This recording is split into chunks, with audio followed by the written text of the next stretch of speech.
Okay, there we go. We had to wait for a little bit of vacuum action to clear out before we started up here.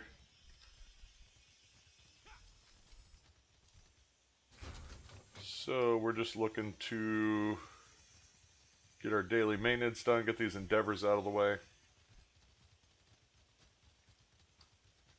Then we'll get rolling on some stuff. See what kind of trouble we can get into. A little bit of IA probably.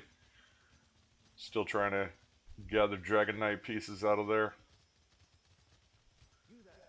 So plugging away at that on a daily basis.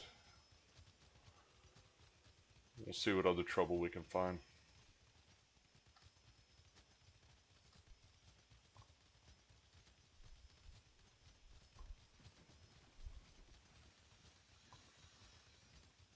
Let's see.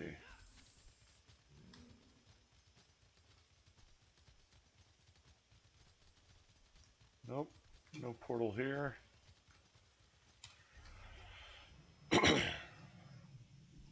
Let's see. Trying to see if we can find a portal or two so we can hop in.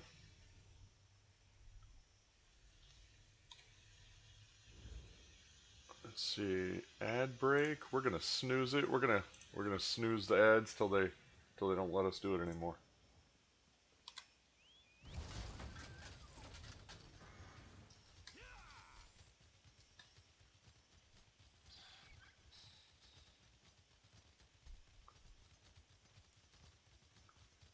Not big enough to make anything off it anyway.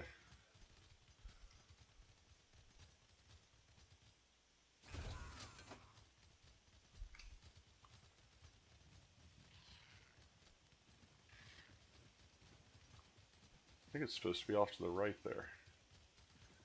It is not there.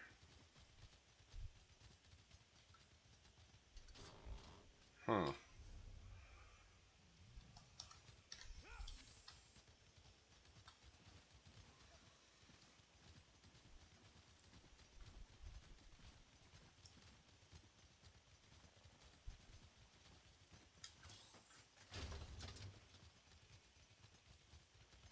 See if we can find another one up here.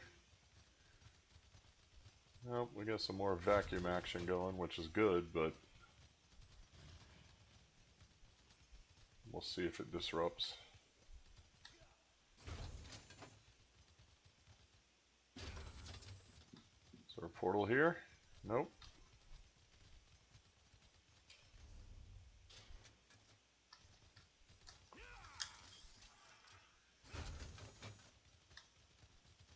Doing the portals is not that bad. Finding them is pretty thoroughly annoying.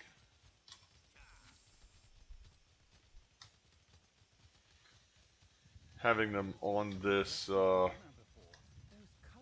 add-on, so at least I know where they spawn at, is helpful.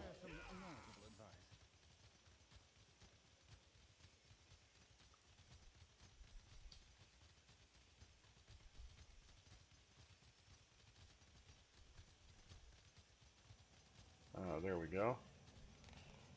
That's what we're looking for.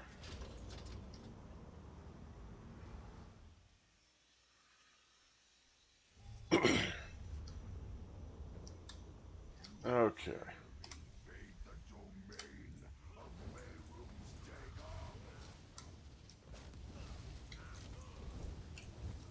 Oh, who has more fire, me or you?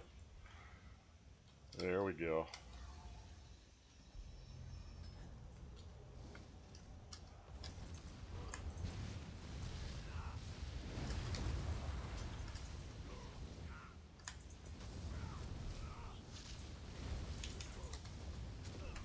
What in the world?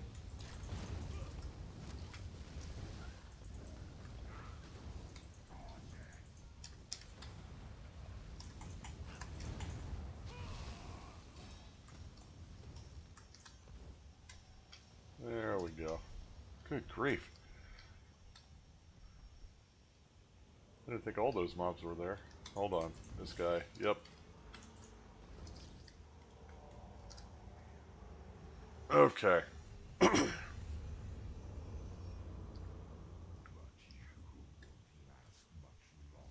we go. The only thing I hate about starting to stream, because I gotta get all the audio straightened out still, I can't very easily, right now anyway, I can't very easily stream and keep track of other streamers and listen to them, and that's annoying. Let's see. What is this? I don't even know what this is.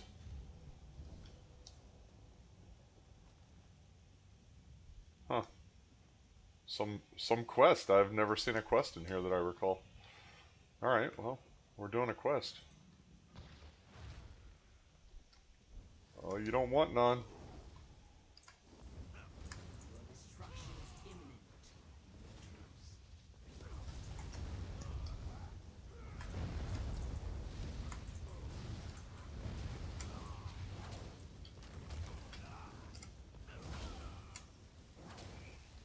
What was that?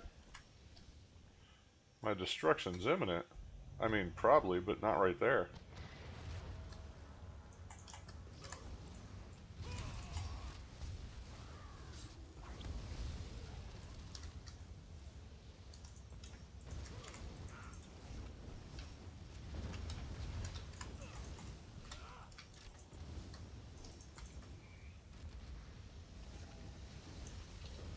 Oh, here we go.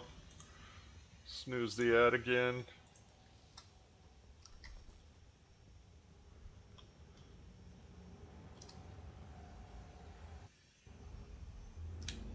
Let's see. Go ahead and mark myself online.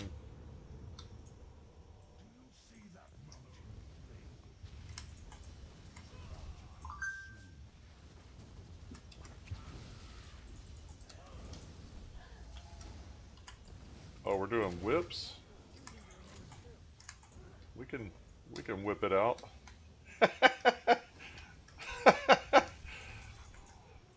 Oh, what did I even get killed by? That looked laggy. 26,000? What, are you kidding me? That guy just hit me 26 times? Is that what that was? Or was that 26 hits of lag? Good grief.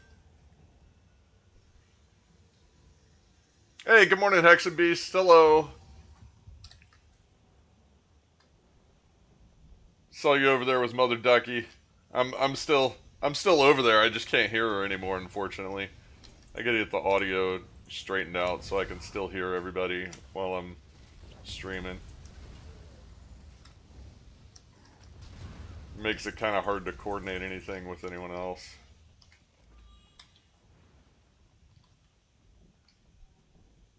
How's it going? Let's see. You're afternoon already. Evening, right? How's the day been?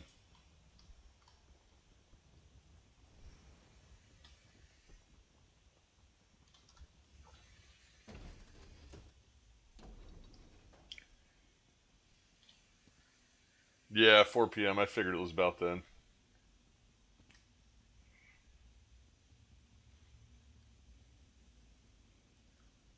I didn't even really expect to get on this morning. Um, I was hoping to be on last night. And this morning I kind of chalked it up to, well, I didn't get on last night like I planned. And I wouldn't have been on this morning. I needed I was replacing a hot water heater last night. And all of the pipes in the house are PVC. Or like a plastic of sorts. And the only pipes in the whole house that are copper are the ones connected to the hot water heater. And the guy that installed them originally, when we built the house, he didn't put proper connectors on, and so when I had to disconnect the hot water heater, it messed with the compression fitting between the copper pipe and the PVC pipe, and I don't have the tools to put that stuff back on properly. and there's no good reason for me to go buy the tools because that's the only thing I would ever need it for, and I might need it once every 10 years or something like that. Uh, but if they put the right connector on to begin with, I don't ever need the tool. So I opted to call the plumber, have them come out and fix it, and hopefully do it right this time. So that'll cost me a couple $100 for that nonsense. But plumbers, at least plumbers in the U.S., are often not working the weekends unless it's emergency. And I don't want to pay emergency prices, and it's not really an emergency. So, man, every time I come in here, this guy wants to come hit me. Let's see. Oh, hold on. I'm going to snooze that again. There we go. Can't snooze the ads anymore. Let's see. So far, it's okay. Just the weather is killing me. Yesterday, 11. Today, almost 30. Driving your blood pressure. Yeah, the big temperature swings are definitely a problem.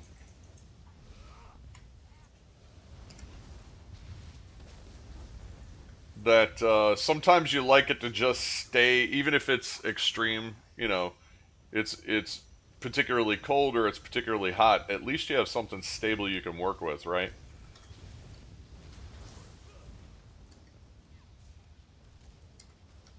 There we go. We're just getting endeavors done today. Let's see. That goes for all craftspeople over here in Germany. Weekend emergency prices. Yeah, yeah. I figured it's quite a lot of places. I think probably the better part of Europe and U.S. and most. I don't know. Probably Canada's similar. I would imagine quite a lot of other places are similar as well. Um, that trades trades are much needed.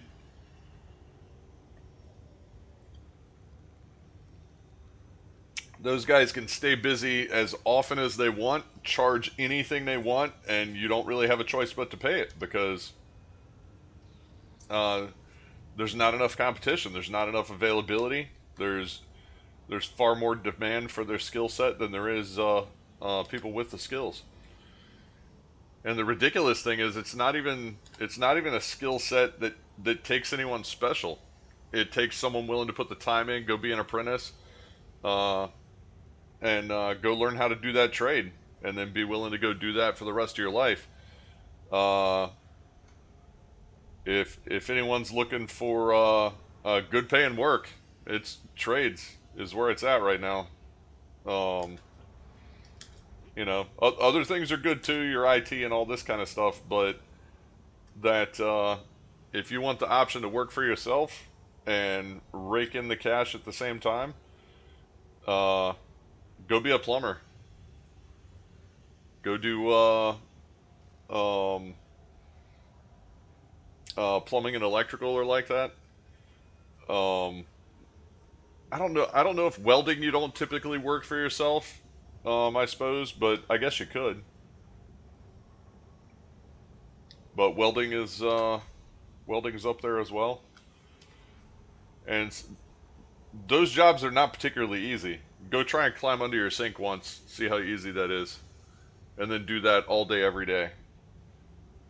But when you get that, you know, 2.5 to $500,000 a year for doing it, you might feel better about doing it. Let's see.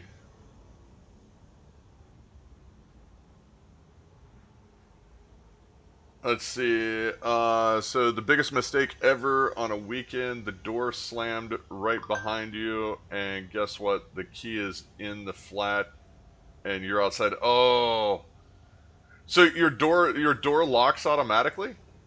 So you needed some help of the neighbor to call up craftspeople to open the door. Yeah, you had to get a locksmith. Yeah, took 4 hours until they came. Changed €350 for 5 seconds of work.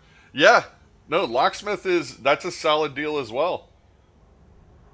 That you know, 100% of what a locksmith does is something that you need right then.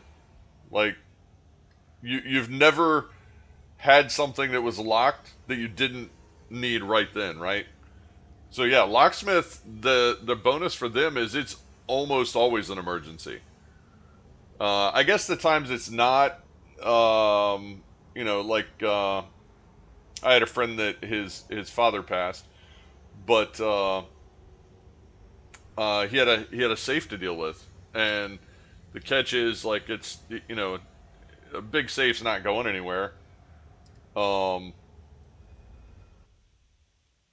and safes aren't really something I guess you pick the lock per se in the sense of a normal lock. I guess you can the idea of picking it is there, but I don't know if you how you have to deal with those on a regular basis.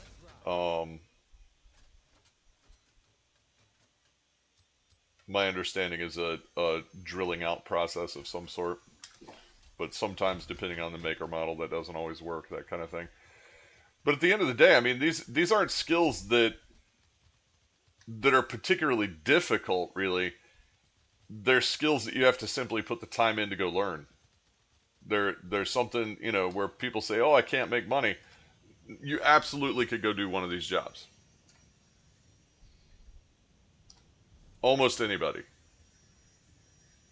Let's see. Oh, we got ads in 15 seconds. Good luck. Let's see. After you saw how he was doing that, I thought, dang, a €2 tool, that's all it takes to open the door.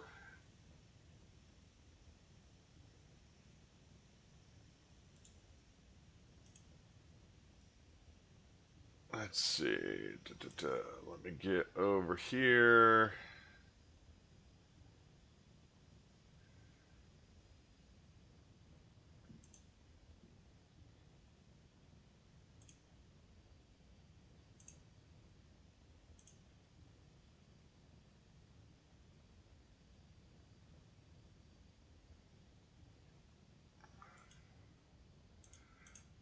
Let's see. How can I do this?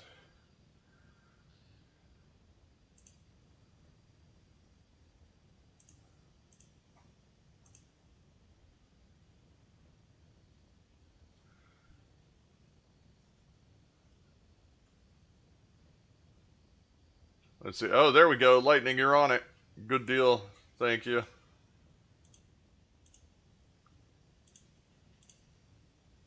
I wasn't sure if Lightning was on.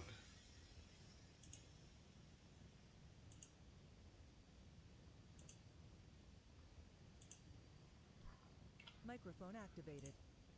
There we go. Thank you, Lightning. I didn't know if you were on or not. See you in there handling business. Thank you. Let's see.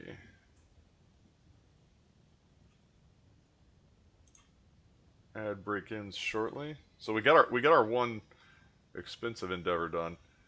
Now I'm trying to. Hey, wake up.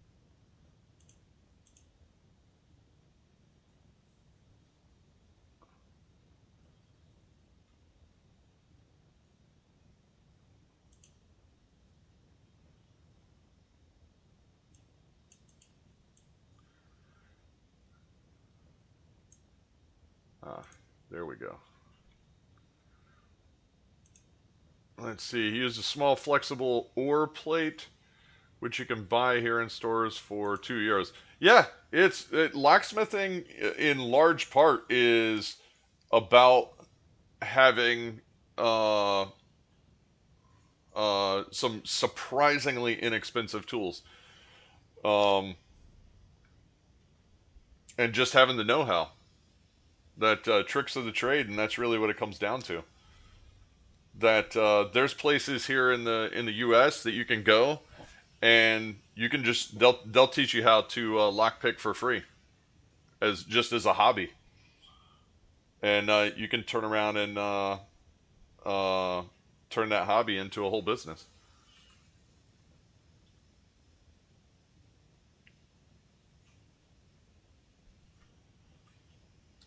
Yeah, the portals are given the 60 endeavors today for doing an Oblivion portal. So we got 3 drinks. We got an Oblivion portal, and what else are we gonna do?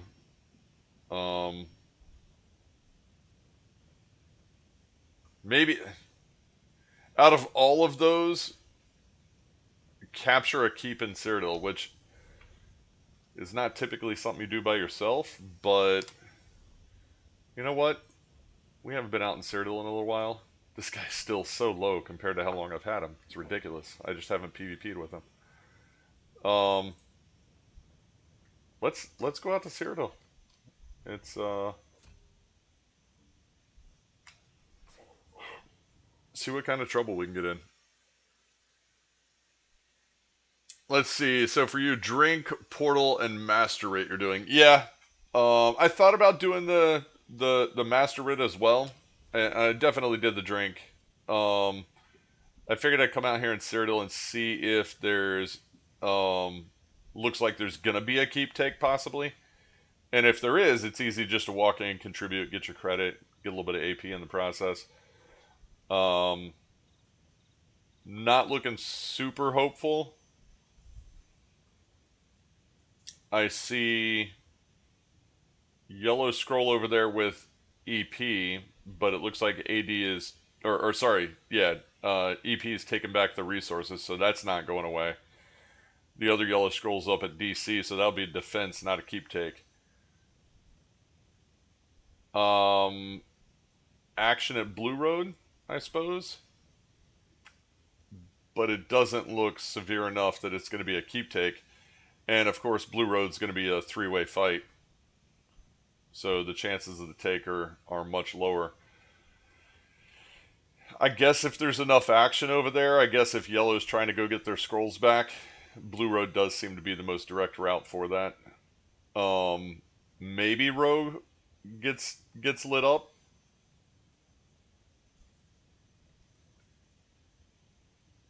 I don't know.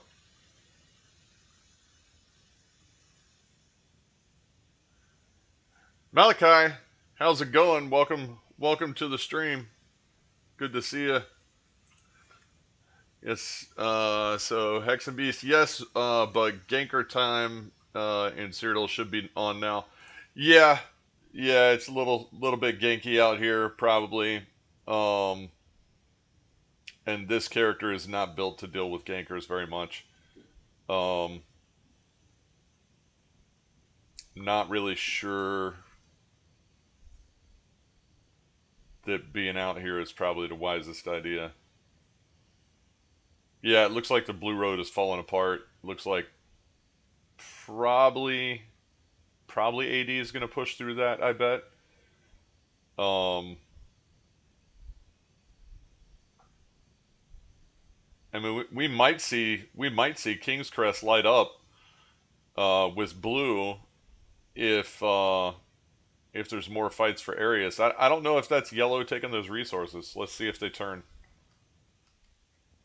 Let's go. What are we looking for? Yeah, let's go to a merchant real quick. Get repairs real fast. Let that develop a little bit. Many pursue the arcane arts, but few truly master. See, treasure. Got a bunch of useless junk here. Okay. Got to clean the bank out today too. Let's see. Oh, that is blue over at King's Crest. I mean, I think that EP will show up in force to hold on to that scroll. I don't know. I suppose it's possible that we could go in there and take it if they're too tied up with defending Blue Road. I mean, that's kind of the decision that EP needs to make. Are they going to try and defend Blue Road? Or are they going to let it go so they can defend the scroll? I mean, with as little as they have, I would probably not worry about the scroll and try to get back their own stuff. We'll see if we can go find a little action. I don't think it's going to be super great. We'll give it a shot. Maybe there's some trouble to be found. Probably just like you said, just like gankers mostly. For the moment, I think we're sort of in a transitional time right now, where we're gonna have to see what develops, who shows up to come out and fight today.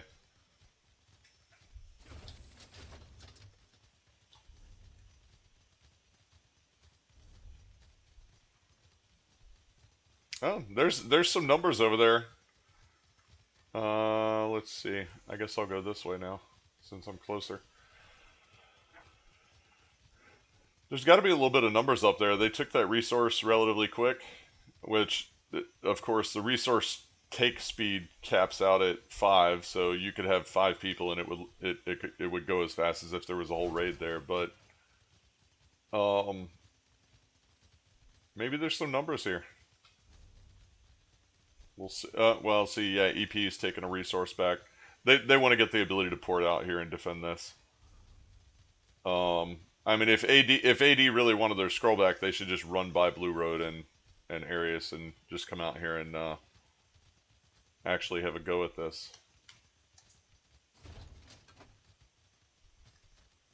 Yeah, there's a bunch of EP out here that are trying to defend this for sure. Probably gankers. Yep. There we go. Yep. That's okay. We knew that was coming. Okay. Let's try this. Oh, let's go, like I said, maybe this other side's gonna light up. Let's give it a shot. That, AD's got to make a decision. Do they want their scrolls or do they want to lose their keeps? That's really what they got to decide on. They're getting spread thin, and if they don't have good coordination, it's just not going to pan out for them. Taking over the map has consequences. But they've pushed out and taken a bunch of keeps, but lost their scrolls for it. So, or the scrolls were taken earlier and they've pushed out. I don't know what the sequence was. Let's see. Just noticed that never saw the monster helmet from March of Sacrifices dungeon on the Gold Vendor. That dungeon is pain to do, and I know some guildmates who are praying for that golden gets on sale. Yeah, actually, I haven't even. I forgot to go check and see what's on the golden today. We'll do that on the next turnaround here.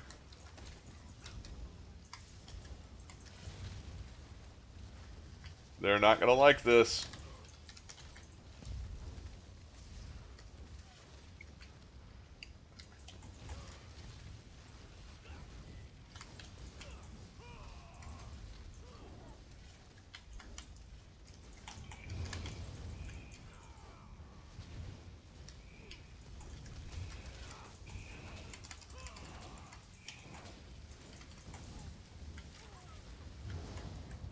There we go. Give me a chance to get those dots ticking.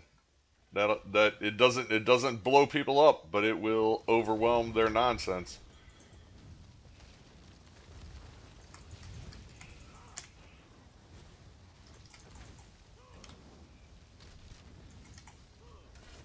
Yep, dots for the win, man.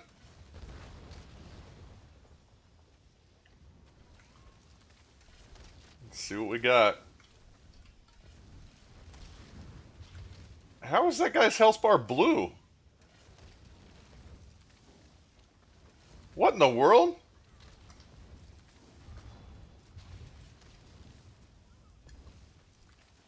How?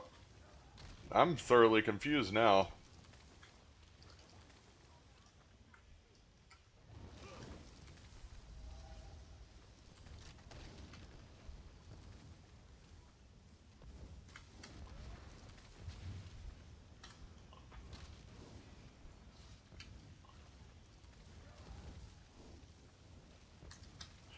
Oh yeah, pushing in, pushing in, pushing in.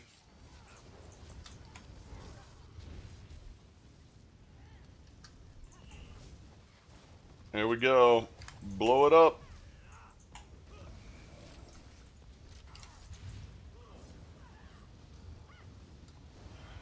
Well, we're not taking a keep, but we are taking an outpost.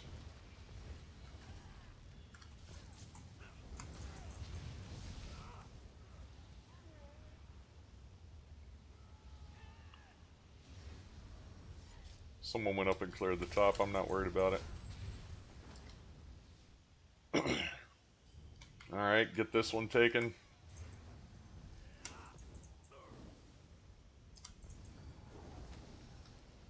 Come on, hit the right button. There we go.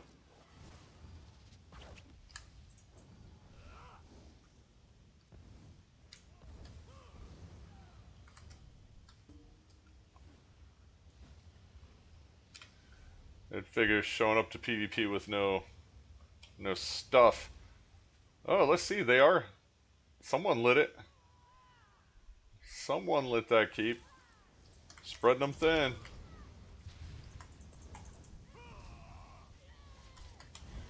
Here it is. Come on, come on. I think they poured it out. Or they lagged. That was weird. Huh. That seemed like a particularly unusual event. Not sure that was necessary. All these hanging around like that. They're hanging out there. These are hanging out here. That's not suspicious at all. Let's see. You remember when, let's see, remember that I crafted gear for Zealot's Choice? His wife passed it to him, and now he's super happy and leveled up as fast as he can. Brilliant, Hexen Beast. That's excellent. Yeah, I do remember that gear you made.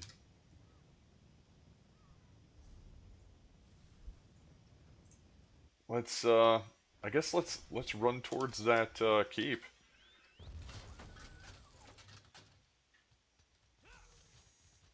Let's go see. Maybe we get lucky.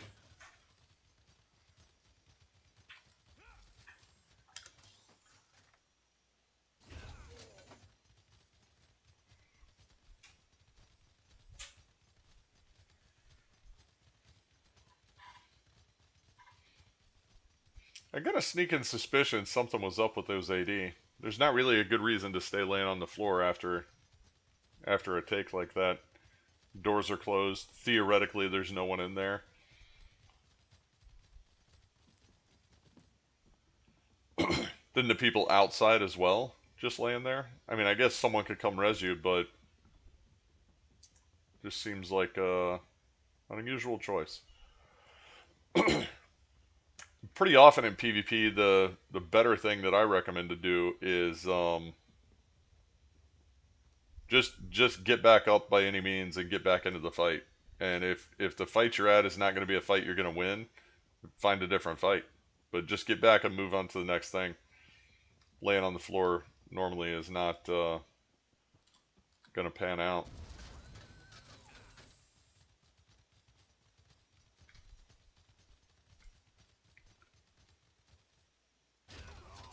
Because you don't get a lot of AP for laying on the floor, and you're not contributing to DPS or healing or tanking or all the things that would translate to more AP.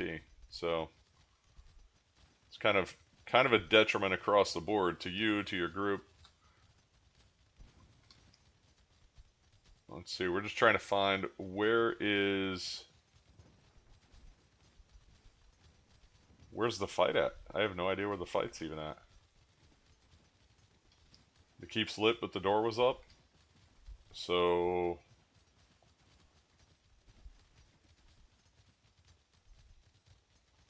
okay, they have a tent on the back here, northeast corner.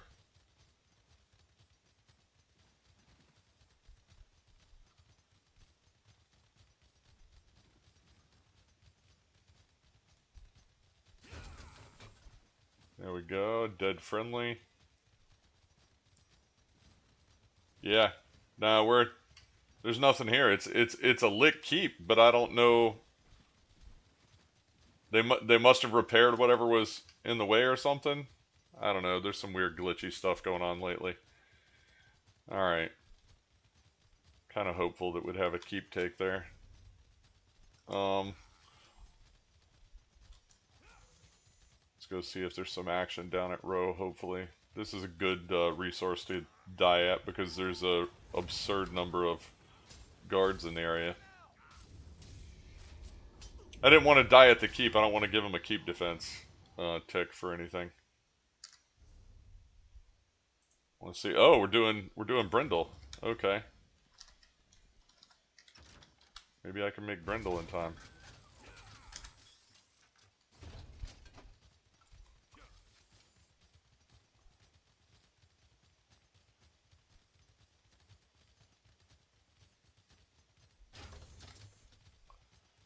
Because yeah, that's the thing. It's AD's got to go after their scroll or keep the keeps they have.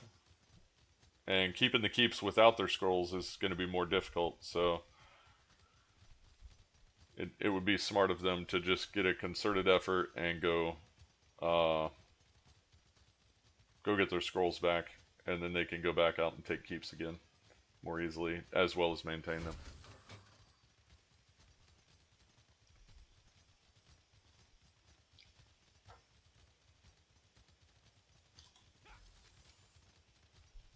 Let's see what we got though.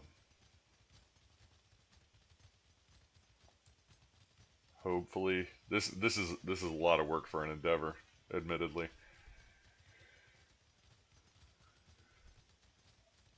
But it makes the most amazing stream content, right? Probably not, but it's what we're working with. There's a ganker. We're definitely getting ganked. We're definitely trying to get in here. There we go. Maybe someone will see me and come res me.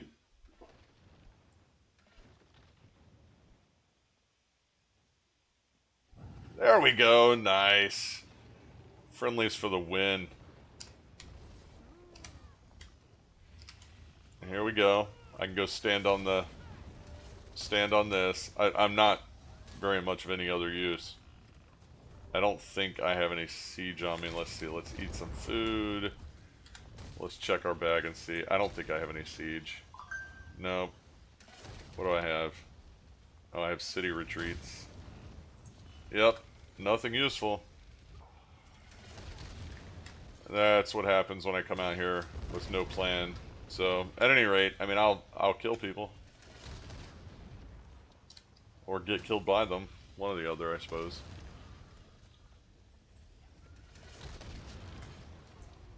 There we go.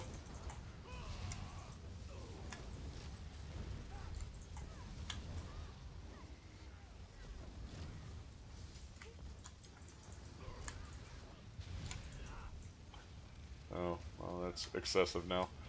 All right, there's a fair chance we'll get our keep take credit.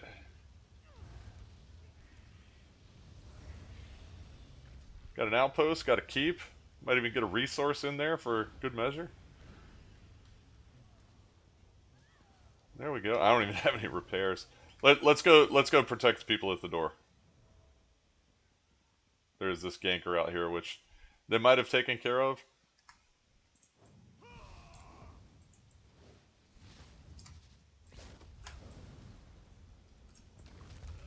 There we go.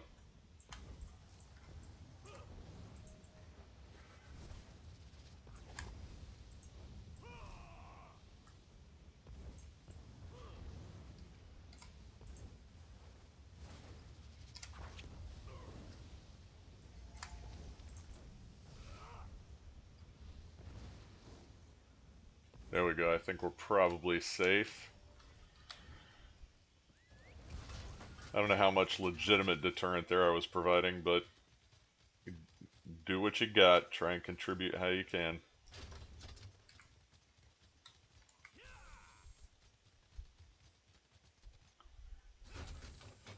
Get a little resource action here.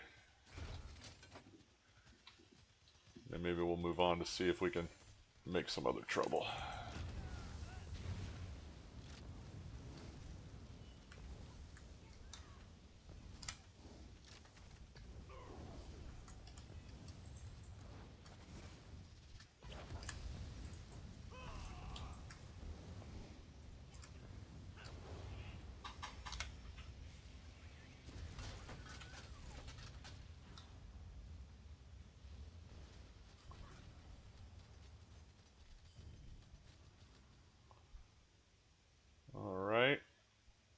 There it is. A little bit of resource love. Alright, I guess, just because it seems like the next thing to happen. Oh, do we go to Roe? Do we go to Carmella? Let's go to Carmella. It's almost a guarantee Roe might fall apart. I mean, if we go to Roe, we get Roe and a resource, so it's a toss-up. But let's just go to... Are we gonna go to Carmella? We're gonna go... Oh. What are people going to? Yeah, let's just go to Carmella. Worst case scenario, we'll get out of here. Just trying to snatch some scraps right now. Nothing serious, nothing coordinated, nothing planned. Although nothing planned is mostly normally our plan.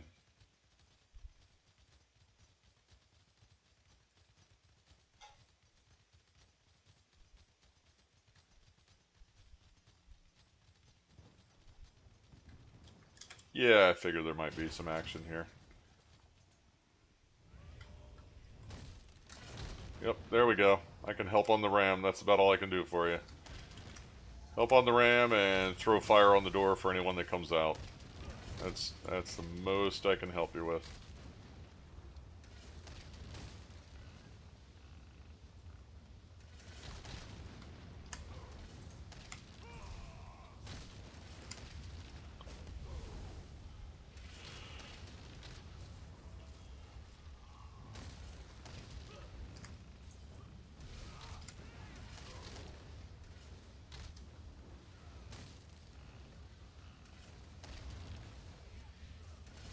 Go.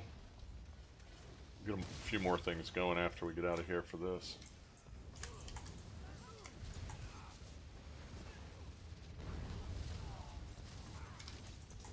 Everything gets blowed up. There we go. Melt them all. Alright. Take those flags.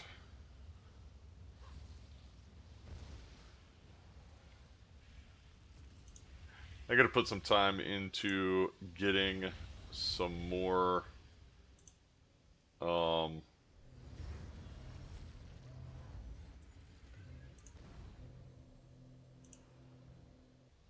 getting some more emotes and channel rewards and all this kind of stuff. Channel point things.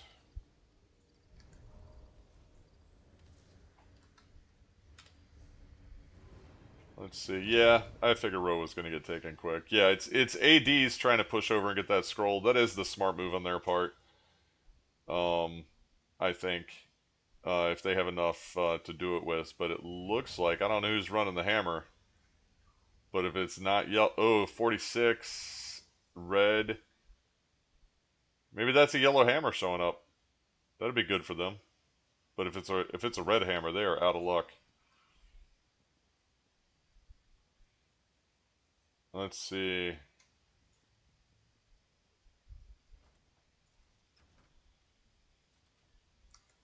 Alright, well. That... Oh, you know what we should do? We're at 17k. Oh, I hate that. So, the goal anytime you come in is to at least try and get tier 1 for PvP in any campaign. We got 7 days on the campaign. If I go get tier 1 and don't come back to PvP, then I get 50 stones for my transmute station. So I guess our plan is now changed to that. So there's no real reason for us to push into yellow.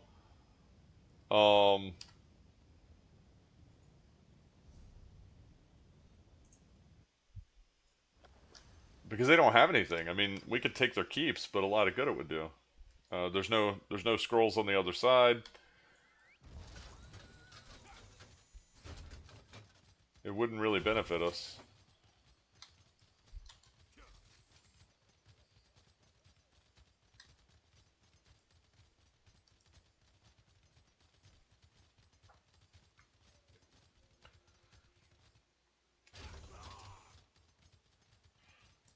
Actually, who's leading this campaign? Red? Oh, okay. We'll push into red anyway then.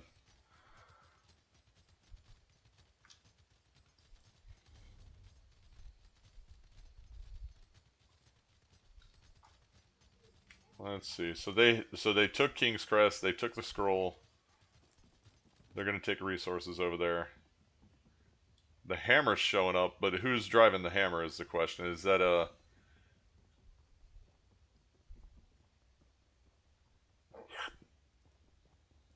I mean, if blue has the hammer, then it's on. Let's see.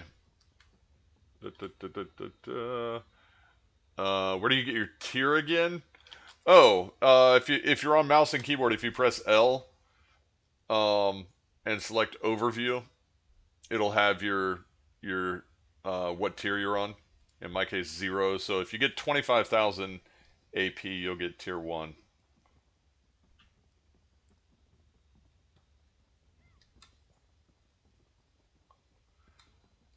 I think it's 50,000 AP for tier 2 and 100,000 AP for... Oh, there's AD.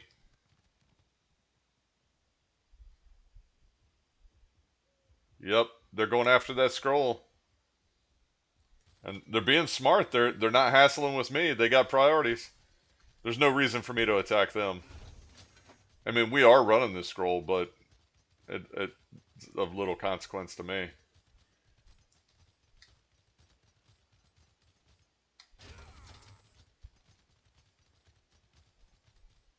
Oh, I hate that resource. Let's see. Let's go over here. This one's better.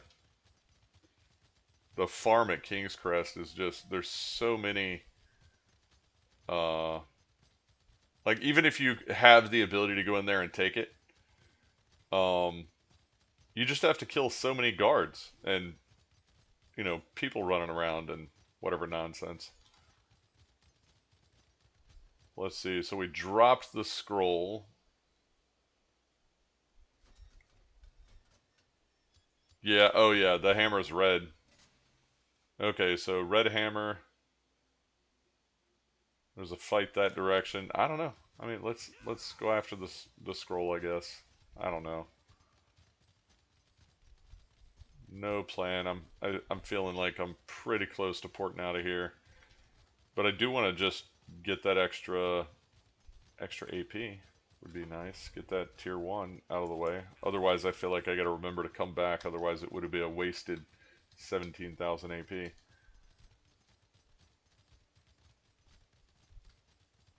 Yeah, there's everybody's just going to whatever the target is. No one's really even worried about.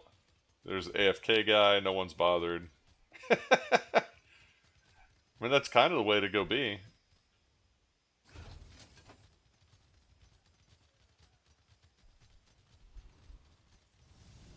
Okay. Defense.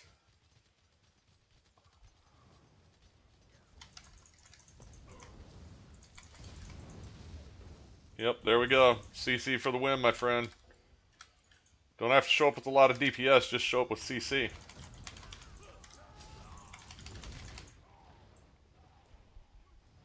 Look at that. He got all three of them. You die to CC. That as soon as you can CC someone, they don't get to do what they want to do, and get yourself some short. Here's the shortest cliff notes of Sun Tzu. That don't let them do what they want to do. Period. Doesn't matter how you achieve that. You don't let the other guy do what he wants to do, and you have a notably better chance of winning. So in MMOs, DPS is great, tanking is great, healing is great.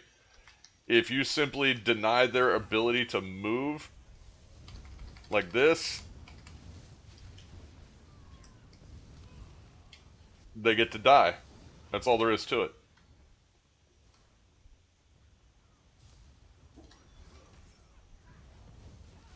Here, CC. Now you die. Again, tree humping, CC.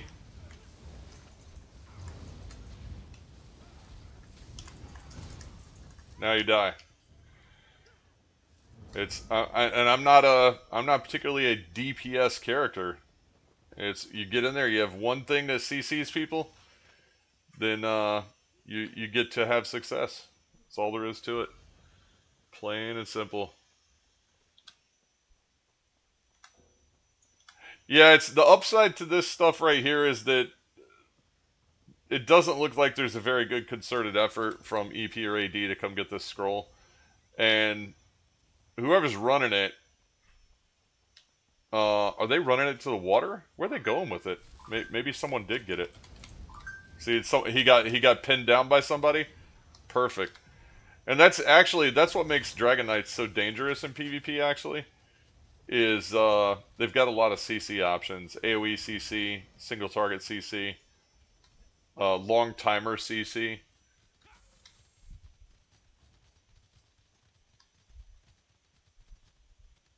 So I mean, every class has tricks in their bag, but for sure, one of the most painful things a Dragon Knight can bring to the table is dots that can be overwhelming for healers and whatnot, and crowd control. If you can snare someone up, that's what makes really any character dangerous. If you can bring crowd control as well as dots, everyone else always brings all this other stuff. Oh, that guy might be on some stuff that prevents him from getting snared up, though. Oh, there we go. That's a AD ball group, probably. I mean, it might just be a raid, but there's pretty good odds it's a full-blown ball group. Let's see. Let's see. Just can we get a mount? There we go. What in the world? Rated.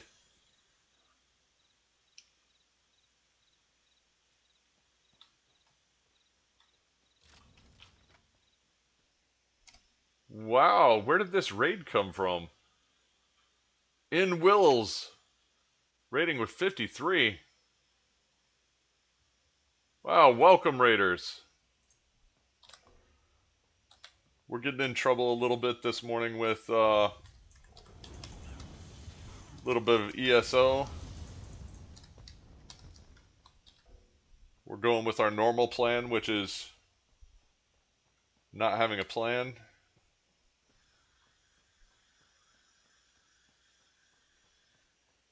Thank you, Lightning, for getting that shout out there. Very nice.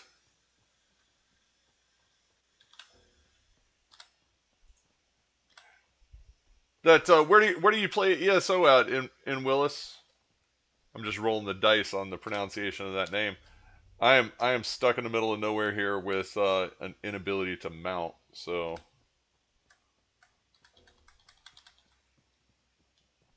running around with the slowness. Oh man, an AD raid running a scroll with a red hammer running around with a bunch of blue trailing around in the woods.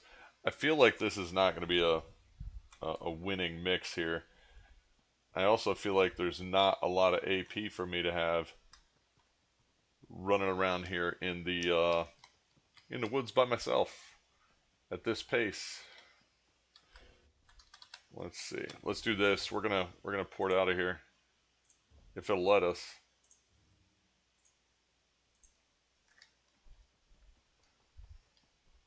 Queue up to go to the city. There we go. Let's see. Where are you playing ESO out there in Willis? Are you playing PC and A, console, NA, EU?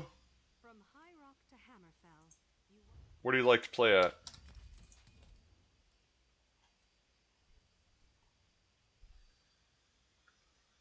PCEU, yeah. I guess the PCEU crowd. This is starting to get later in the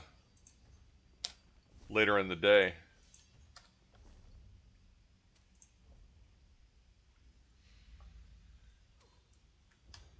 That do you ever come over to NA? and smash your head against that a little bit. Something frivolous. I end up over in EU now and again. I've got one or two characters over there. I normally end up in EU because NA is down for some reason. Stuff like that, typically. You're a member of ESO Stream Team, so you like to spread the love. Well, I appreciate you spreading the love. I am not a member of the ESO Stream Team. My stream is not nearly enough yet to qualify for that. But that explains if you're on PCEU, go go follow and sub to In Willis. Get some ESO stream team action there. If they're on the stream team, they're bringing something to the table. But that's outside of the time zone that I'm typically around most of the time. On occasion, I'll be able to catch some folks. I know there's some EU players that I don't know if they're trying to hit the US viewing crowd, possibly, but they seem to be playing it sometimes. That I think probably a lot of their viewers are US because of the time they're coming in.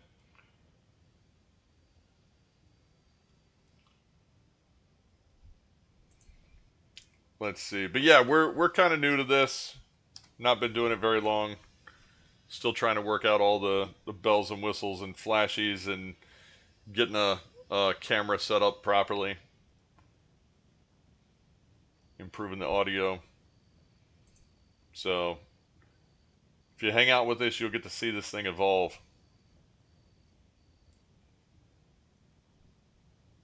Let's see.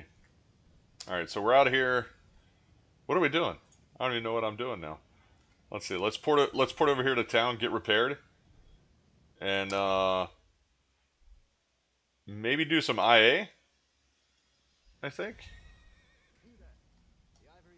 Trying to get Dragon Knight pieces, which would have been a little more successful if I put the effort in before the new sets. But I suppose we're going to get new set pieces now as well. The latest patch that I think is still only available on PC. I don't think console's quite got it. Maybe next week, I think it drops for console. Is that 2 weeks out? We'll end up with console getting that action, which I think console's really going to enjoy this next patch the most because it has some functionality that only PC has had access to through add-ons. So I think the PC gets some benefit from it, but I think it's really a console improvement primarily. The housing stuff is what I'm talking about, the house tours. So to reference that, you go into your group and activity finder menu here, and down at the bottom there's now home tours. So there's home tours recommended. I don't know how the recommended thing works. Maybe it's guild members. I'm not sure exactly the detail there. Browse homes, I think it's just it lists the homes and you can just scroll through and go to people's houses, check them out. Favorite homes, I don't have any listed yet. I haven't bothered with this much. And then my listings, in my case, Ginormous Village. That so if you want to go see my house there, Ginormous Village, I think it's turned on so everyone can go in. And it's some of it's a bit of work in progress. I suppose most of housing typically always is, but that I've got a foreman for my housing project that Lightning Tater goes in and does some housing stuff for me. Let's see. In Willis, you're off to eat some food now. Have a great stream. Yeah, enjoy your food. Enjoy your food. That if you guys haven't yet, go follow and subscribe to In Willis. Get yourself some ESO Stream Team action with them. PCEU primarily, it sounds like. And for everyone that came in with him, Willis, thanks for coming in. Thanks for giving us your time. That if you're inclined, give us a follow. That if you don't like ads, subscribe. Mike Macon, what? Mike Macon's around this morning? How's it going, man?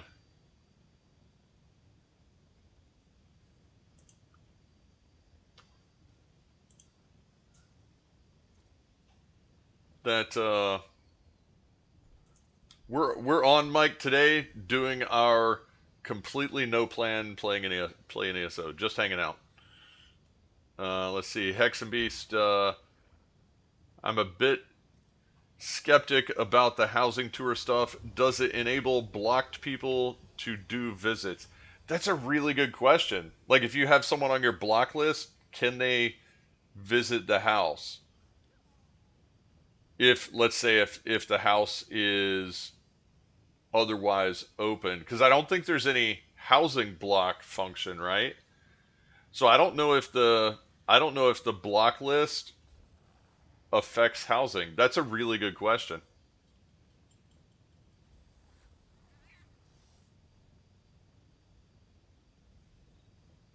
Let's see. Lightning, did you get Mike a shout out there? Still having to try and keep track of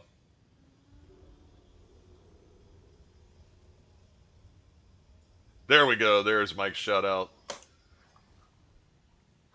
Like I am a new streamer and new to this and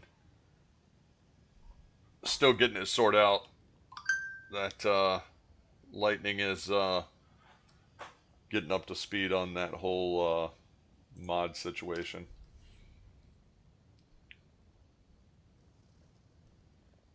Let's see. Oh, let's see. Did we have? Let's go see here. Well, I don't know why. The last week and a half, randomly, Halo song in my head. Can't get it out. Haven't played it maybe once in the last 2 years or something like that. And for whatever reason, just drops in randomly.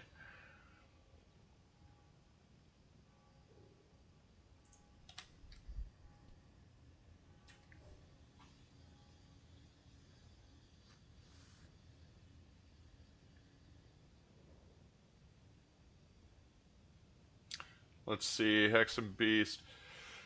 Because the team up and visit homes does include a kind of loophole already. It allows people that are not in guild or friends list to get into your house even without individual permission.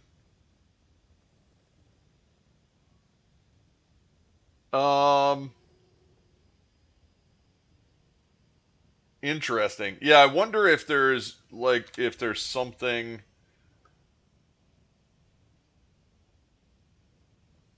I wonder which one of those trumps the other. So for instance, like I have on mine default visitor access visitor. So I think if you wanted to limit some stuff, what is this? Limited visitor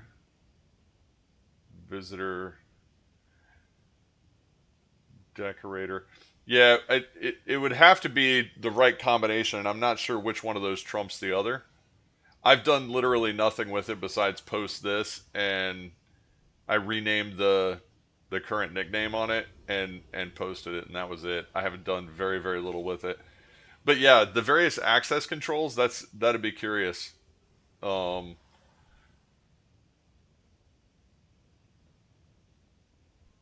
Which one's more effective? Let's see. So they team up with someone having permission and they can port in.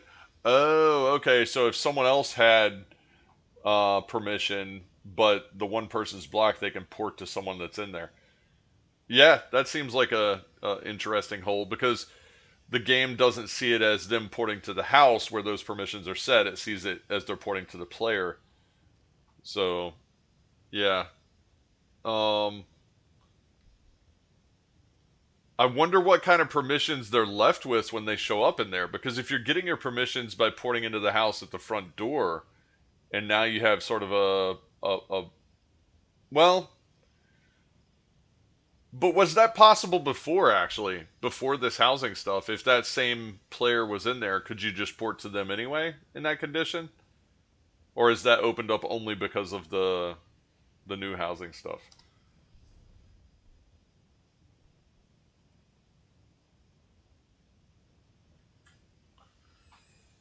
It's an interesting underlying problem. I guess you'd also have to chalk it up to the idea of some people are not on the allow list, or um, maybe even on some block list. I don't know which one of those applies or if they work together or not. Um,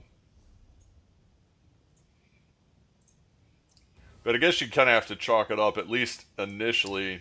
Is it getting them anything where they're going to be able to mess with your stuff, like give you a problem, or is it just that they're able to go in your house and run around? Which, if it was your real house, will be a whole different thing. But if you have an in-game house, I mean, yes, I agree, it's annoying. Um, but hopefully it's not breaking anything. Hopefully it's just that sort of minimal annoyance kind of problem.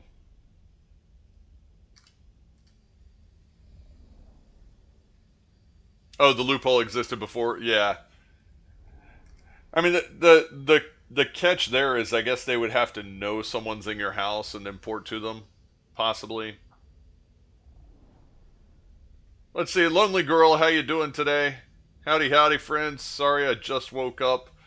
I've heard sleeping's a thing, so I think you'll be okay.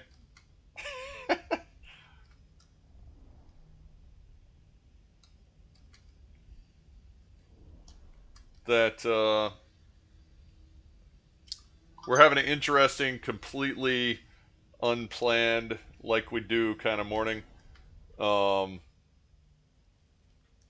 we've found ourselves in some PvP that kind of worked out well enough. We're just trying to get the endeavors done for the day. I still totally forgot to go look at the golden while I was in there. That right now we're just hopping back into IA again, um, trying to get these Dragon Knight pieces mainly. I mean, it's nice that we're getting some of the currency here. I do need to get some more, but really we're just plugging away, hanging out, trying to trying to improve this whole playing and talking to chat at the same time.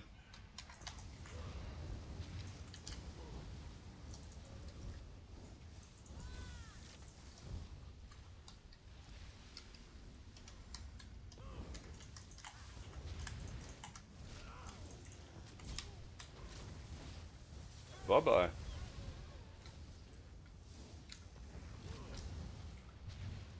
Got Zafira out here running with us in IA, which is useful because this character is good at killing stuff, not so good at standing up. Let's see, Frenzied Zeal, light attacks. I mean, that's good.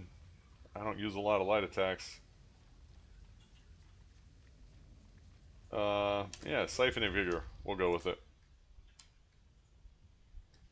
I think we already did a repair earlier, but we'll double check. Yeah.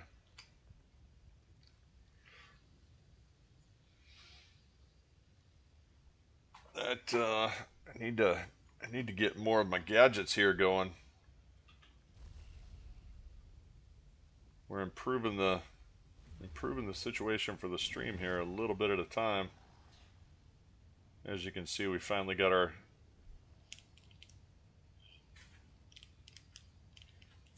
cam going, or at least our kind of meh cam.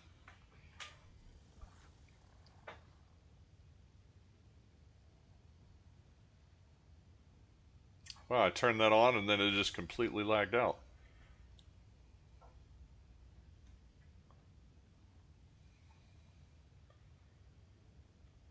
There we go. That looks better.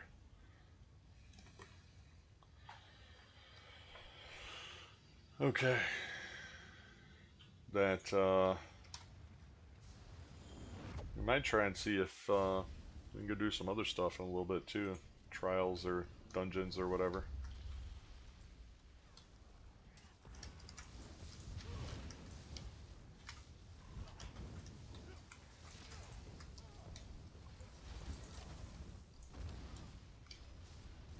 I actually don't know how many pieces of the Dragon Knight stuff I have now. I think I've managed to pick up some of the new pieces.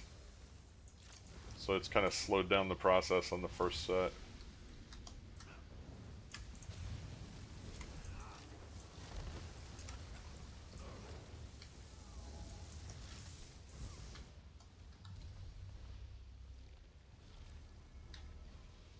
Make your choice while Master Malthus prepares the portal for you. Let's see. Area of effect abilities do more damage. Oh, yes, please. Let's see. Oh, yeah. Let's see what the sets are that I'm trying to plug away at here. Infinite Archive. Oh, a little bit laggy on the Dragon Knight. Okay. Alright, so I guess, really, is this what we're trying?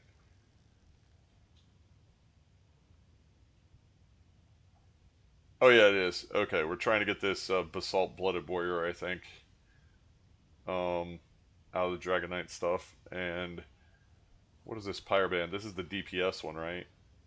Penetration, spell damage. Light attacks deal flame damage over 6 seconds. I mean, that sounds fun. Fully charged heavy attacks consume up to 3 of your damage over time effects to deal flame damage in a 6-meter radius on the target, dealing up to 200% more damage to enemies below 33. I mean, honestly, at this point, I just kind of want both of those. So I guess it's a win-win. Let's see, Hex and Beast, the Wolfie Marauder, who is the final boss from March of Sacrifice, is really pain in the butt. Killed me with 1.5 seconds before I even had a chance to understand what I need to do. Yeah, I have seen that one has provided surprises for some and entertainment for others. I guess it depends on which end of the deal you're on. And I've not run into him, only because I normally, when I'm doing IA,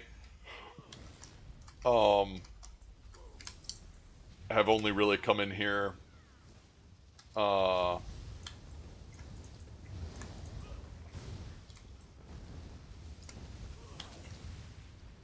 basically go through the first run and then go get it on another character and go through the first run. So I rarely run into the Marauders, actually, as a result of that playstyle. I feel like if I'm going to push past that, I should probably bring something that is intended to be in here with a purpose versus just intending to run through as quickly as possible to get the credit and move on to the next one. Penetration increased, bolstered, mending. I feel like I'm not doing a lot of mending, so I'm going to go with more pain.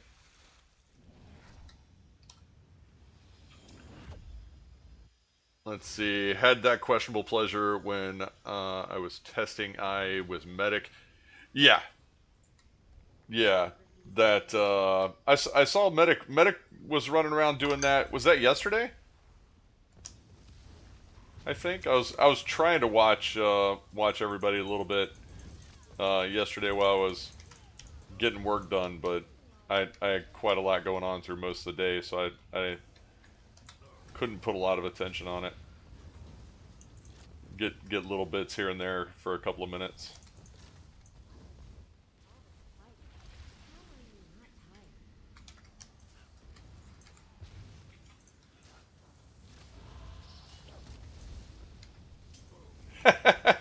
He fell out of the sky because of the fire. Nice. This was my winged child. I'm glad to see it's largely undisturbed. Let's see.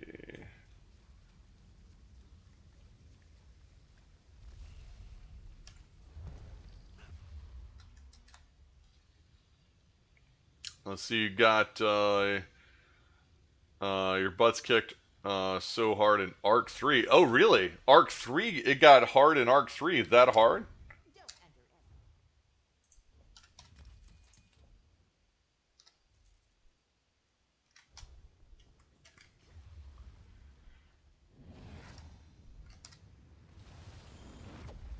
underestimate. That yeah, if you want really strong guidance on Infinite Archive, the two that I see put the most time in there, easily Xynode, um, and Mike Macon puts a pretty good amount of time in there too. You can go use channel points to summon the Macon to the IA.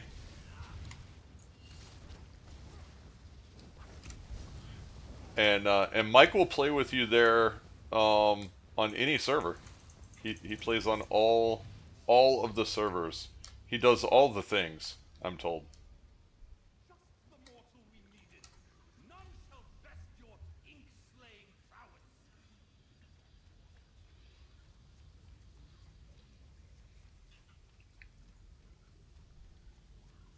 Let's see, magical orbits. I don't know what that one is. I want to see it.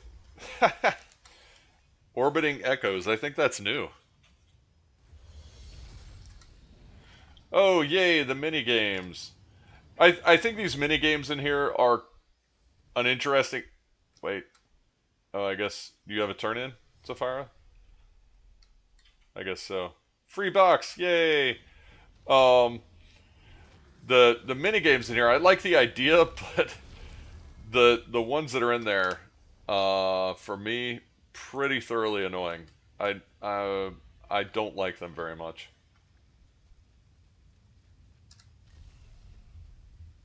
Let's see, sequential shield, tomfoolery.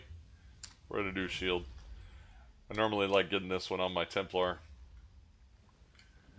Not because it's good or not good. It's completely because it looks cool on the Templar. Because he's blue.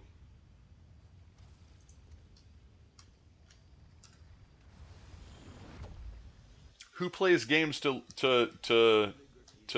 be good? The only reason to play games is to look good, whether you're any good at the game or not.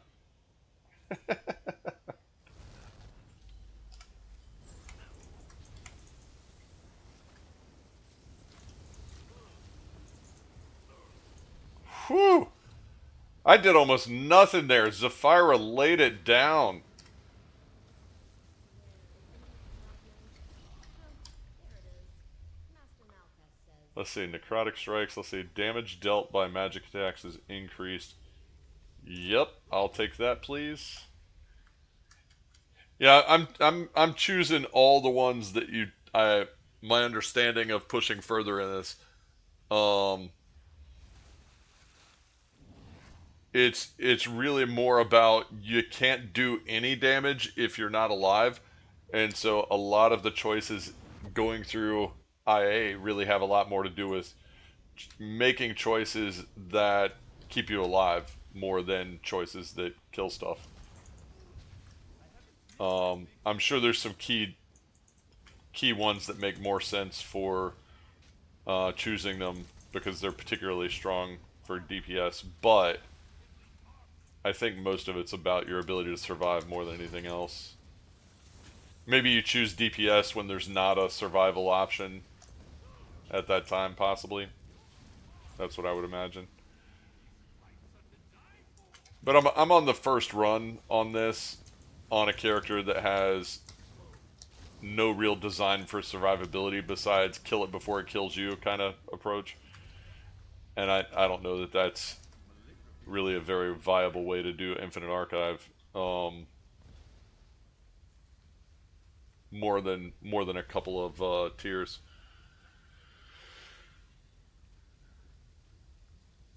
Let's see. Let's see. Thought it was coincidence that the damage was so high, but did the archive earlier with a good friend who is very tough Arcanist build that can easily do dungeons alone. Even this buddy got one-shotted in Arc 3 today. Wow. See, there's a ghost lady that also has a new daily task. It's either killing 10 Fabled or 1 Marauder. Yeah, I think I've got the 10 Fabled one from her. I didn't even realize that was a new thing. I just thought it was. Well, I knew it was new. I didn't think that you could get 2 dailies. So now there's 2 dailies in Infinite Archive. Used to be only the one, and it's not one or the other. You can get both. Let's see. I don't know. What is this? Yeah, we'll do this one. It doesn't really matter. It's those. These are ones that fall off after the after this room anyway. Let's see. Totally gotta make it look good. Yeah. Yeah, I mean, if you're gonna die, you might as well look good doing it, right? And you try to die with grace in there. I don't know if any of my deaths are graceful. They're normally pretty bad.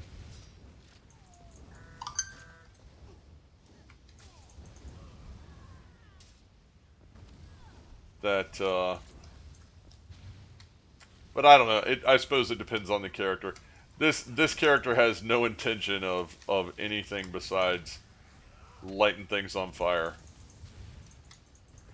And if the lighting things on fire isn't enough, then it's just not enough. I'm not too hassled about it one way or the other. And I think anyone that gets out there, you get on a different build or whatever, different class, different race, whatever the case are, you know, there's always these opinions of what's better. And I would say that there's not anything that's particularly better or worse. It's just what it is. Everybody gets the same amount of numbers to throw at the game, regardless of the choices you make. You get the same amount of numbers, and if you throw those numbers in a way that complements what you have at your disposal and complements your playstyle, you're going to do well. That some fights are going to be easier if you have a particular skill set or something like that, but it doesn't mean that anything's impossible. Typically. Sweet, a frost storm around a guy that does nothing but fire. That seems like a good plan. Let's do that.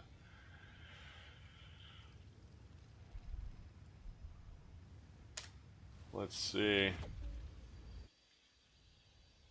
I told you how great it is that you do all the fighting? Here we go. Oh, Prior Theric. I hate that the dungeon this guy's in kind of gets snuck through all the time. For the most part, I for whatever weird reason kind of like that dungeon. And you get to be a goat.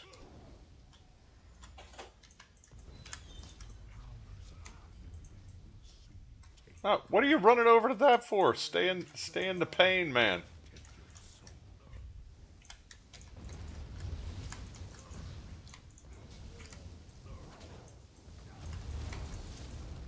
Oh, no. Just there you go. Find the floor.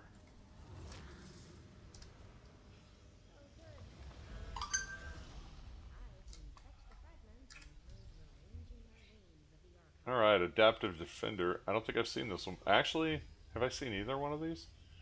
My ultimate costs less. Reinforce your defense. 1%. Yeah, sure. We'll take it. I mean, 6 one, half dozen the other on that.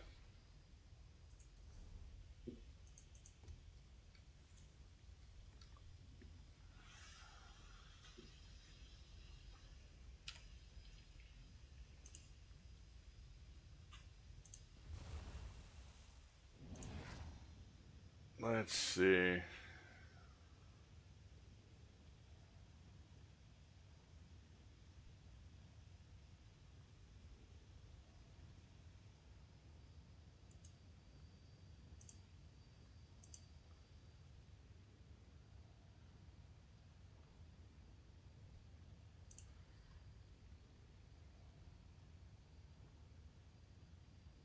And where'd that go? Oh, there we go. Okay. Oh, Rick. Good morning, man. How's it going? Thanks for hopping on. We're in here doing Infinite Archive. Just trying to get pieces for Dragon Knight build. Not doing anything particularly serious. And then once we're done hitting this, we'll find some other trouble to get into, possibly. Mostly we're just lighting things on fire.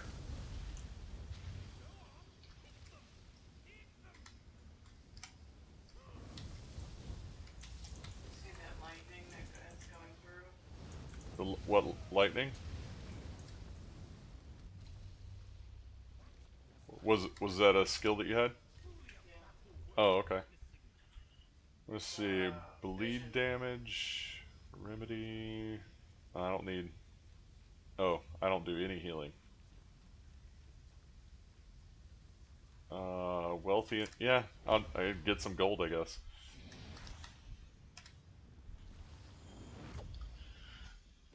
Let's see, where's the rest of the squad? They are... somewhere. That, Lightning's in here. Yeah, I think they're playing Grounded.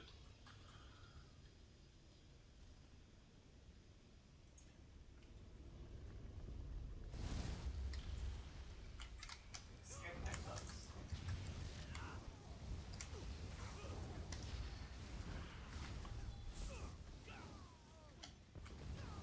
There was a few of them on ESO earlier. Doing So you see them like working on some builds. so watch this.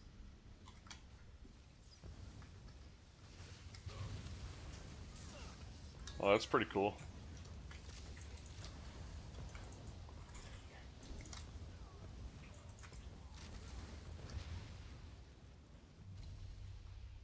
I'm just here making the fire.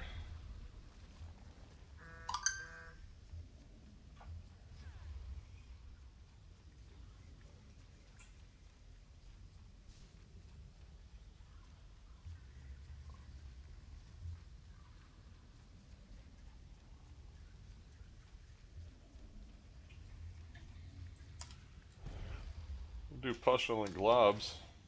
That sounds like something we need to have looked at. Alright. This guy with his bubbles. Purposes, that'd be a good thing. Yep. Let's do him.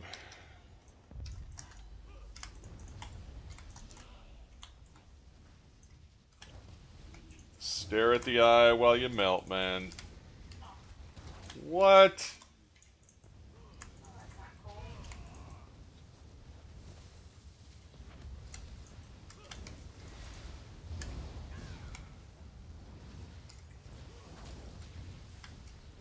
Oh, that's right. Fall over. Get yourself some fire, man.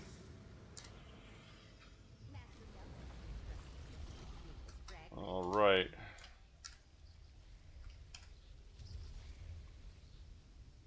Oh, I do not have any pets. That is not. Well, actually, no.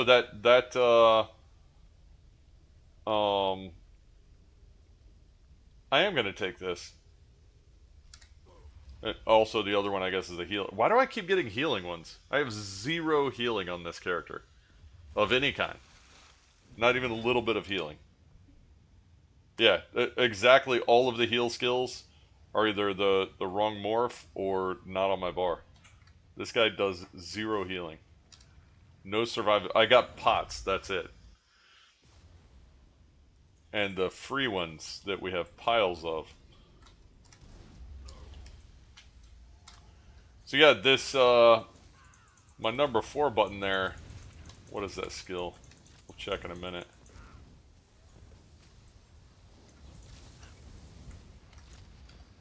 What is that? Flames of Oblivion? That I believe, if it's still accurate, qualifies as a pet for the Dragon Knight. So that skill for adding that, it should cause that skill to do more damage.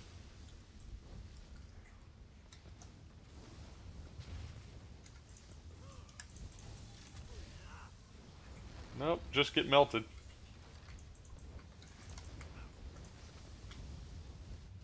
I like this new area. I mean, probably for obvious reasons.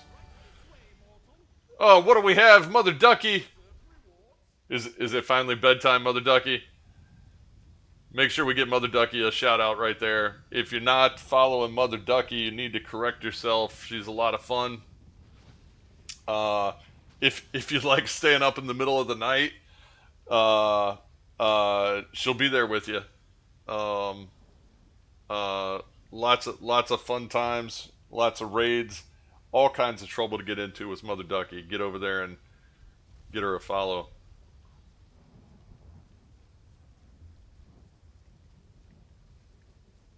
Let's see.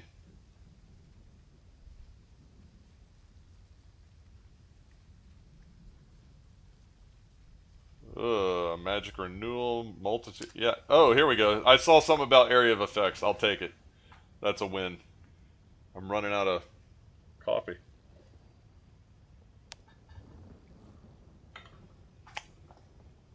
Let's see.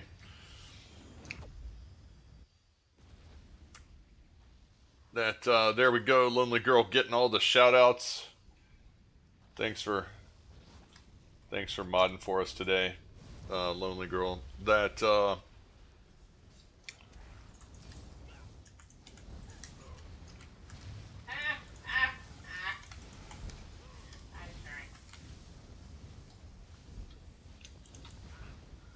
Let's see. Mother Ducky, I just ditched a trial because I was so tired. I didn't think that was possible.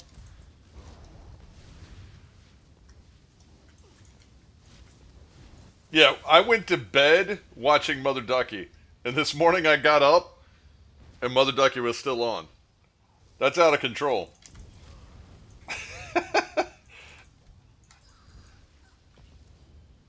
And exactly that. It shocked me. She's on when I'm going to bed, and then when I wake up, she's still on and talking about we might be able to squeeze a raid in.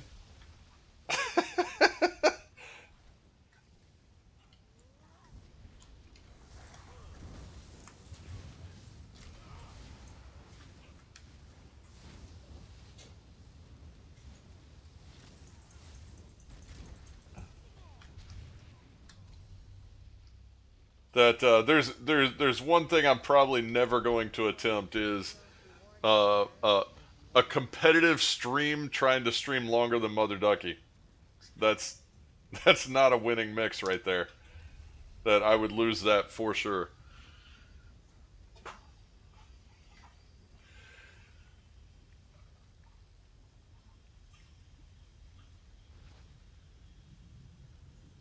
Maybe Mother Ducky's a vampire.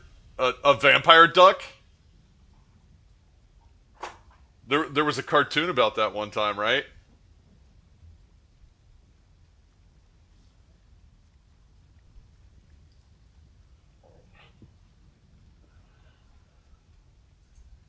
That's going to be Mother Ducky's next big ask. Yeah, Darkwing Duck. Mother Ducky's next big ask to Zos. She's gonna be like, listen. So I know we've been talking about duck mounts, but what I'm gonna need is a vampire duck mount. I mean, if they're gonna go duck mounts, why not, right?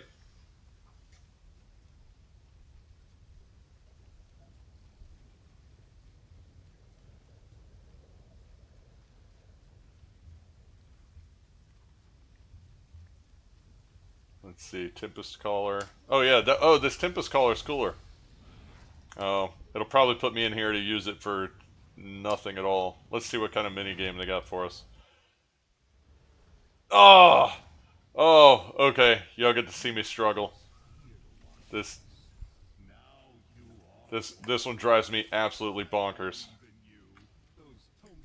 I like the idea of the goat one, but it drives me nuts too. This one is thoroughly unamusing in my opinion.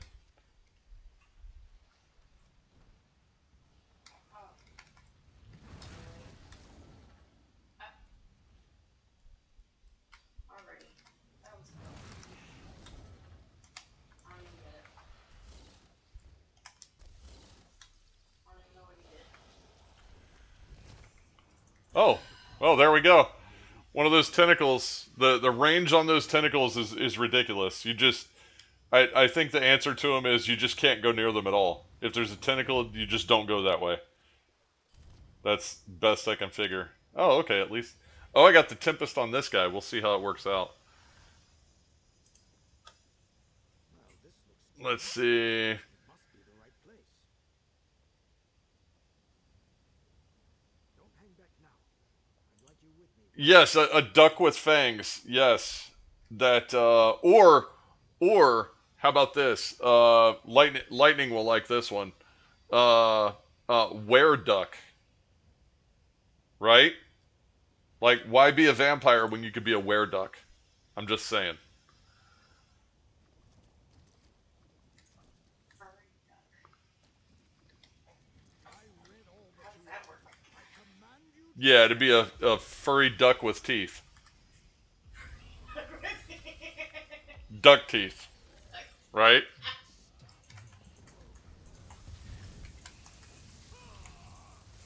Oh my gosh, this guy. What's with the hitting me, man? Gotta calm that down. Less hitting. Hopefully it doesn't blow me up with this mirror. Oh, okay, good.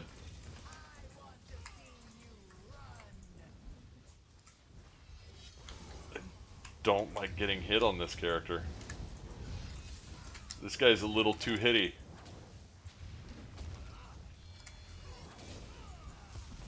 Oh, there, get some more lightning from my fire build.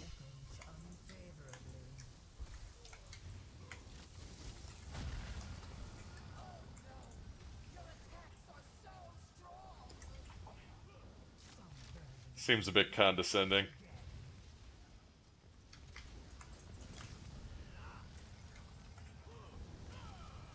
Come on, man, fall over. There we go. Oh, Extreme 368 ESO finally let you back in this morning. What were they thinking? What was what were you having trouble with? Was the loader not working?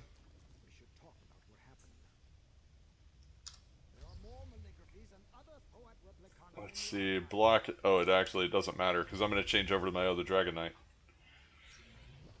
Doing Dragon Knight things in IA.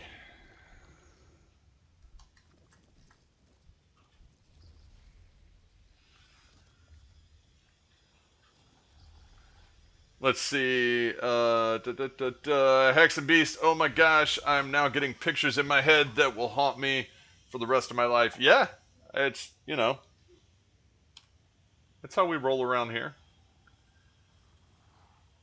That, wereducks.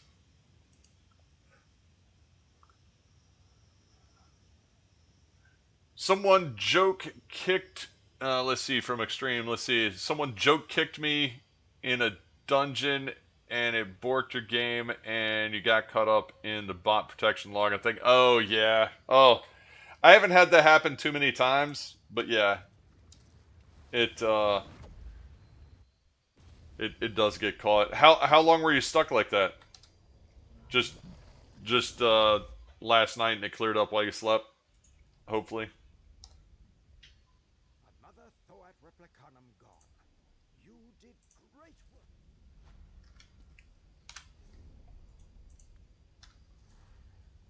A little bit of archives. Oh, so you saw I got 550 archival fortunes from that box. This next one we go through, I think it used to give you that every single time if you did different characters. I think it's not going to give us those. It's going to give us a green box, sort of like the dungeons do. I think they changed it. Let's see, tried for over 10 minutes, then gave up, was going to do a ticket if it was Bork still this morning. Yeah, a ticket would have been appropriate at a minimum. So good that it cleared up, but I don't know how long that stuff takes to clear. I don't know if there's something posted somewhere that says, like, if that happens, that there's like a 30-minute clear time or something like that, possibly. I don't know. The few times I've had that happen, I give up on it pretty quick, and sometimes I come back next day, sometimes I come back later in the day. I haven't really paid attention to the amount of time. But I'm sure it's probably like once it gets initiated, there's some sort of timer that starts. Or some process that takes a given amount of time. That's possible as well. Let's see. Let me change over to my other Dragon Knight. Are you good to go, Zafira?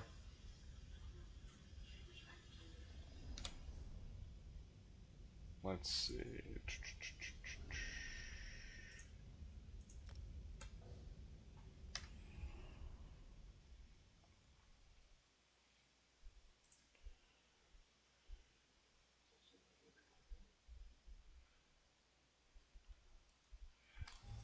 Let's see. Dragons are as alive, fickle, and uncertain as people. Yeah, I am pretty short on coffee.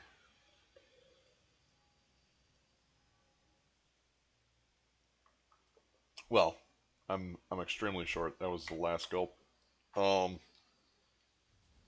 I don't know if there's any coffee on or not. Okay, here's our other Dragon Knight.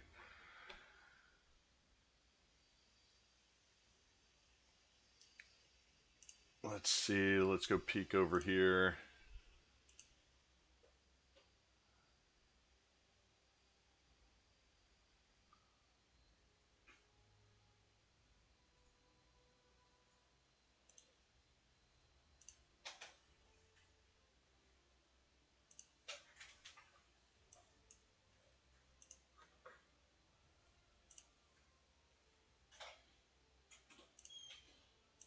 Okay.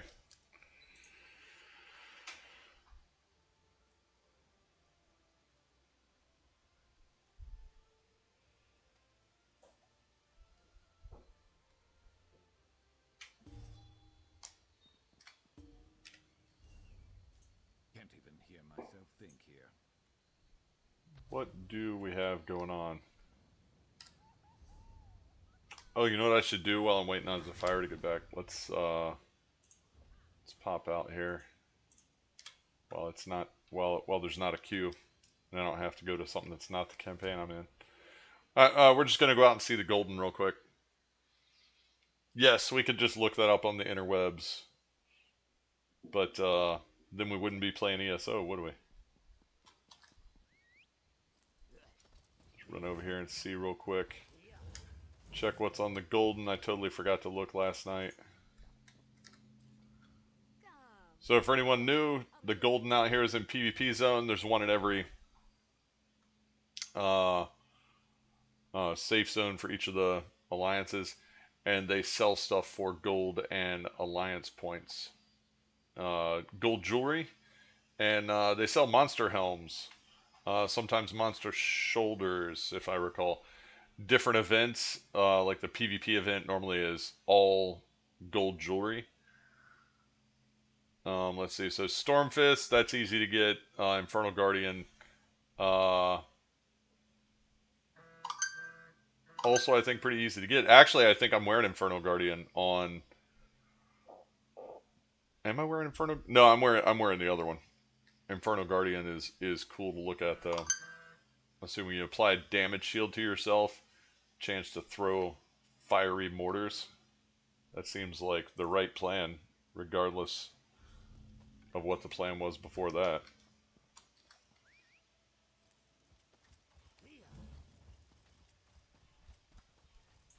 Okay, so nothing we need there. Let's see. So, oh wait, that's not going to help us port out of here, is it?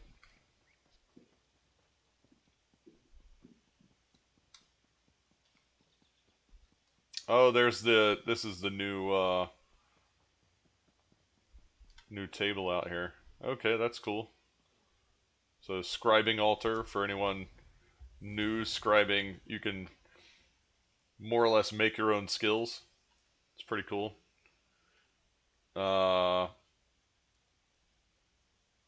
On our DPS build on this guy, we use the Vault, I think.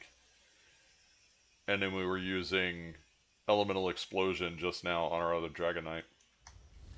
Pretty cool skills, pretty interesting options.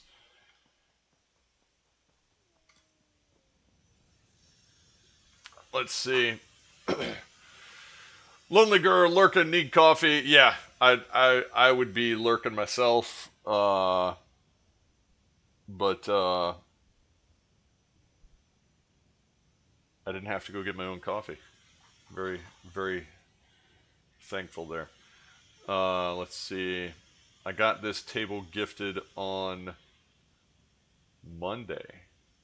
Oh, that table. So where is I heard that you can get that table in your house. Does anyone know how to get that? I have no idea. Oh, Rick, you like the new logo? Yeah. That got the logo on screen. Check it out too. Back here behind us. Or let me see if I can move correctly. I got big ol' banner with the logo on it as well for backdrop. That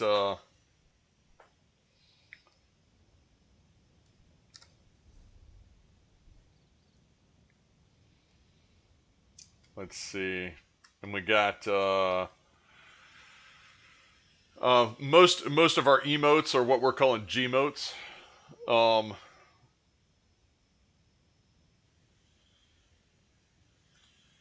For follows and subscriptions and bits and all this kind of stuff. Various takes on the logo.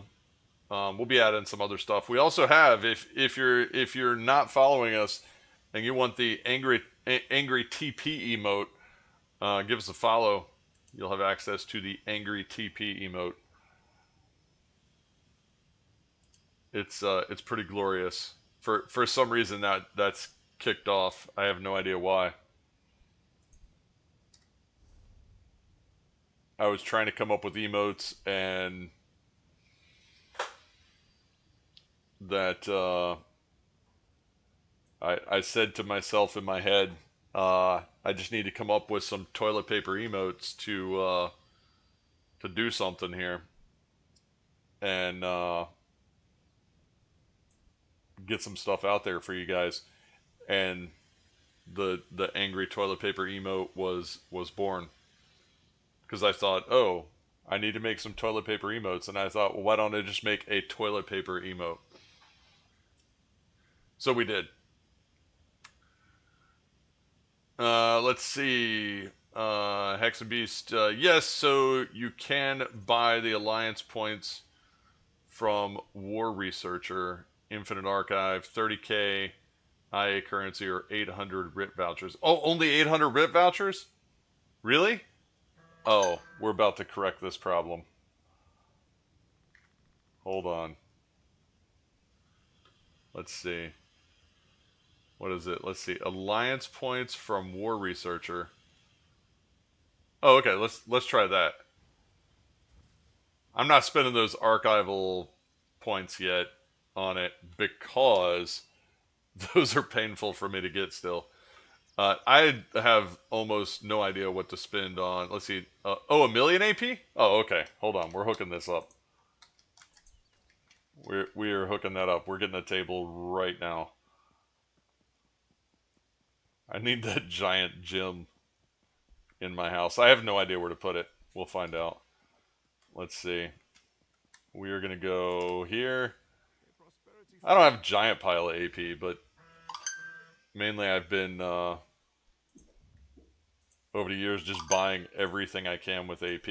And I haven't really been replenishing the pile very much. Let's see. Withdraw. There we go. So we have some AP in our pocket. Let's see. Let's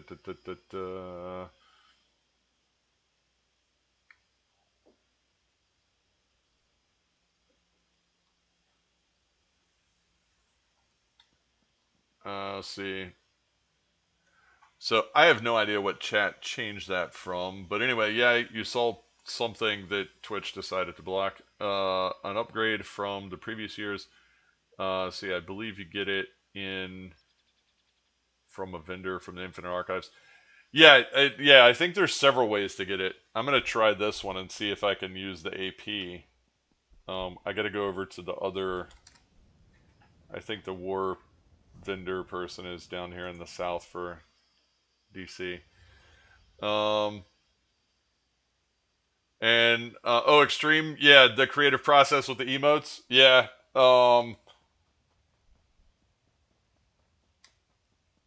I went very not creative, with the exception of the angry toilet paper. That one's kind of funny and random. And isn't really about anything besides me thinking in my head like, oh, I just need to make some toilet paper emotes that people can start using, and then I can improve them or change them later. And all that came out of that was literally a toilet paper emote. So for whatever reason, people have found it hilarious.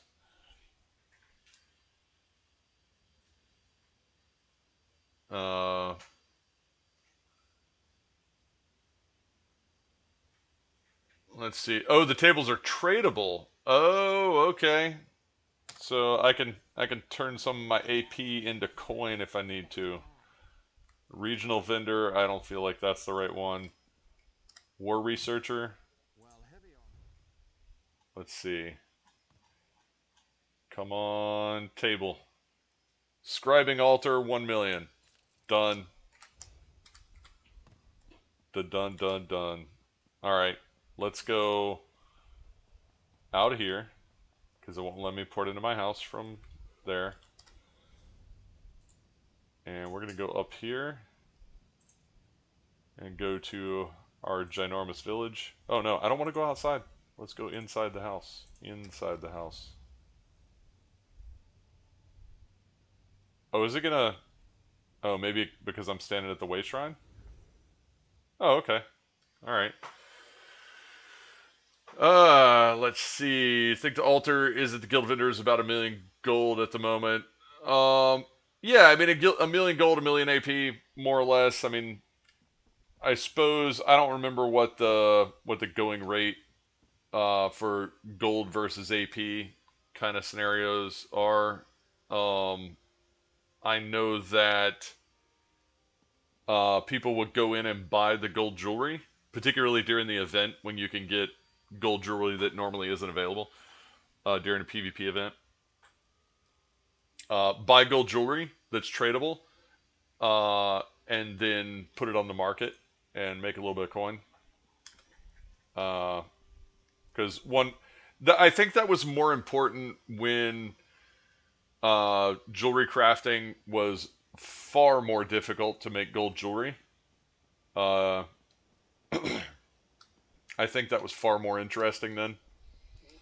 Let's see, I have no idea at all where I want to put this. I mean, probably pretty close to where I have my other stuff. Let's go in here. This is sort of my room here, but I don't really know. I feel like I'm gonna have to move some stuff because that table is not messing around. Huh. Let's see how big it is. Let's see, browse, scribing altar, place. Oh, it's not that big. That's not too bad. Okay. Let me see. What are we feeling like? I mean, I kind of want to put it right here, where this box is, and just move the box. Like, put the box over here in the corner, maybe. I don't really want to put this in the corner. It doesn't look right there for some reason. And right here, it's sort of in the way of the picture. And I'd still have to move the box. I don't really want to put it next to the transmute either. It kind of messes with the feng shui there. Let's see. Yeah, I kind of because there's not a picture on the wall right here, and it's opposite the room more or less from that. Yeah, I feel like that makes, I like that the best, I think. So let's put that down. Let's pick this box up. We'll put that box. And we've kind of got the boxes staggered otherwise. So let's do this. Let's do this. Let's put this box over here. And we can't make it too close, which is kind of annoying, but it is what it is. Okay, there's that box. Put this box here. There we go. Okay, now this box, or, well, I suppose this isn't a box at all, is it?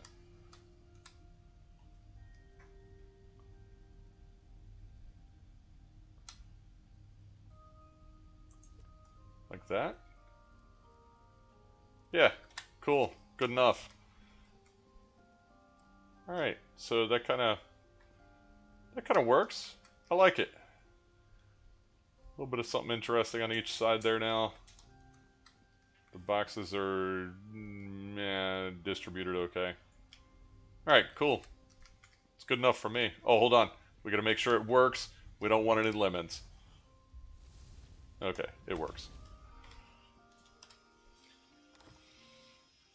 Okay, here we go. Back to the chats. There we go. Oh, coffee. Oh, wait. Oh, here's coffee. Okay, there we go. Oh, yes. Lonely girl. Well done.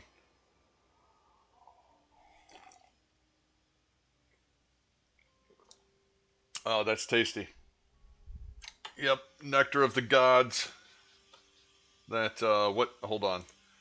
This is, where can I go find it? Can I find that in my own stream? I've never tried that.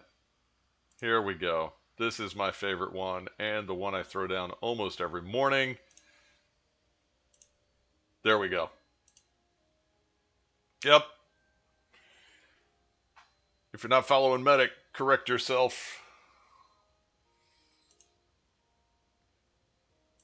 That, let's give Medic a blind shout out. just cause of his coffee emote.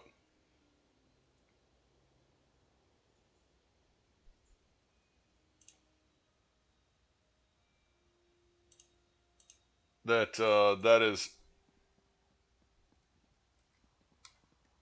if I'm coming into work, if I'm at home that day, if I'm coming into work, whatever I'm doing, normally it starts with my cup of coffee and dropping Medic's coffee emote in his stream.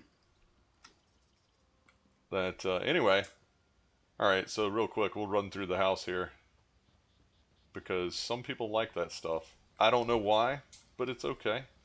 They're entitled to it. Or I don't know if they're entitled to it. It's okay that they do it. That there we go. Give Medic a follow. If you give Medic a subscription, you get Medic's coffee emote. So if you're feeling that emote, go get it. Let's see. Some of this stuff's not even intentionally placed. Some of this stuff we were just like, we need to put it somewhere. Okay, right there, close enough. So this is my giant pile of loot that is of no consequence at all. It just looks cool. That oh, something I didn't know for a really long time. This table right here that you can get, the armory station in your house, only you can see it. When other people come in your house, they can't see it. So if you come in my house, you can't see this table. That's really annoying. I want that table to be visible to everybody else. I need that fixed, Rich.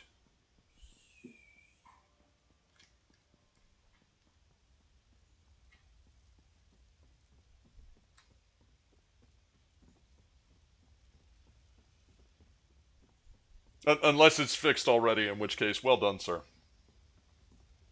Anyway, up here, this is the under construction portion mainly. Up here, where's the thing? I thought there was a thing up here that I could change the time of day or whatever. Where did that go, Lightning? Here it is. You can come up here and change the time of day. So there we go. Now it's morning time. There we go. That's a little better lighting to look around too. So you could change the time of day. You could come up here and talk to the well and charge up your ultimate. We got some boards here that Lightning comes in and works with. And we actually started building this before Infinite Archive, but it is kind of, now looking back at it, it is kind of an Infinite Archive kind of thing. So you could come in here and go on this platform and fight the target dummies, and then go to the next platform, fight the next target dummy, and then obviously we need more target dummies. Yeah, it's just kind of this little arena here that you can come in here and do combat. That if you care about how much damage you're doing from a numbers perspective, you can come in here and check that out. Or if you're me, you just come in here and hit stuff because you can, and the numbers are what they are. This right here is the steed. That's, if I don't know what to choose, I just choose that, and it was red, so it looked cool. And we put the another housing item in there so that it looks even cooler. So we're just kind of throwing stuff in here that looks cool. There's not any rhyme or reason to it. So Lightning's working on this up here. This is what's under construction. We're putting some orc village up here on the cliffside. So we're making the village bigger, and it's coming together at an extremely slow rate. But you can see it's coming together. So you could come up here and run around and look down on everything else, and I don't know if we'll put functional things up here or not, but it's been fun.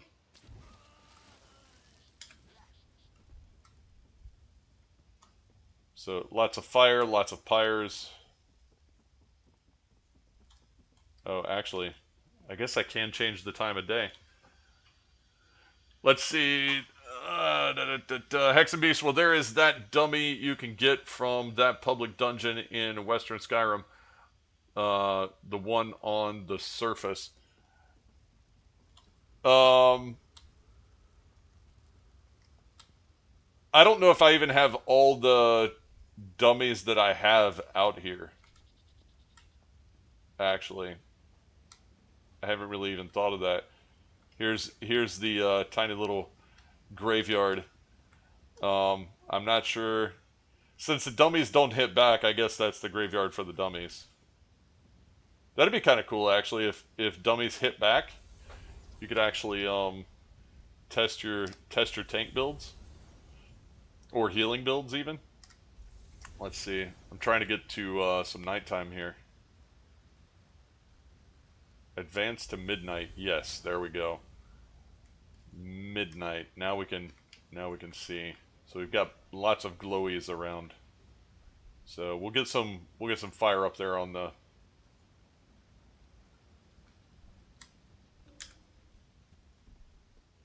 cliffside, but yeah.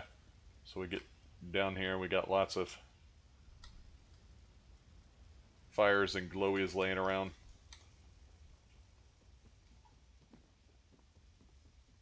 So yeah, we're gonna go keep playing some more ESO. If you want to come in here and check this place out, Ginormous Village. Come in here and knock yourself out. We're gonna keep working on it a little bit. Okay. Let's see. Let's pick up Sapphira here, and I guess we're doing IA again, real quick. Oh, can I click on the clicky thing? Here we go. Oh, hold on. Did that send an invite? No, it did not. The invitey thing. There we go. Okay. Oh, I recall to Infinite Archive. Yes, please. Okay. Let's see. That would make more sense if they hit back, because you could get better feel for dodge roll, etc. Yeah. No, I think having dummies that take damage is interesting for those that are dealing damage, which, you know, is quite a lot of people in a raid. That's the majority of a raid, you know, is the damage dealers. But there's not really anything to gauge tanks or healers. So it would be really nice if there were dummies that could do that.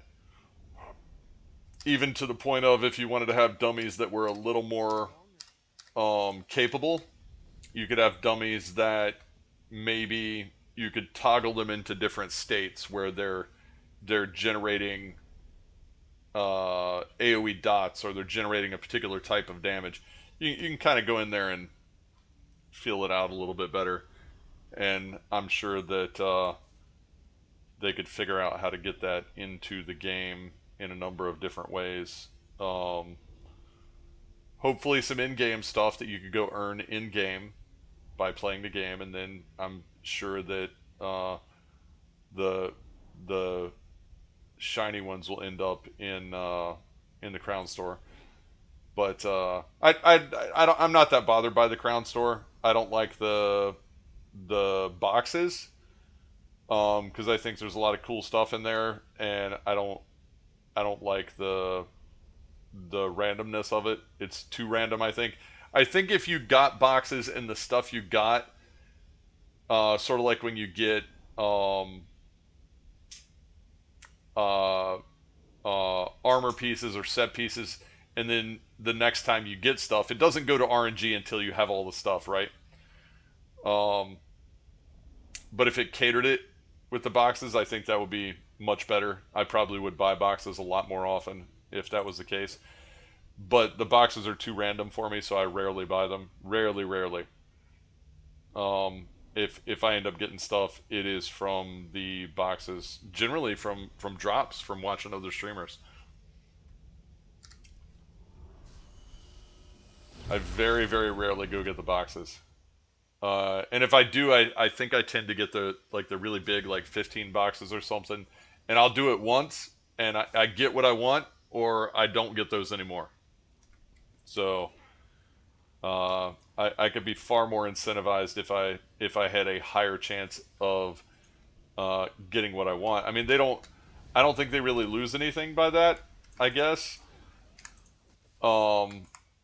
Unless they really are trying to get the people that can't help themselves and just buy, you know, hundreds and hundreds of dollars of those boxes. But I don't know that that's particularly a problem with ZOS. That's something that those folks probably need to sort out personally anyway. Because that probably affects them, well outside of just gaming and stuff like that. I don't think it's good that it feels like, ZOS is potentially preying on that. It's probably one of my biggest complaints to ZOS is that it does feel kind of Something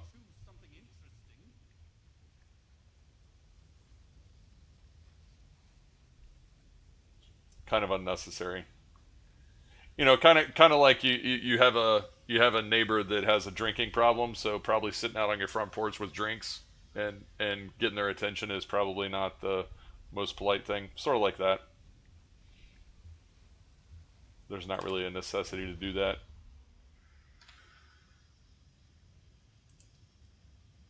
Let's see. Here we go. There's no way I can say that name and not butcher it. Monesque. Is that right? Monesque? That might be right. Monesque 420. First time chatter. You came in with Mother Ducky. Sorry I'm late. Was working in the outside. It was scary and hot. Monty is fine. Okay. We'll see how long I remember that. So you're backing. You got a little AC now, Monty.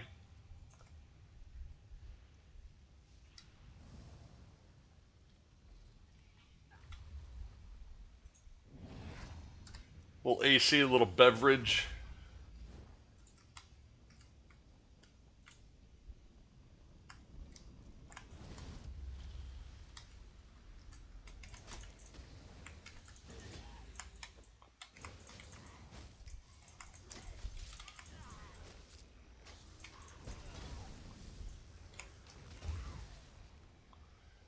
There we go. I don't even know what this book does. Do I get ultimate or something? It gives resources? Okay. I haven't even paid attention. It just kind of floats around and makes a green bubble that I'm standing in now and again, and I'm not really ever thinking about it that much. I know this stuff probably matters a lot more to the point where you care if you go beyond the first, whatever these things are called, the first... No one in the archive has martial skills. It's a good thing you came along. I can't think of the term. Anyway, the first tier, first series.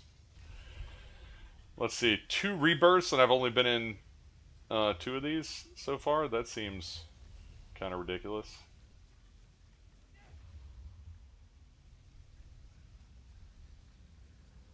Heavy attacks. Ugh. Yeah, I guess Gilded Sight. Arcs, yes, there you go, Big E. Thank you, sir. Arcs. That, it always helps when people who do this now and again, that know the terms, point me in the right direction. Which could arguably be basically anyone besides me.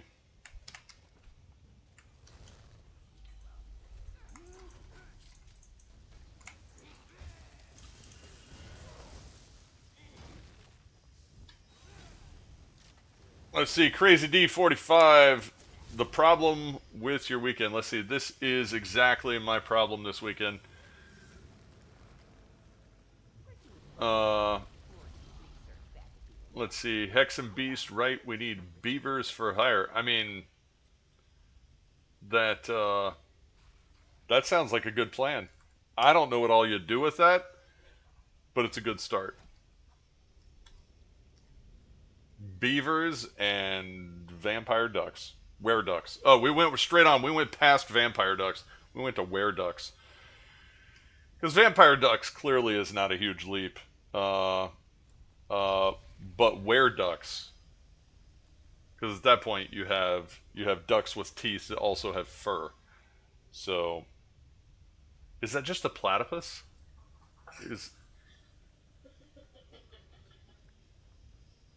Is a platypus a were-duck? Mother Ducky, we need to know this.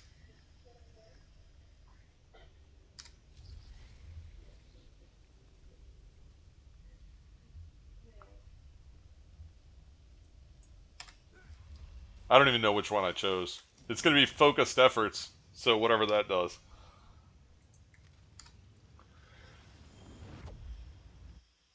Let's see.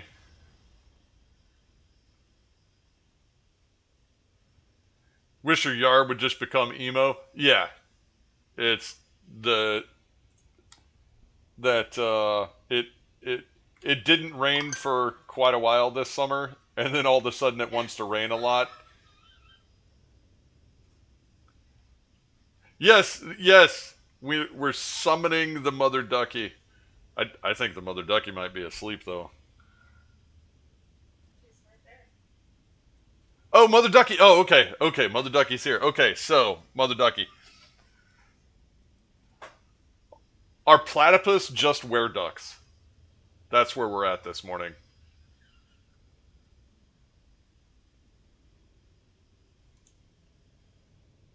Yes, we woke you up to get this answer. You're welcome.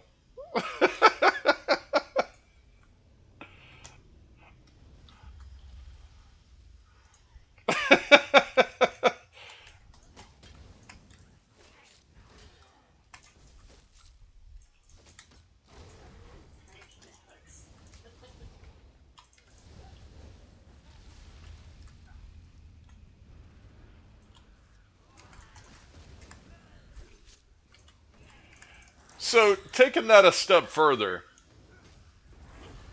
does that mean that we can have the occasional wolf hatchling?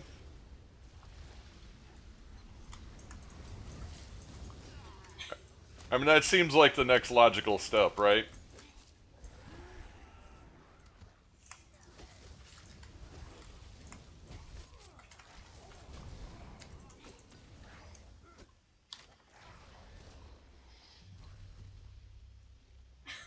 This is the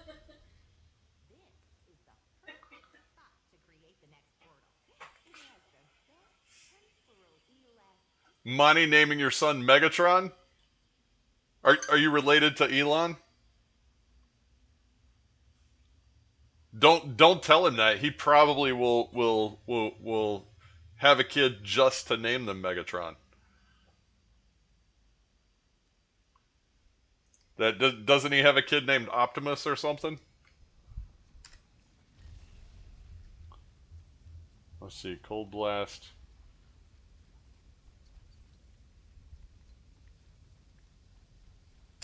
Oh yeah, cold on a poison bill. We'll take it.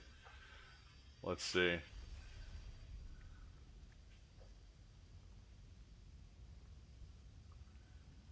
Frankenducks.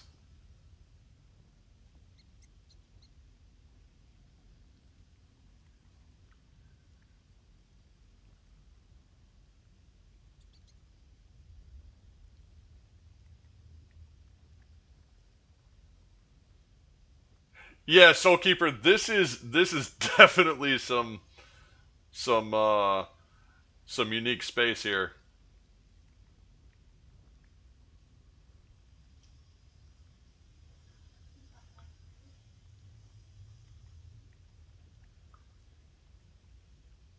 I'm having I started something now. I'm having to go back through chat and figure out which ends up now.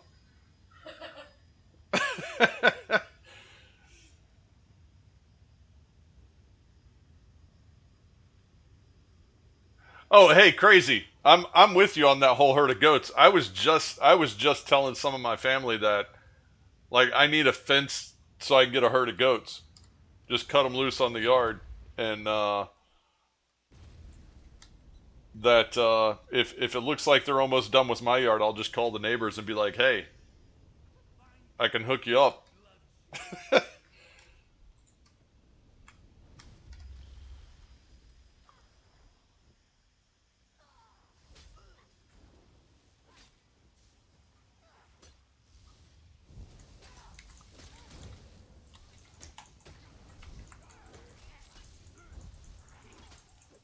But that isn't. Maybe this is something Mother Ducky can tell us too.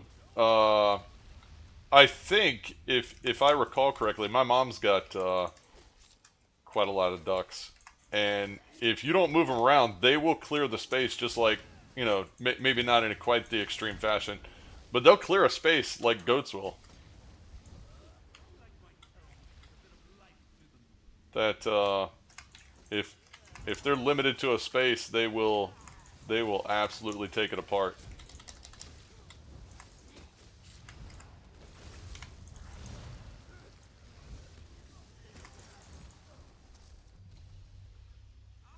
I was just about to join in, but I see my services are unneeded.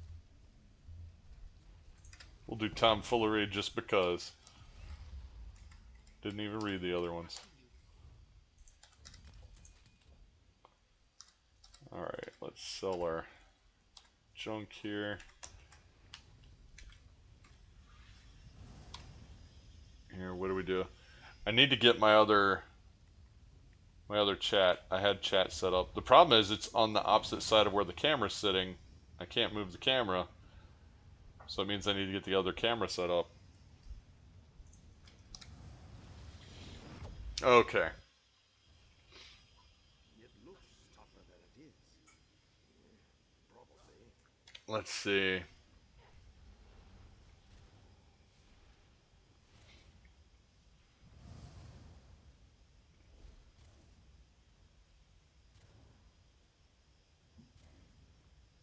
Okay, hold on. I am way back up here.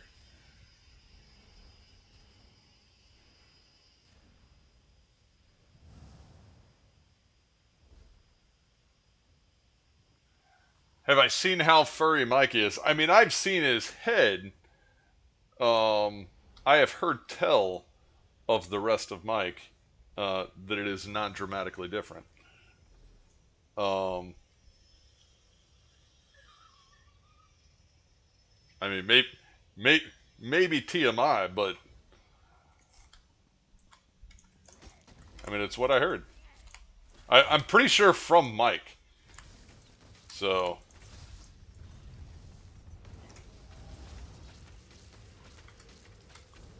I have no idea what this wall of stuff does. I was seeing that on Mike's stream yesterday, I think, and he explained it. It had something to do with heals and the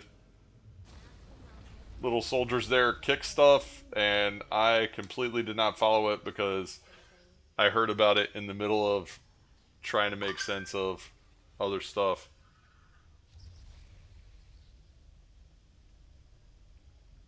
No, Monty has endured the ads. Thanks for doing that. I would turn them off altogether if I could because I don't really get anything out of them anyway for the most part. Not enough, in my opinion, to be worth it.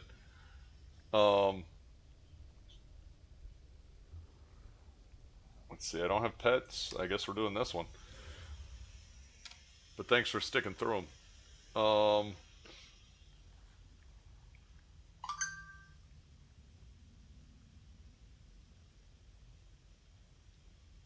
Oh, Mother Ducky's ducks are free ranging.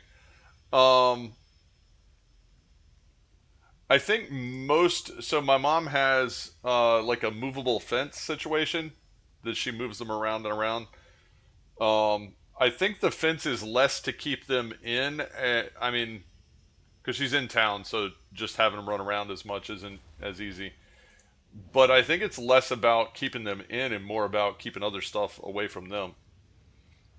But she goes out several times a day to move the fence. It's pretty big. It takes her a while to move the whole thing.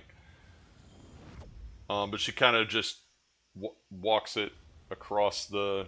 I was gonna say yard, but it's really kind of more of a field. So they're probably. What does that fence cover? That fence might cover like half an acre at a time or something like that. It's a pretty good amount of space. And I think she moves it, two or three times a day. One just so they still have stuff to get to and stuff like that, and then also so that they're not just wrecking the one little spot and wearing it out.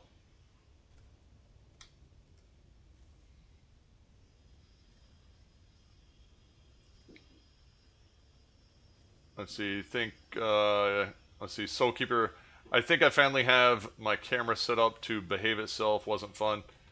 Yeah.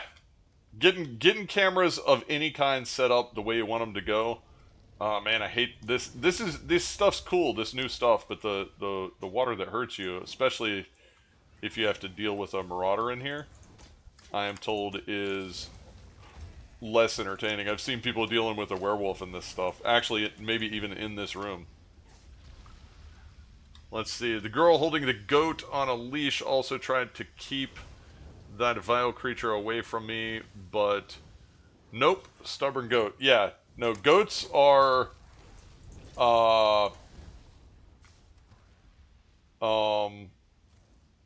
determined is probably the nicest way to say it about goats. Once they set their mind to something, they're going to do it. Don't wonder if they're going to do it. Wonder how long it will take them to do it.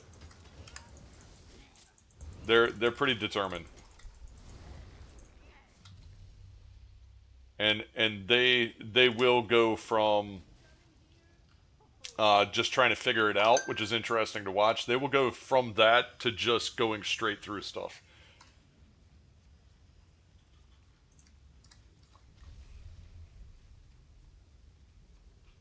Goats can be fun to have around, but just be prepared for them to stand on your car. It's a thing.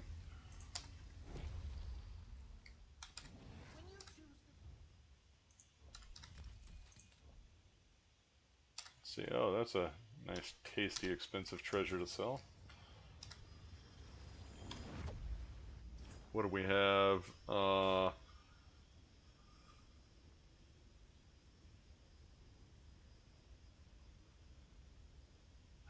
Yeah, we had a goat. We had a goat named Star.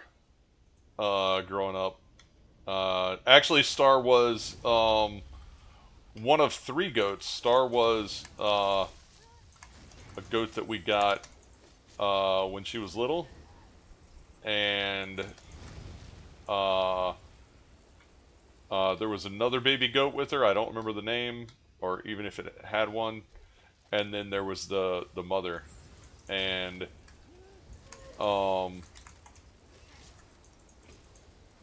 we had a neighbor's dogs that came over and got one of the goats. I believe it ended up getting the mother as well, but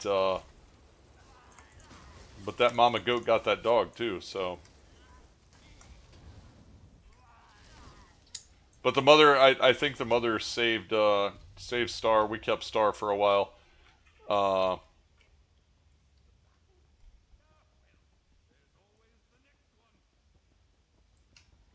And we didn't have goats for any particular purpose. I don't think.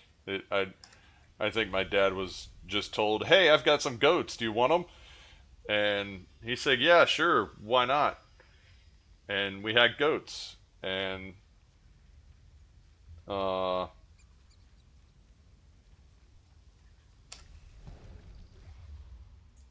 that's probably that whole story. I was trying to think, is there more to that? Nope, not really.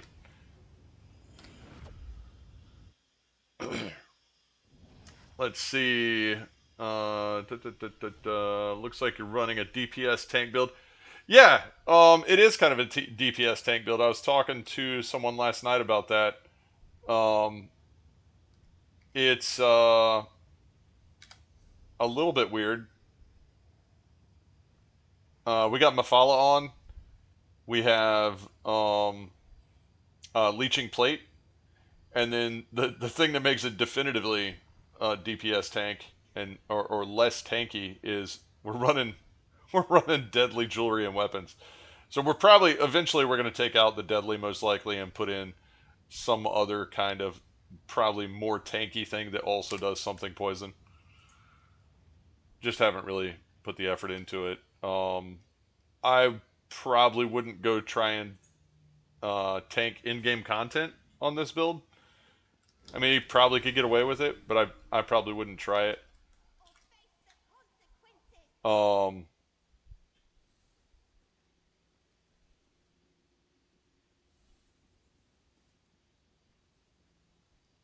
But yeah, ultimately the oh, come on, really?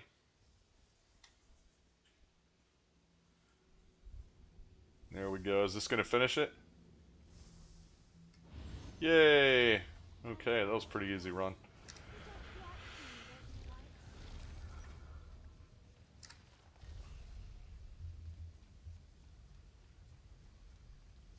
Oh, phalanx. That's those guards. We'll try it out. Let's see. Looks like I'm running a DPS tank build. Yeah, so we'll change out the deadly. I mean, I just happened to have the deadly in the bag and was like, yeah, sure.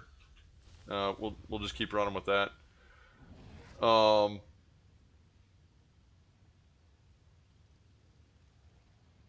on, going back up to Hex and Beast so I can track. Yeah, goats are absolutely stubborn. The girl holding the goat on a leash also tried to keep that vile creature away from me, but nope. Stubborn goat, yes. What happened during a medieval event where I was participating for reenactment? So the last I wanted was me standing in front of the audience without a shirt. So I told the goat if it's not behaving right, then we're going to have to barbecue that evening. uh,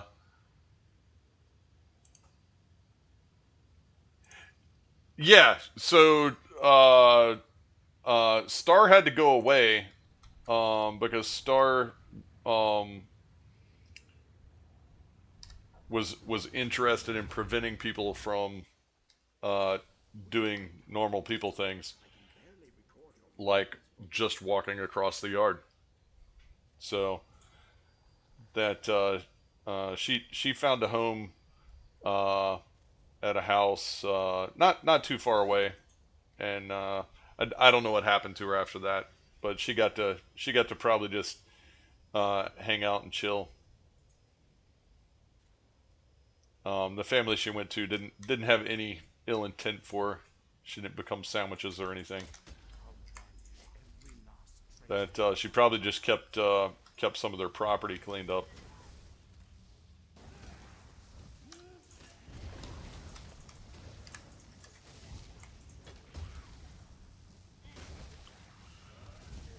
And you'll notice I'm not doing a whole lot of bar swapping on this.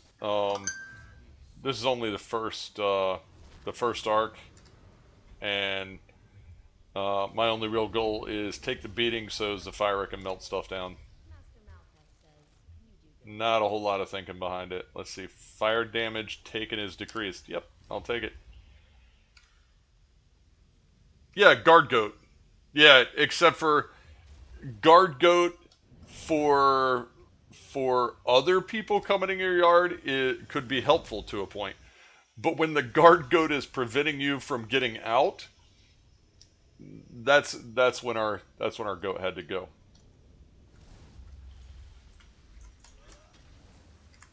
I didn't really have problems with the goat.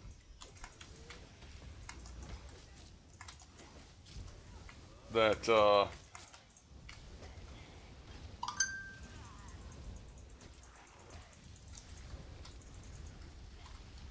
there we go. Oh, I didn't even see this guy sneak in.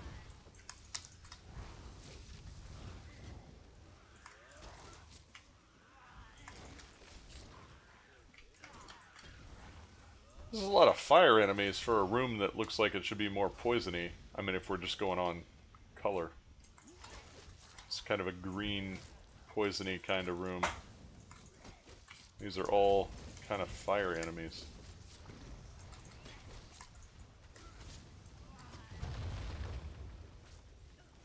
This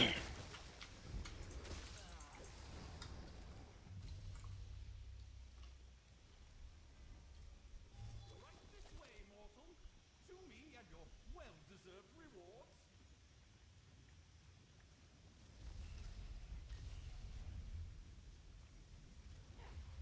Class skills damage increase. Yeah, we'll take it. It's exactly what we need. 10 more hit points of damage on this tank.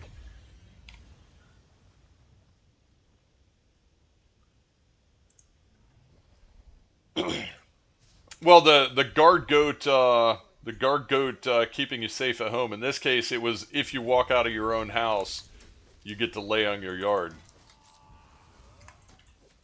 after you've taken a short flight.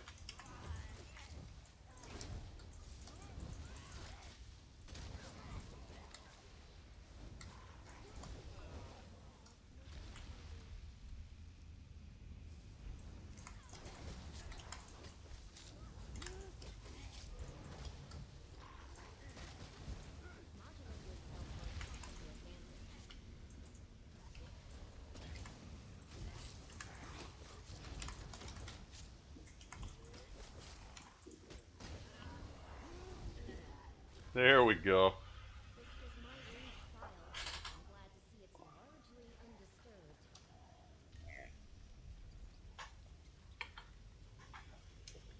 Let's see. I'm going to take Tempest again. It's really helpful. Tempest is useful if you have piles of mobs in one place. But the drawback to it is if you drop it and whatever the stuff you're trying to hit moves too far away from it, it becomes almost completely useless. So while it is really kind of a cool one, if you drop Tempest in the wrong place, you're not going to be happy.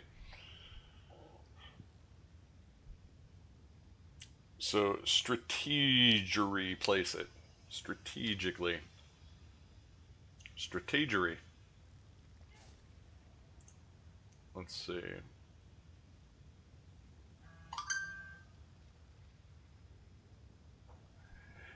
Yeah, so the goat was kind of a were-goat. Yeah, I think if it could have taken the form of a werewolf, yeah, that would have been appropriate with that goat at that time. It went from being a nice little goat that just kind of hung out and played to, for whatever reason, having it out for people.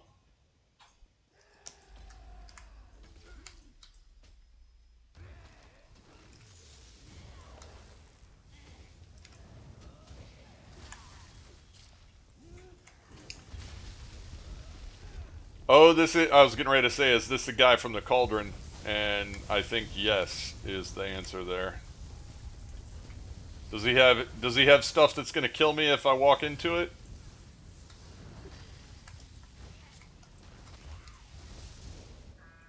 I guess sort of. Not as deadly. I guess the other one was like a one-hitter quitter kind of thing for the most part.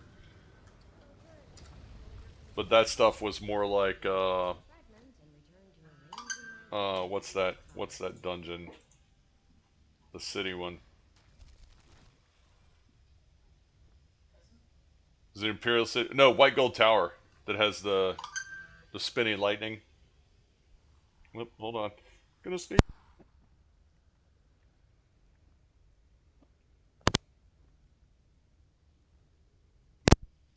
Huh. That's curious. Only one sneeze.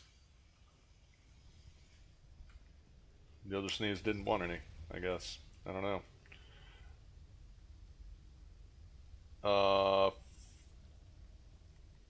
Frost surges to your defense intermittently burst out frost 2 meters around you, snaring your enemies.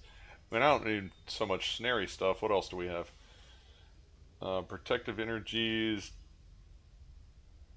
Yeah, sure, we'll take that, I guess.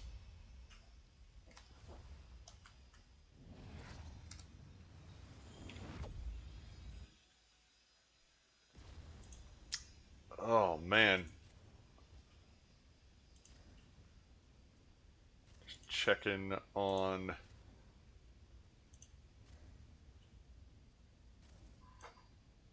how everybody's doing. Seeing who's about. Oh, man, there's all kinds of people popping on. That nice. Medic, Zim.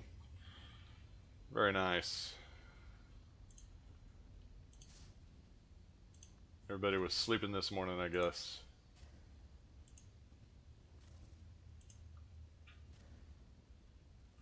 Alright. I'm gonna get back to what I'm doing. Here we go.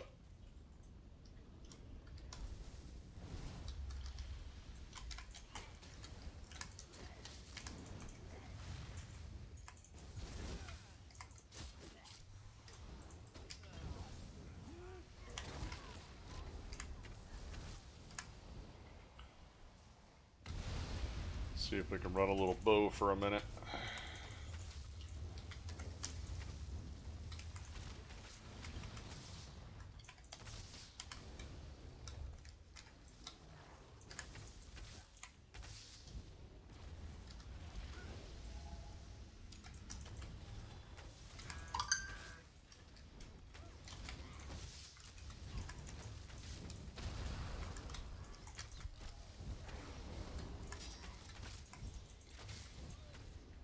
Is that it? Is that? Yep, that was a quick 3. Let's see, siphoning vigor. Yeah, we'll take that. Oh man.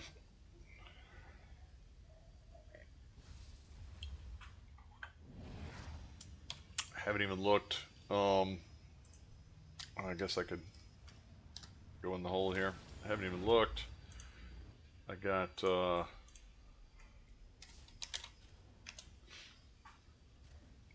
what do we got? I've decided I'm staying on stream. I'm missing my soccer game. Or football game for those that appreciate that.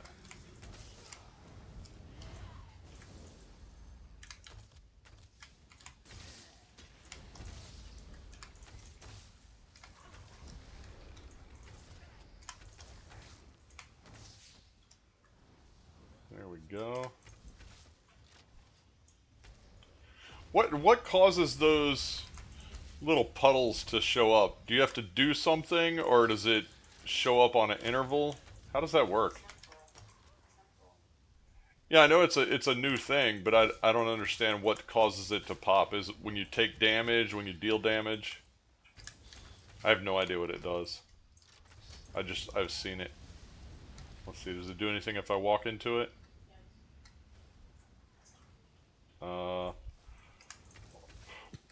I don't know. It looks cool. I'll give it that.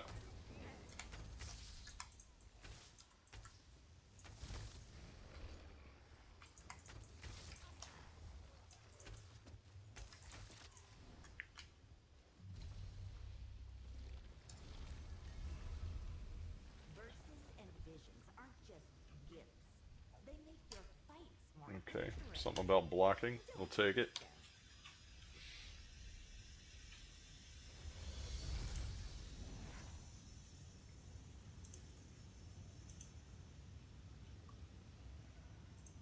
Alright, minigame.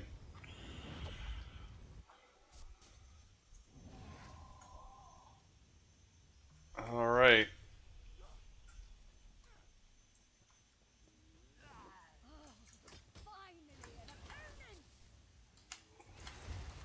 An opponent.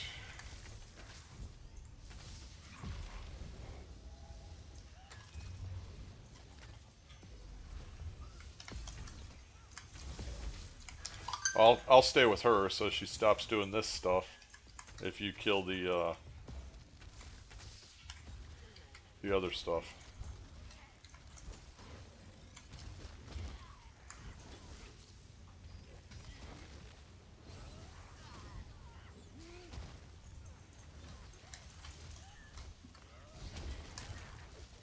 So ideally, we don't want her in the middle of those. So if you get these, if you run away, and separate her from that problem, it drops them away from her. Go get the pillar. Oh, is it not? Is the pillar not up? Hold on, let me get that. Let me get that silly. Oh, you got him. Whacked him. All right.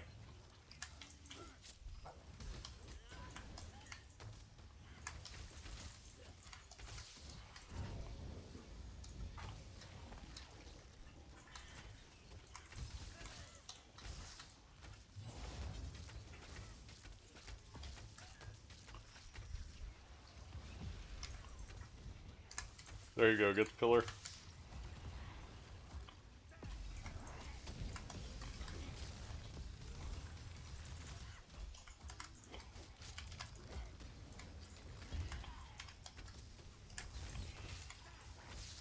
Trying to get her dotted up good, because I kind of hate fighting this.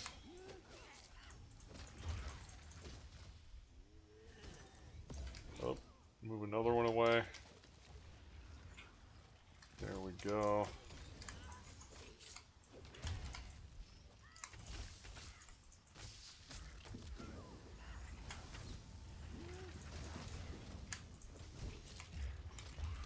Another port.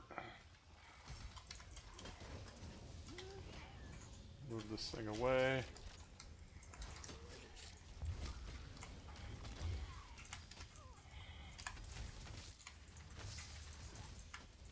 There you go. Bash on those attacks. Move this away again. Oh, good. She gave up. I'm honored to fight with you. Good fight. Honored to fight. I don't know if I'd take it that far.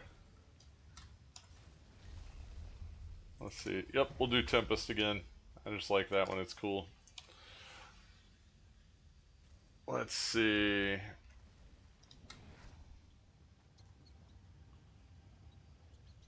So...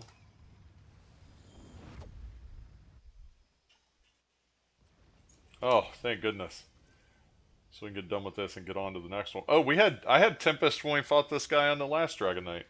What are the odds? This place nice, so I couldn't furnish it. Alright.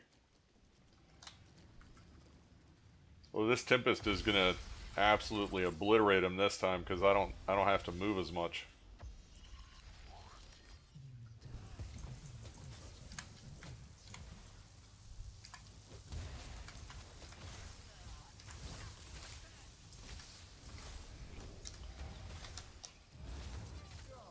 But are you smart?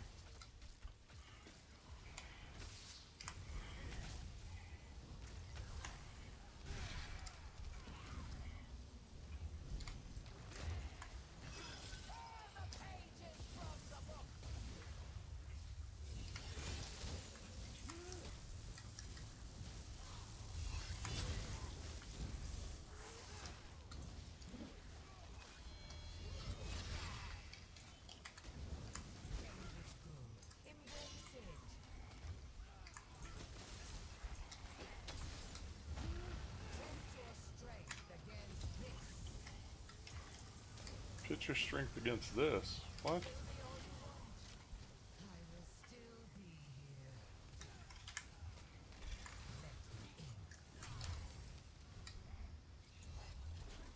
There we go. Good clear. This version. She's spreading across the books in this archive.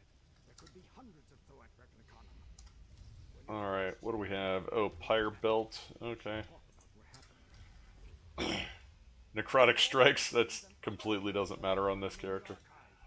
On this build. Actually, that Necrotic yeah, Necrotic wouldn't work on this guy at all, because his other build's stamina. That's okay.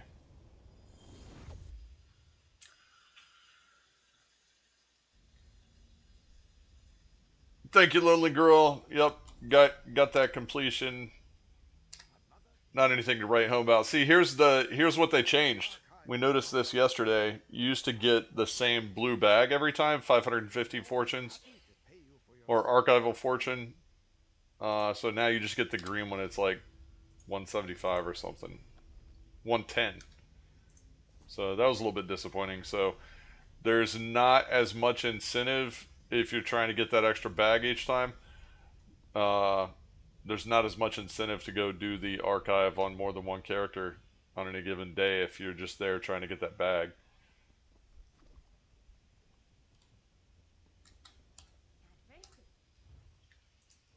So I don't know that it's good or bad, it's just there's not as much incentive as there was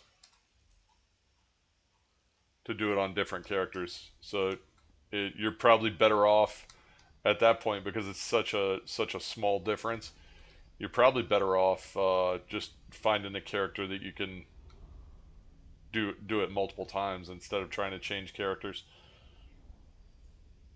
You don't get anything extra for changing. Yeah, I mean it's in the greater scope of things. I think that probably Zoss looks at it and goes, it doesn't really matter that much, and I think that's probably true for the people that are going in, and doing 8 or 10 arcs or something. Um, it probably doesn't matter to them. It matters more to players like me that go in and do just the one each day on a character or something, because I normally don't do more than one arc. I'm not against the idea. I just don't have any characters that are really built to be in here yet.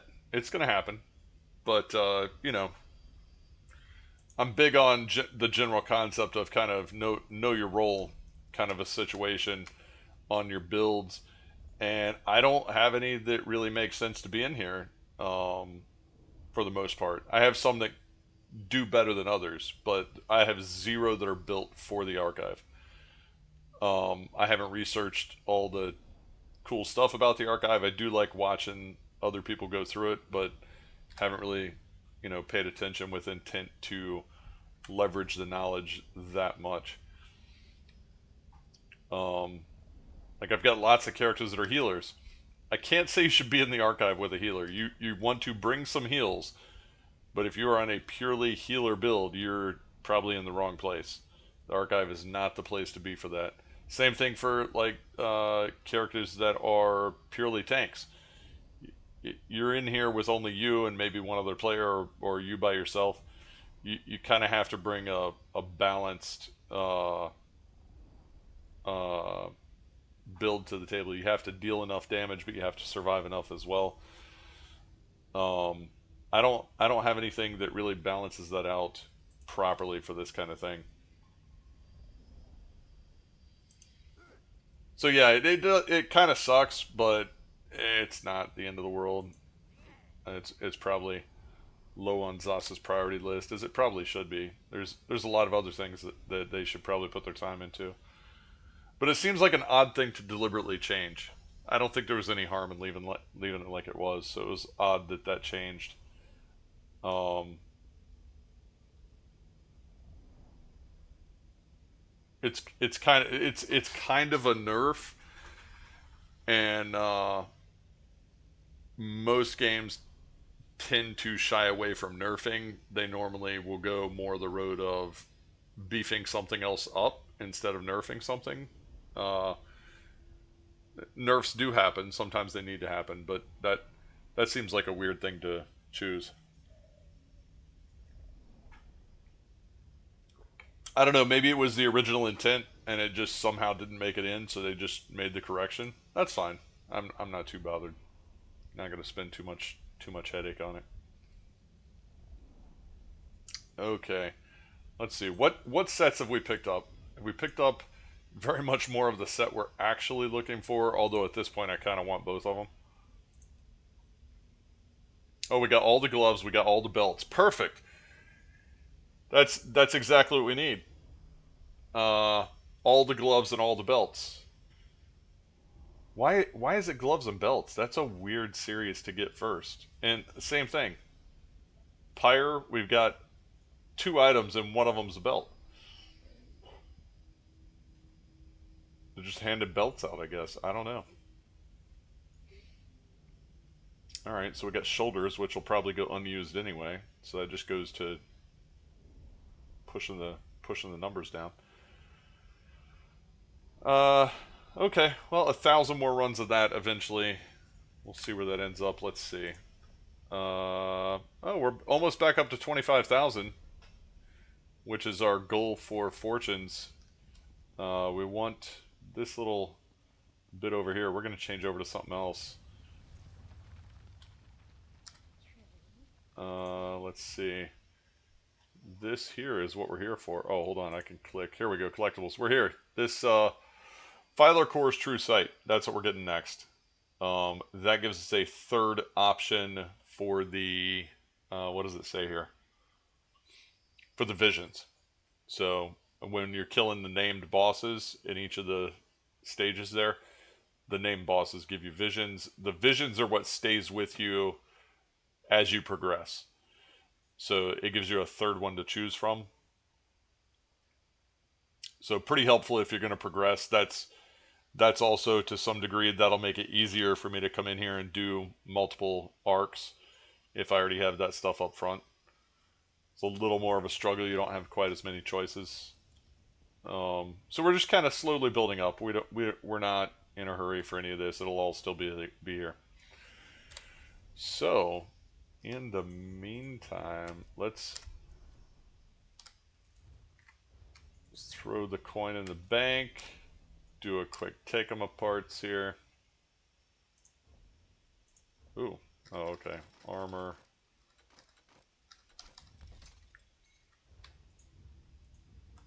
There we go. And let's leave this. I think we're gonna hop on a character that's a little more versatile so that we can do almost anything.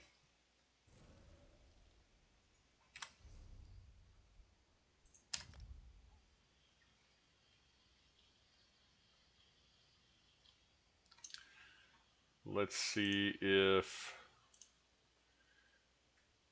we can do that. We might even see who else is up to some stuff. It's not Sunday, so Medic's not doing trials yet.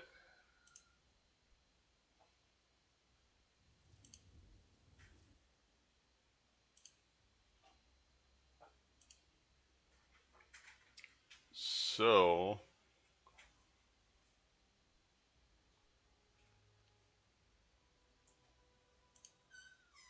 what are we trying to think about here?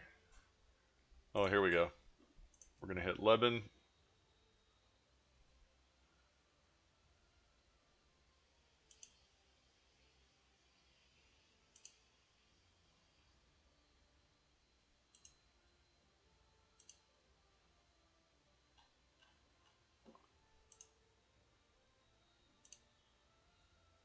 See if we can do some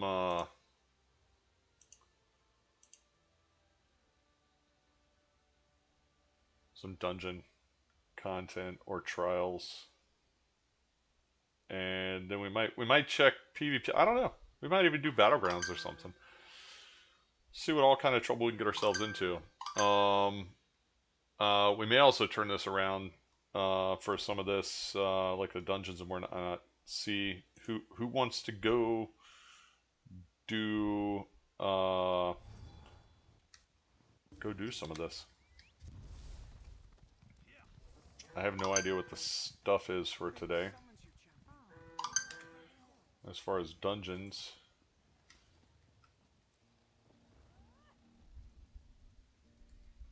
What else do we have? I guess any of the daily things. If we go do some of these dailies, we get some of these scripts for other characters as well. So yeah, for anyone that is new to ESO or coming back to ESO or just for some reason does not know about it, the scribing platform in the game now gives you some ability to more or less make your own skills. And you can unlock access to different parts of those skills by simply doing dailies.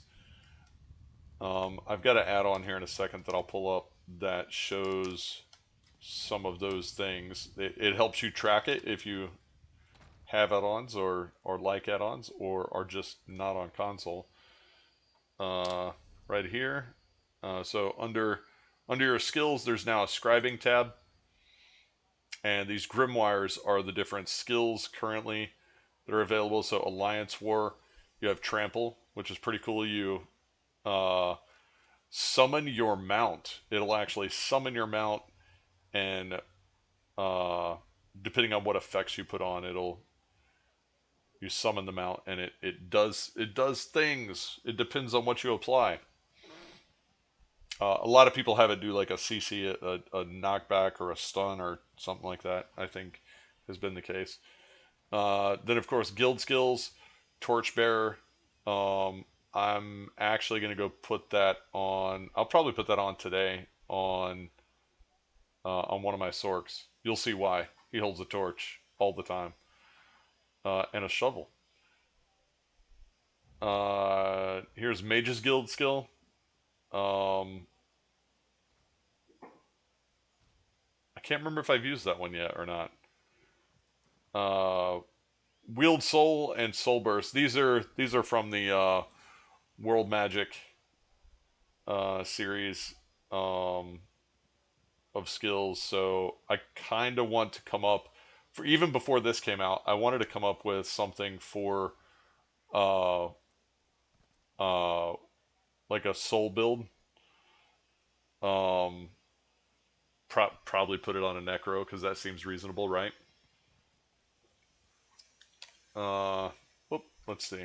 That wasn't the button I wanted.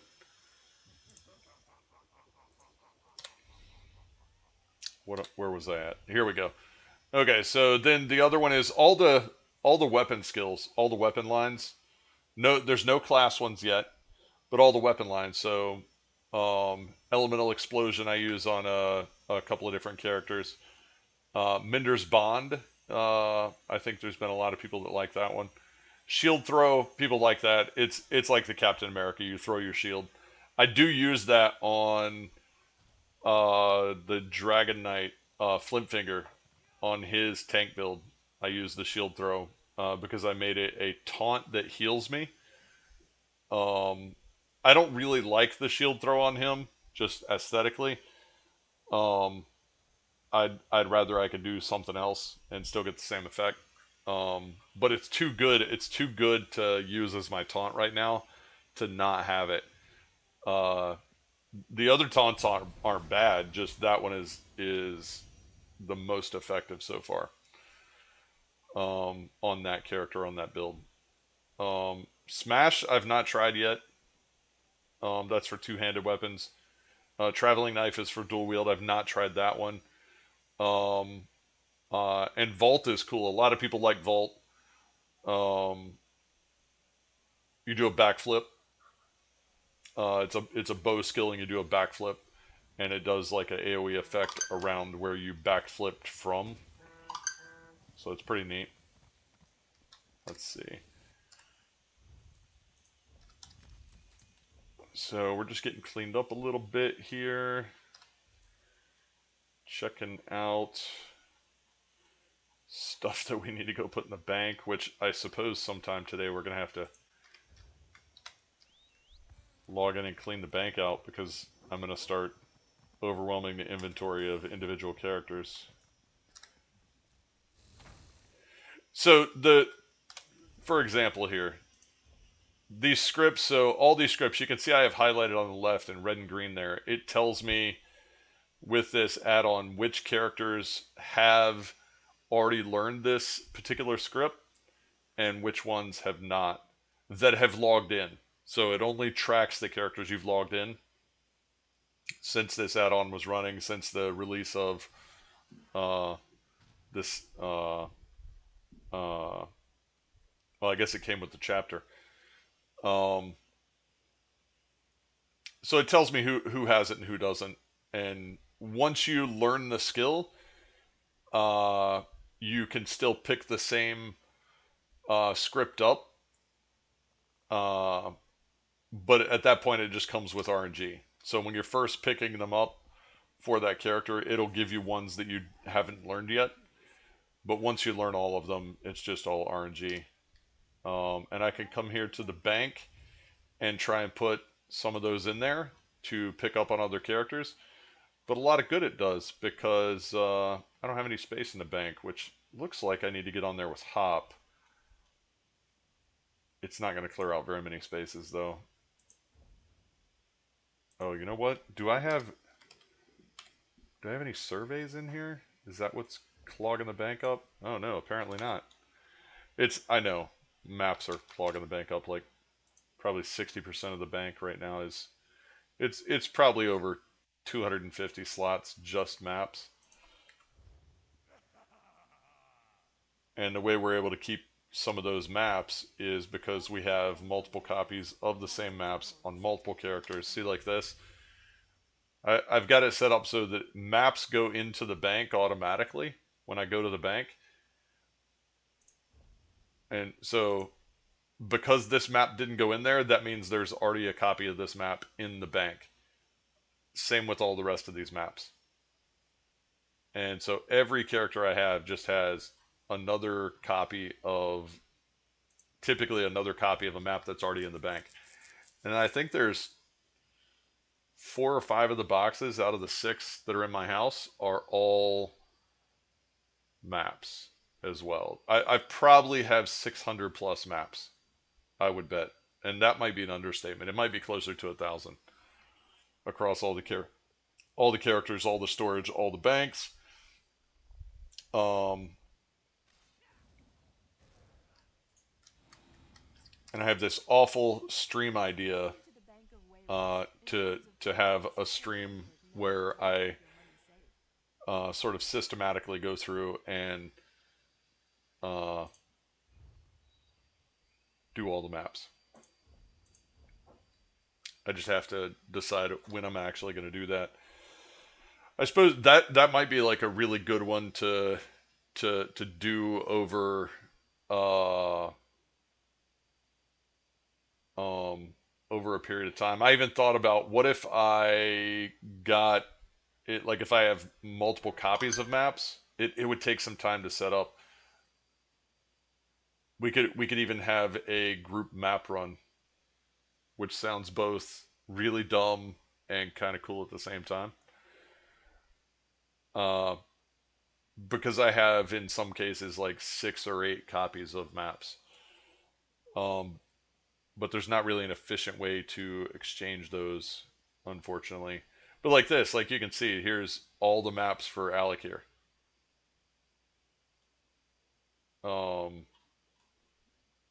So I have multiple copies of entire zones of maps.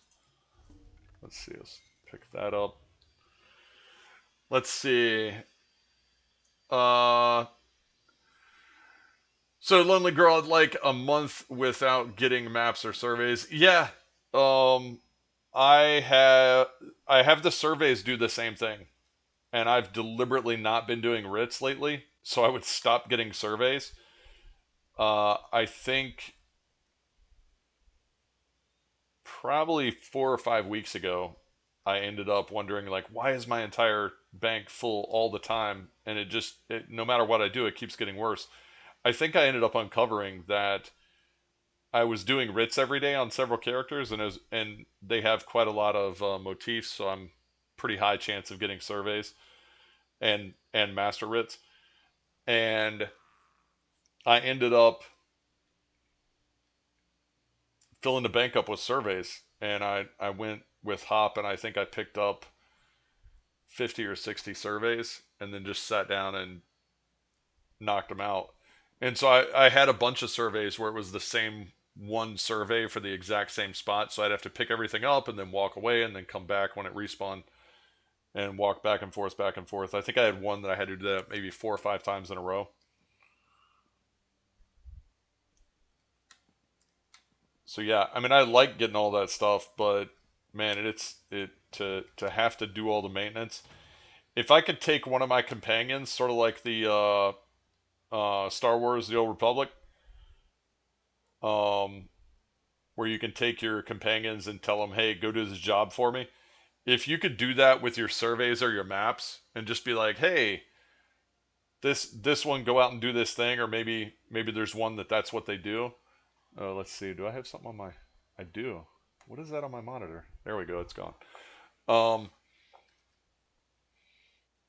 The idea that I could take one of my companions, and while they're out doing that, they're gone for some amount of time based on the number of whatever things. Like if I had 600 maps, then I guess I'll lose them for 6 months or something.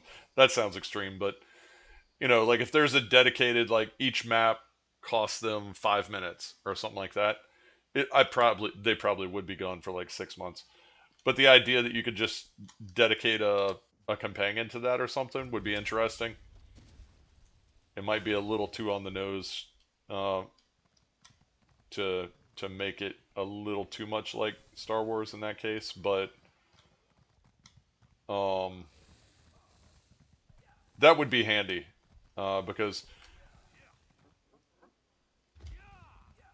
sometimes that stuff, depending on how you play the game, that stuff really kind of generates a lot of overhead that I'd prefer not to have to deal with as much.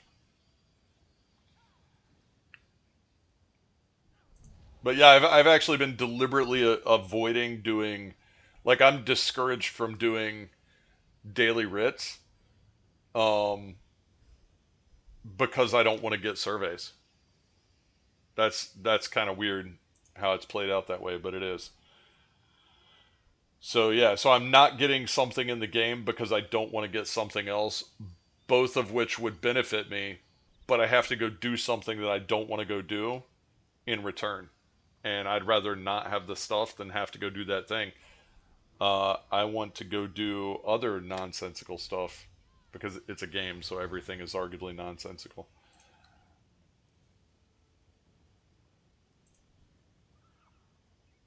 Let's see, guild like this, like these. Uh, Once I get all of my characters, the all the scripts, then I won't care as much about going to do this stuff. Let's see, what was it? Alakira they wanted us to go to? What was it? Can't even remember. Was it Alakir? Is there a named in Alakir they wanted me to kill? Can't remember. Public dungeon? No. Named. Here, let's look again. Oh no, it's, oh man, that was way off. Okay, Grotwood. Good grief. Reading. I heard it's a thing. The Grotswood. There we go.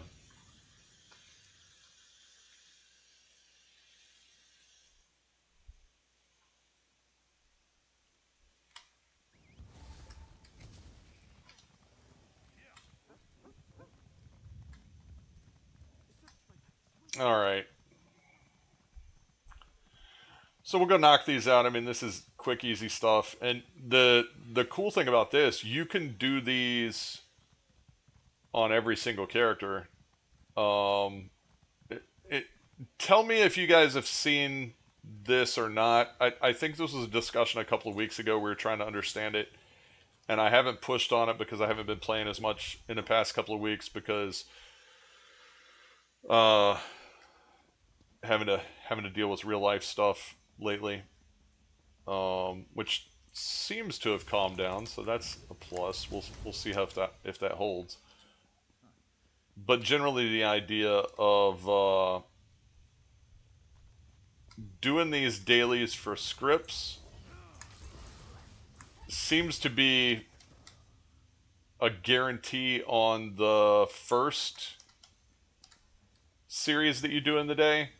But even if it's on another character, it may not be a guarantee on follow-up characters. Like almost like it turns into RNG on the follow-ups. Does anyone else have that same experience, or is that me just remembering what I was thinking a couple of weeks ago incorrectly? Does it turn into RNG, or does it not? Or maybe they even changed it when they patched recently. Seems to be your experience, Soulkeeper. Yeah, I think that's the case, and I don't know if it gets worse. Like if you do it with the second character, it's a little bit okay, and then the third one maybe it's worse, and the fourth one is, you get almost nothing for it or something. I don't know. I don't know if it falls off or trails off or whatever you want to call it. But I feel like the first character I go through and do them with, it's basically a guarantee that you're going to get a script, and then as I progress through more characters, intentionally or unintentionally, it feels like there's less less of a guarantee, which I suppose makes it definitively not really a guarantee at all, right?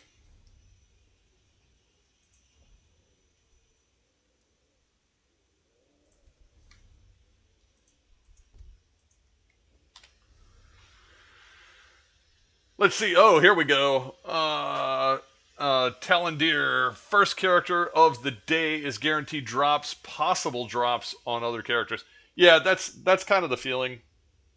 Is that something they actually stated, or is that just kind of something that the community's just figured out? Because the last several ESO lives where they've talked about stuff, I've been stuck in a meeting or something like that. So I've entirely missed that stuff. So the chapter release and this last patch, I'm completely flying blind. I don't have any reference. I haven't gone to the PTS. Just straight up making it up as I go, learning it blindly, which I don't know. I suppose is useful on some level for stream content. If people find it entertaining with me walking around running into walls. Speaking of walls, what's the next quest? Let's see, Stormhaven Anchors. Let's do Ardon first. Get that out of the way. Are we doing this? Yeah, I guess we're gonna do that one. Talandir, yes, it's something the players doing the test server said that is how it works. Oh, okay. Okay. That,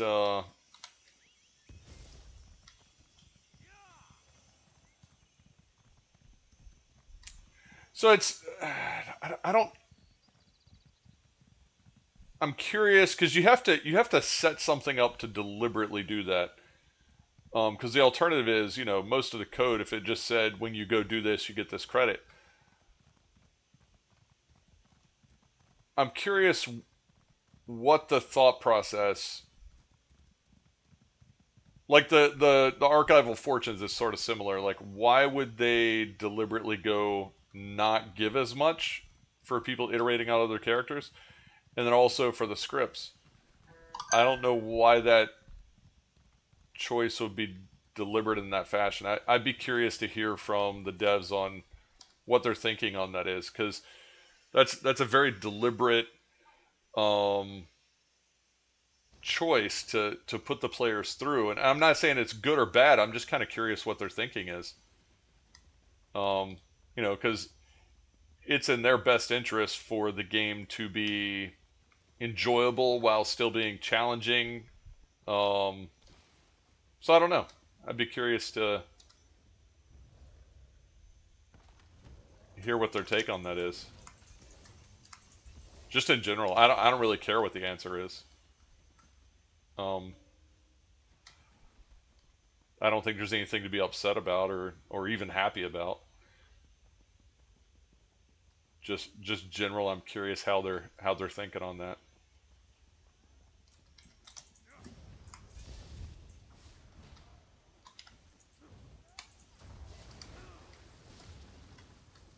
There we go. Go in there and get a little credit. Okay. And Stormhaven Anchors. Let's see. Let's go port to the house here so we can port for free. I highly recommend once you start getting gold and you don't know what to do with it, instead of paying insanely high prices for stuff on the market that are just ridiculous, go buy houses. Then you can just port around the game for free. Or now with the housing stuff, you can actually decorate more than one house, and people can actually go see it. Which has been, I don't do a lot of housing myself, but that's been a long-standing thing of mine, where if I can get 100 houses in the game, who cares? 99 of them are useless, right? There's people that really enjoy the housing stuff, and they make really, really cool stuff out there. And we'll probably actually put the effort in to do some housing tour kind of stuff. at some point because there is some really interesting stuff out there to go see. I'm sure we'll end up running across ones that you've seen elsewhere, but we'll all probably live. But now you can actually do housing and have people appreciate it more easily. That's pretty cool, right? Let's see. Or yeah, so yeah, I can go show you my housing storage unit. You can go see people's storage units. Actually, wouldn't that be wild if you could get into ESO real estate, or even ESO storage wars? Would that be interesting bit there? I don't think it would work functionally, obviously, because you can't. Well, could you though? Because you can take stuff. Could you set up a storage wars kind of thing in ESO? Because there you can have housing stuff that's in your house that you can then trade to people, right? Which means that you could put it in there, have an on-stream auction. Am I giving away a good idea for a stream? It seems like maybe so. Someone run with it. I don't care. Who would be wild to run with that? That would be completely out of control with it.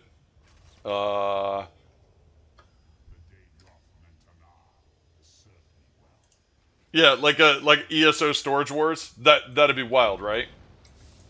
I'd watch it.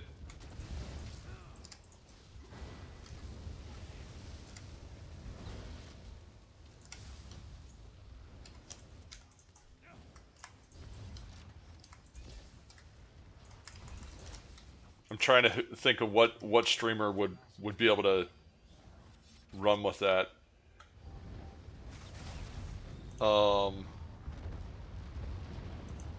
Oh, why can't I think of his name? It's right there on the end of my tongue.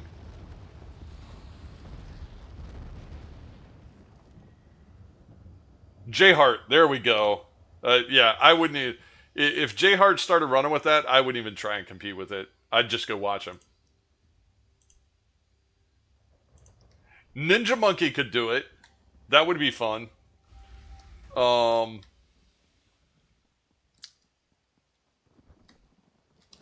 But I was thinking of people that have leaned hard into the housing stuff that just have so much stuff or have put a lot of time in or whatever.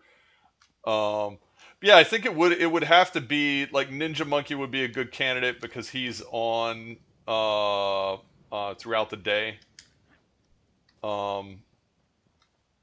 Normally during the day while I'm working, I've got Ninja and Medic in the background.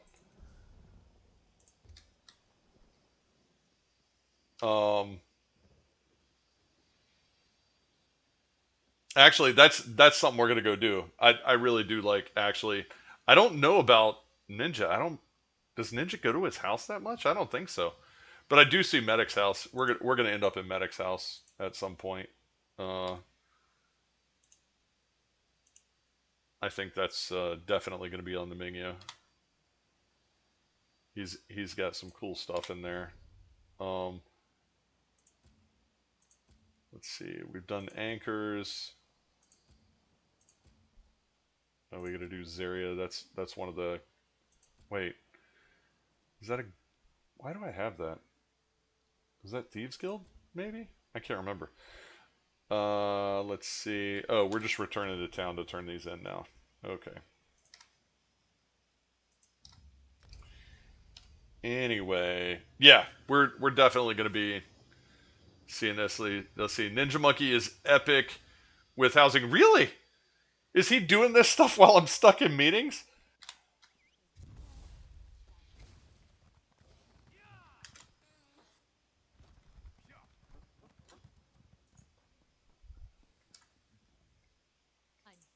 I gotta actually start paying more attention, I guess, when he's on.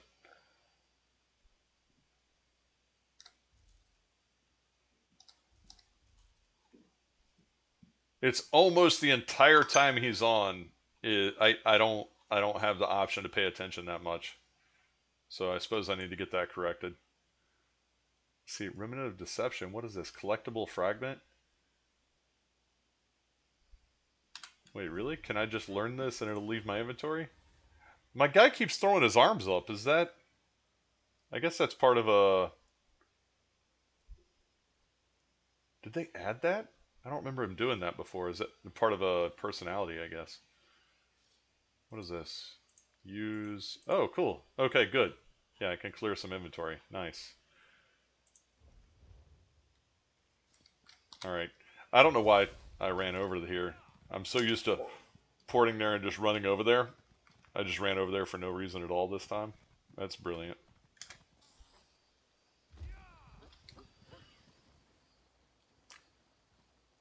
Let's see. Yeah, I've seen him run around farming. I actually didn't know what for, but I mean it's kind of like me. Occasionally I'll just hop on and get a loop and start running, and I don't really have a purpose for it. It sounds like he does have a purpose, which means he has a plan. And my plan is normally I don't have a plan.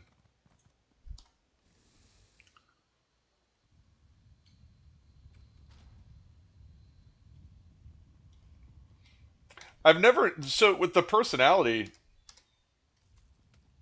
Oh, okay, I guess he's not doing it every time. I don't know what triggers him to throw his arms up like that. I don't remember him doing that.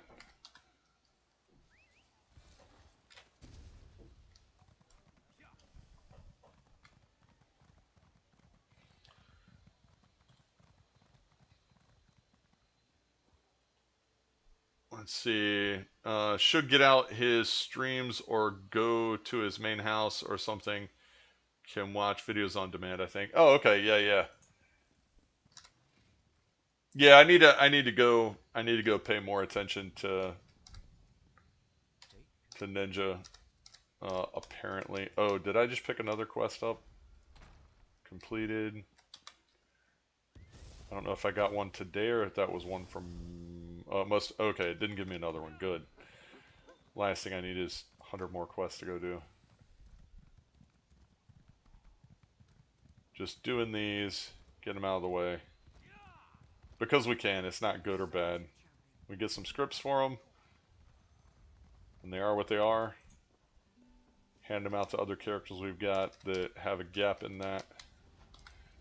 They get filled up a little bit at a time. Not a whole lot of thinking about it. There we go. So yeah, it's just more scripts.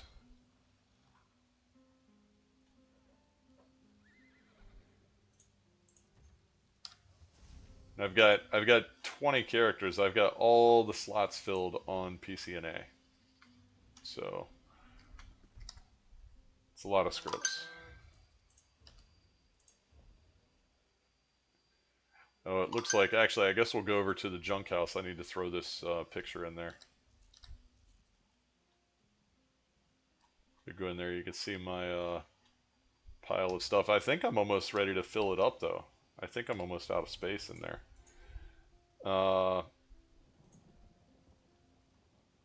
So far, we've used the one out here in Artaeum, the big house. You got... oh, we're not going outside. We're going inside this one. And some of the stuff's in here is stuff that's bound to me, and some of it is stuff that isn't. But it's just piles of stuff, so it's not stuck in some inventory somewhere. Yeah, I think this is the first big house that they gave out, and I think it's a cool house. I didn't have any desire to do anything with it, so it just turned into a junk room. So yeah, it's just stuff everywhere. Pictures, just things thrown everywhere, just whatever I pick up. Piles and piles of stuff. A whole bunch of stuff that's just dupes, all kinds of junk that gets picked up during events.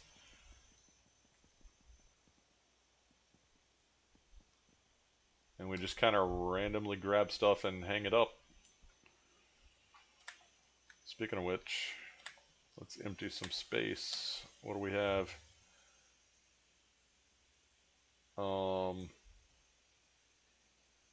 Inventory. Okay, only the one. Oh, actually, that cat one. I don't think I've seen that cat one. I kind of don't want to hang it up here. I kind of want to go put it in my other house. But we're not going to do that right now. I don't think I've seen that cat picture before. That's kind of cool. Okay. So that was the only one in our inventory, so that was a win. And everything else, there's piles of stuff. I think, let's see, what do we have? Anything in banks? Oh, we do. Here we go. Okay, bread morsel, library. Okay, yep. Now there's a random book on that ledge there. And what else? What are we doing? And a piece of bread to go with it. A piece of bread on the book next to, you know what? A piece of bread right there on the corner. There we go. That has got to be the smallest item in any of my houses. Rough bread morsel. Yep, we're keeping it. Because it's completely, utterly useless. Unless you're looking for a little tiny bread morsel, then we will hook you up. If you saw that bread morsel and be like, oh, that's what I needed to complete my house, let me know. It's yours.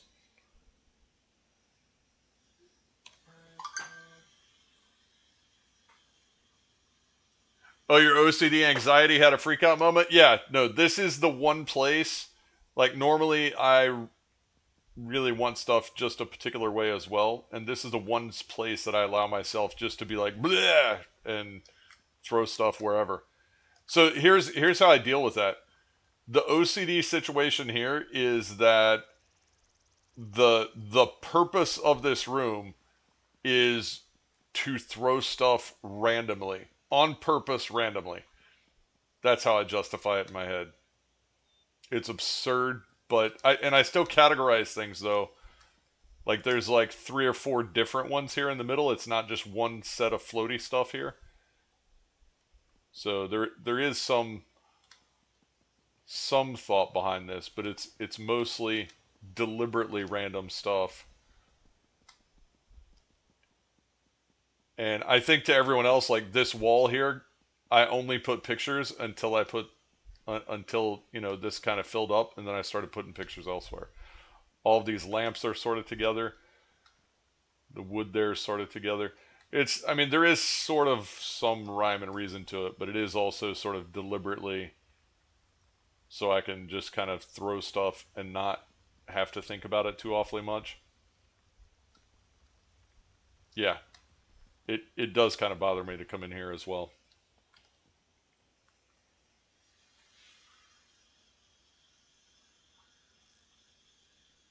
Yeah, the pictures look like a giant TV screen. A lot of them are like that. I mean, this is kind of like you're walking into the big screen store, walking past this wall. That just TVs on the wall of different scenes.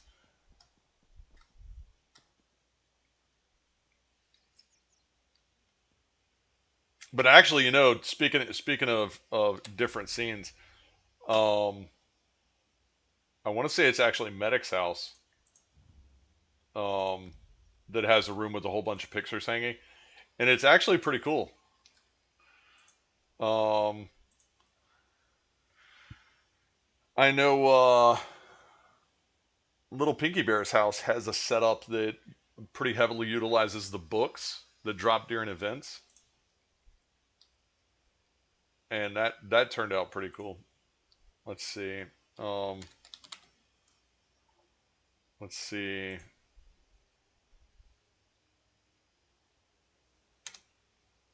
Okay, Medic's houses aren't listed, I think. Is that under all houses?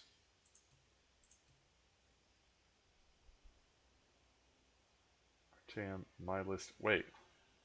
Oh, okay. This is okay. That's that. Okay. So recommended. All tags, all filters, all. Okay. Yeah. So Medic's houses aren't listed. There he goes. He's throwing his arms up again. I don't know what causes him to. Is that just random? That seems like he's doing it more often. Seen it several times today, and I don't recall him doing that in the past as much. I'm not sure if that's annoying or interesting.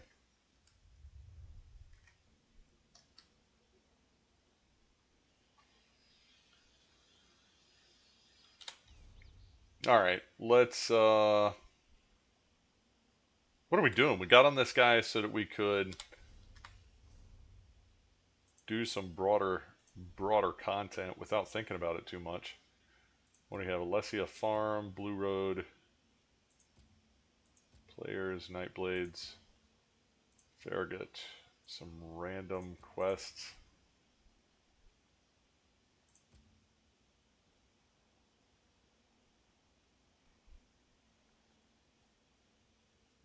Dungeons.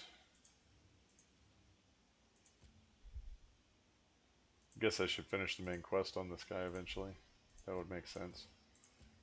Okay, let's do this. Random. So we can heal on this guy pretty well. So let's just hit a random normal. We should get a group pretty fast.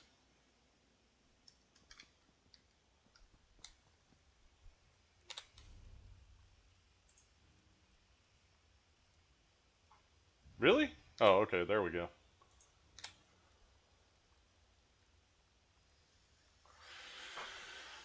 Oh, man.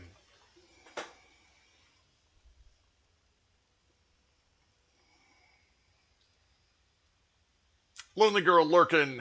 Need to do some cleaning up. Excellent.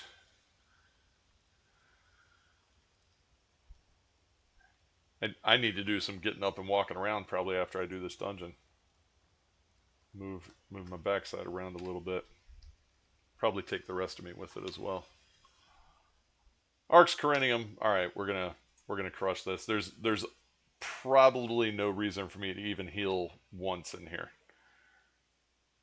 For myself for sure, and not for anyone else either, most likely. Yeah, there's enough here. We can light this up. What are we doing?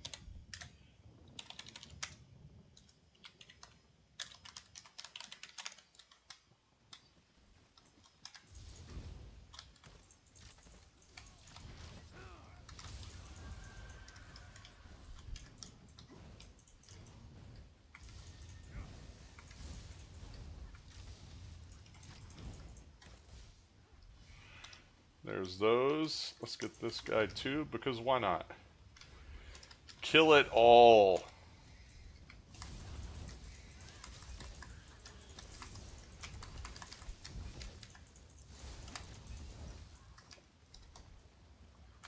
Here's a box.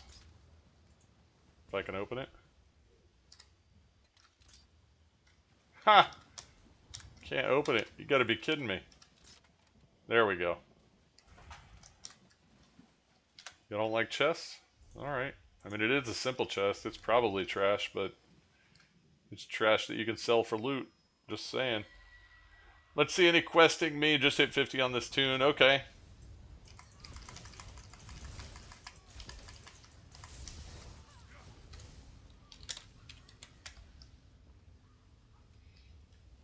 Just hit 50, but you're...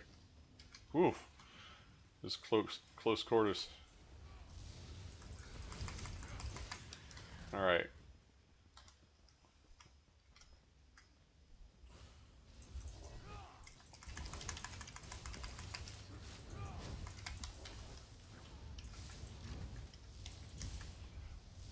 Don't stand in it. Don't stand in it. He heals. Don't stand in it. There. Now get him. And beam. Yeah, if you stand in that while that snake's in there, he just life taps you. And heals back up. It makes it take longer. It's better just to stand outside of it.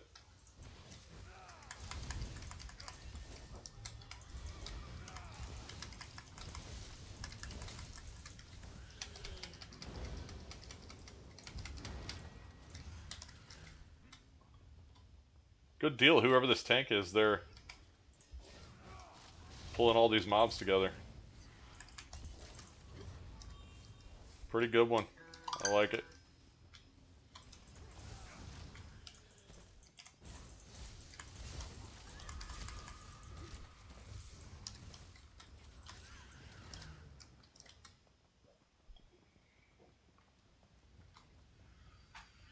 Here, I'm moving through this at a pretty good pace.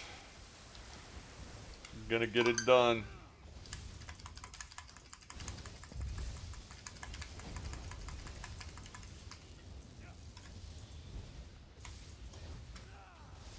Oh, are you gonna shock me?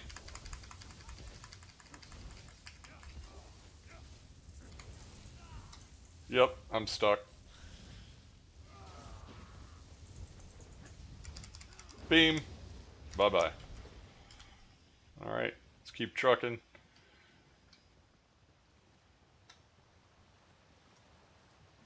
Woo-hoo-hoo-hoo-hoo. There we go. Alright.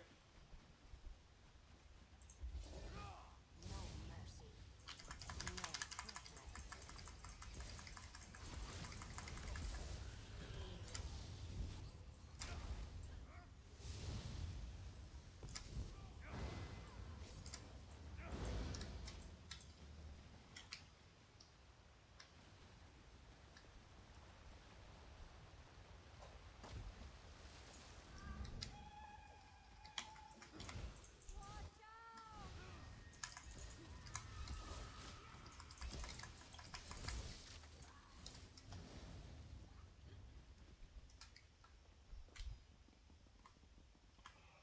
Oh, here.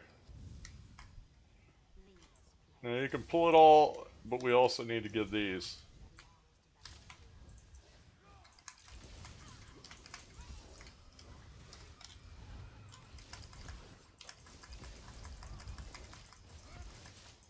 Because we gotta lower the gate. So we have to go this way. Another box. That's 2 boxes in here already. Come on, take the spear. There we go. Find the floor. Here's another chest.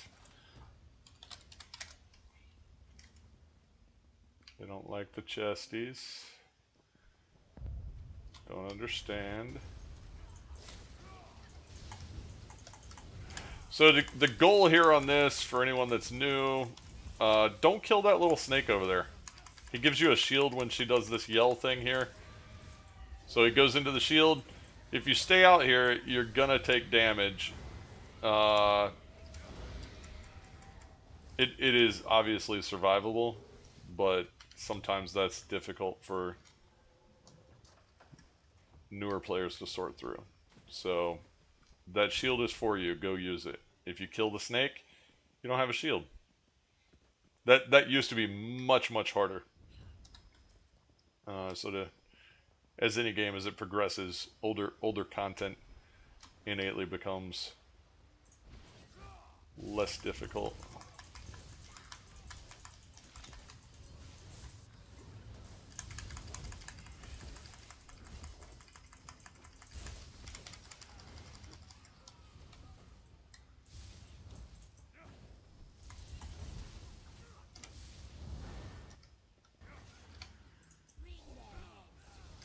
Or innately? Inherently. Yeah, that's better. Just making words up here. Using them incorrectly.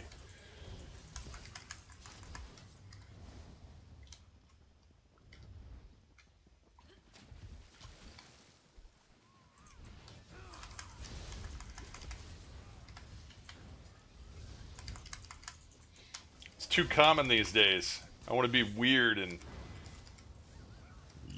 use the words as they're defined.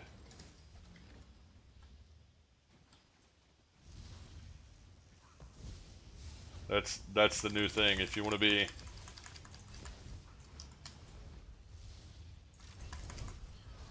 be rogue, you have to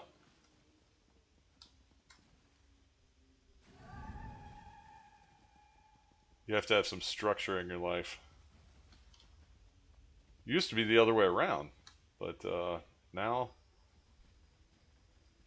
if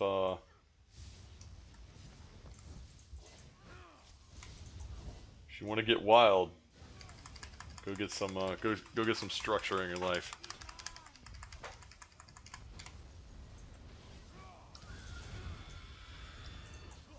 Come on, use the ultimate. And beam. More beam. Beam again. Beam. There we go. That's it. So that was easy enough. Yeah, I think I cast one heal. So...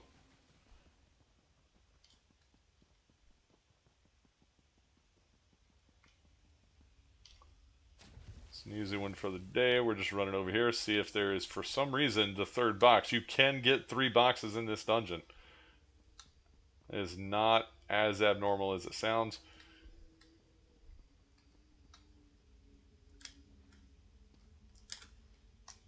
Oops. Well. Let's see. Lamia stabs the rings. Let me check. I got Medusa and I got no rings.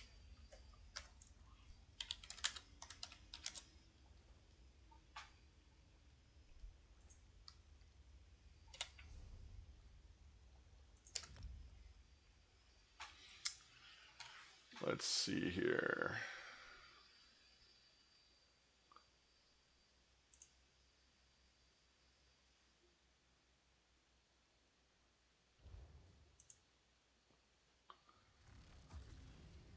Da, da, da, da, da.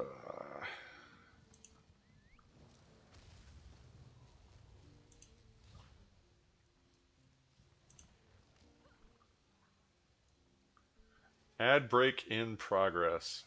Oh, okay.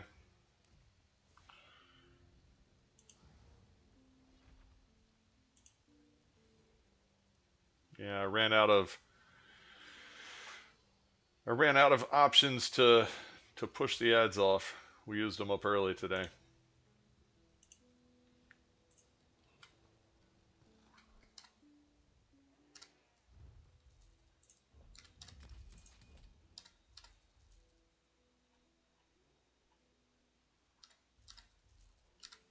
All right. Let's get some repairs. Or, no, we did repairs. We did sell. Now we're doing the take them aparts.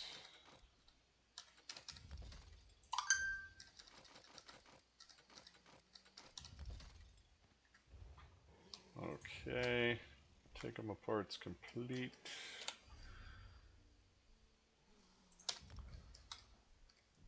Leaving the groupie. Alright, what else do we have? We did dungeon, we did the random normal. Was not one of the quests that we had, so we'll survive. Oh, what else?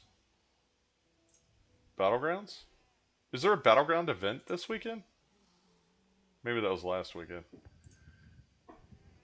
Let's do random normal Battleground. How bad could it be, right? Let's check while we're looking. What do we have? Cool stuff in the store. Oh, there we go. There's our Battleground. Capture the relic. Is this a relic weekend? Let's look. Featured.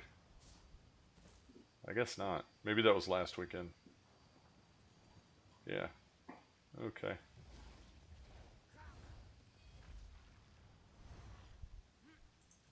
Oh, here we go. Here's. See what? There's more. You get a script for doing a dungeon. Your daily. So we'll get a script actually for doing this Battleground as well. So if you guys are looking for like how to level up, and you're not sure how, just go pick quests up, go do the dailies in zones, go do random normal or random vet or whatever you want to do, random or do the Battleground. You get XP bonuses on each character for those things. So, all right, let's.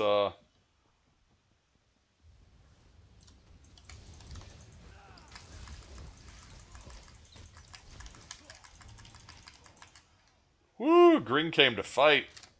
They're gonna take our stuff. What team are we? Purple? Okay. Oh, that doesn't bode well. Okay, so that's green. And Orange took the green stuff. So green came to us and obliterated us. Orange just took their stuff effortlessly. Now orange is coming to take our stuff. This doesn't sound too awfully encouraging. Let's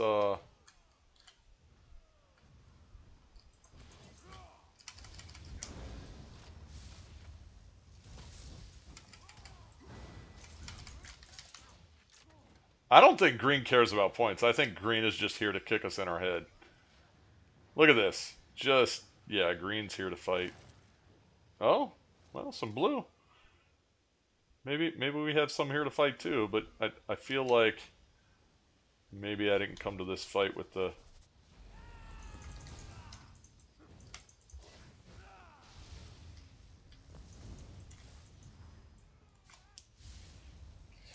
Man, is it just green here to kill us while orange gets all the points? Is that... Maybe. I don't know. Green doesn't seem intent on getting any points, and orange is just running points while to keep us busy, and my team's not doing anything to get points. If we can get on the board... Let's see if we can get on the board at all. Just forget about whatever's going on. Let's see if we can just get on the board. Doesn't matter how. Get on the board. Get second, you get your credit. You don't have to win to get the daily credit. You just need to get on the board. There we go. Our guy's running. Okay. He's going to run it. Let's see if he'll get a point.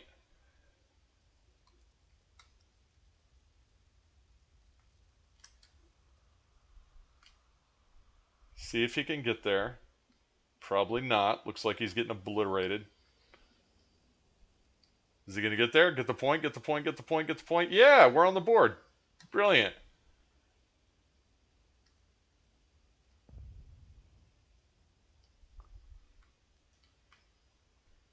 He can't score till his stuff's here.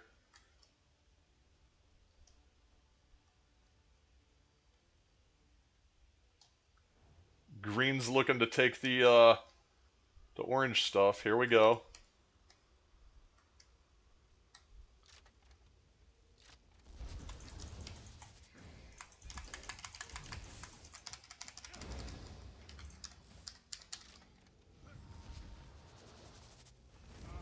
Oh, how you like that?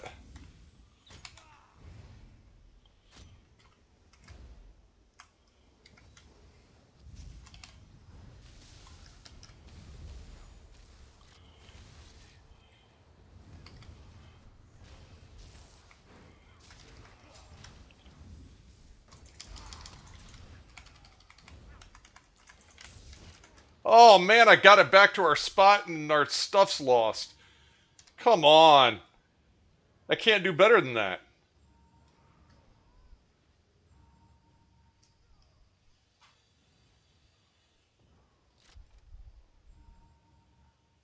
Y'all gotta help me out. We gotta own our own stuff. I brought the points. Come on. Let's get it again. We're just getting trolled here.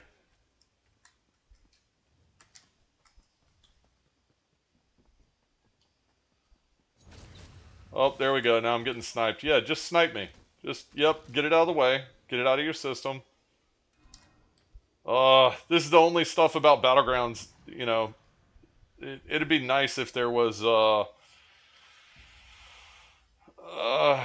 if the Battlegrounds weren't so desperate between the top and bottom. I don't know how it chooses stuff, but it's pretty wild. It is smarter to come in here if you bring people that are in a group on comms doing sort of similar-y kind of things.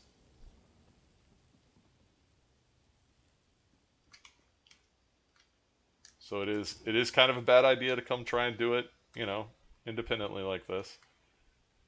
Okay, so our goal, all we're trying to do now that someone else picked this up, we're trying to come in here and keep our thing here safe so that we can get a point. There we go. Our team's actually doing teamy kind of things. No, go back and get the other one again. Get the orange one again.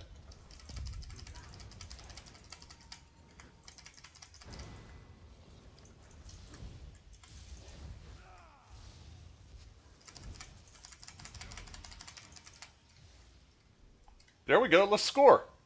Come on. Do it. Do it. Yeah, get some. There we go. I don't know where we just pulled those points out of thin air, but I'll take it. That's purely the other team's just not liking points, I guess.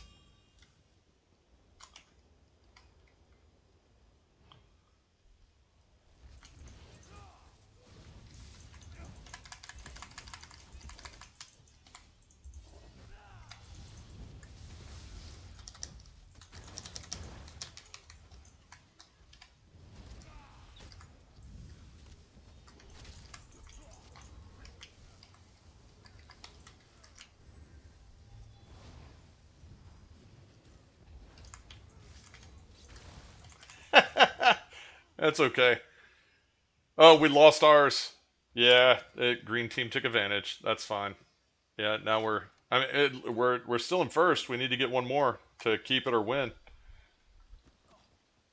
Let's try and do it. Come on.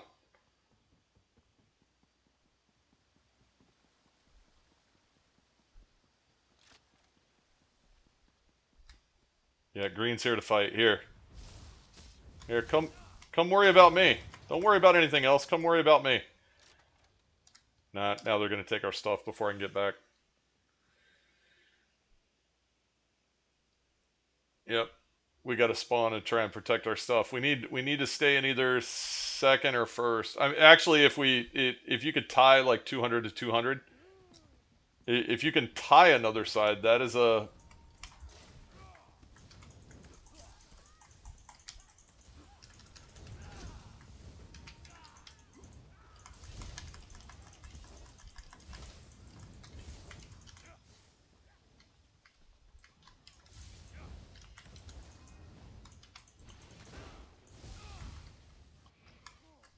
Nope. We're dropped to second. We just got to stay ahead of orange at this point. So at this point, really, green needs to pick up another point before we lose. Before orange does. I'm not really worried about it otherwise.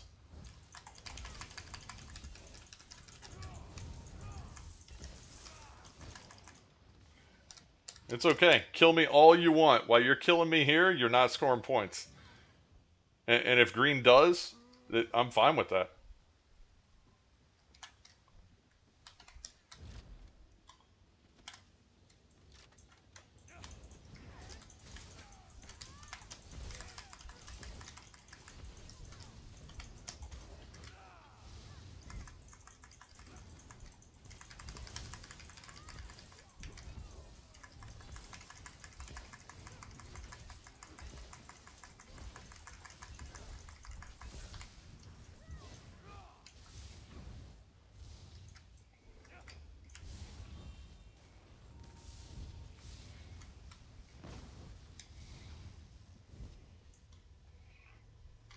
Oh, green's gonna go take orange. I'm fine with it. We get second. We get what we wanted out, or I get what I wanted out of here. There we go. That's the match. I'll take it.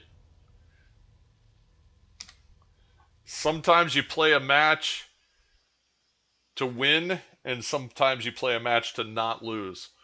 That was a not lose option right there. There it is. I'll take it. So there you go. You get the battleground bonus for the day. That's how you do it. You just go in there, get second. You don't have to get first. It's okay. You do get a little bit extra for first, but really the goal, you go in there and get that credit, and then you get this stuff. You get the rewards and the stuff.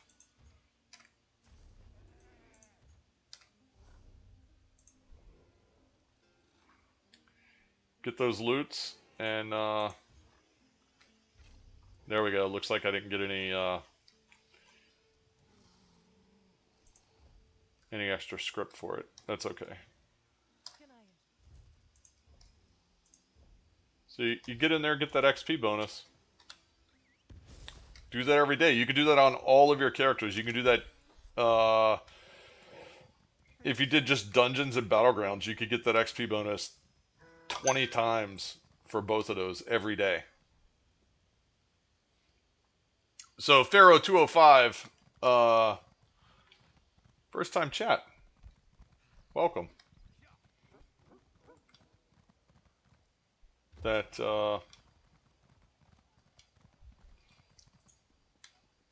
if you're looking for a whole bunch of what not to do, you have found the right place.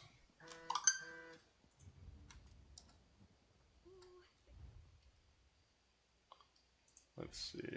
Okay, let's take apart these. And then we're gonna sell everything else, I guess. Elcare Castle. The Knights of the Flame say her killer has been brought to justice. We put hammer to end. Oh yeah, actually no, we can just sell that. And sell that.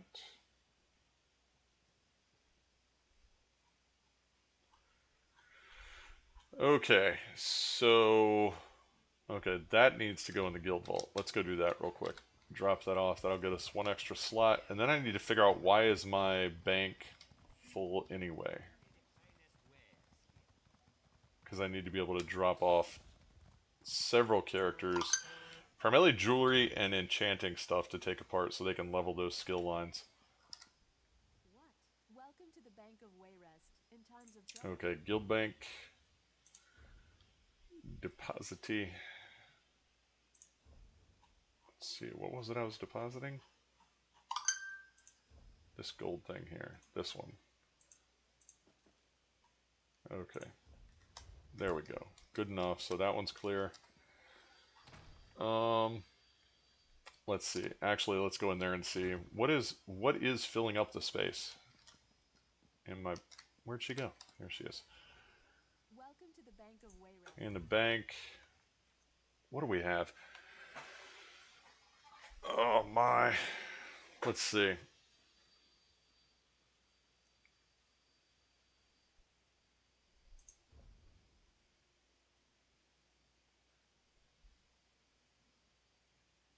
Oh, you know what? I do need to come in here with.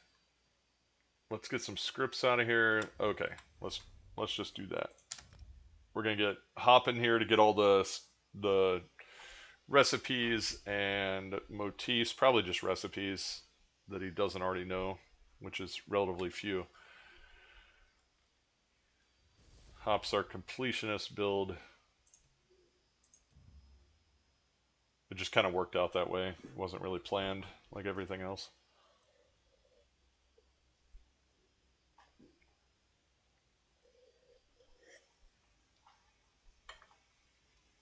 Whoa, something about that coffee. It is stronger than normal somehow.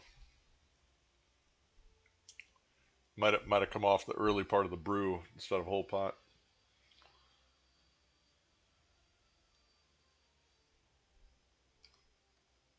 Here we go. Alright, let's pick this stuff up.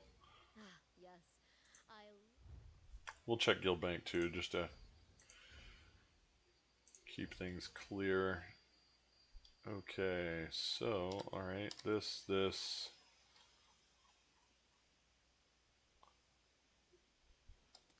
That.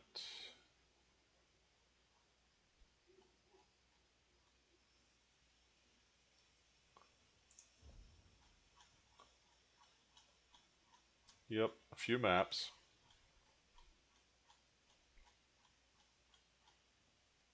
Okay. So yeah, no motifs, just recipes. Bunch of stones. Oh, I could clear some of that out. Ooh, no, I can't. 900. Oh, that means I gotta go do some other kind of build. Oh no, building another character, not that. Or another build on an existing character, I suppose. we store it all. Okay, Guild Bank. Let's see, what do we have in the Guild Bank? Let's Why does that... No, that's not the guild bank. Tragic what the three banners. Is it? That can't be. Oh, there it is. Okay. Let's see.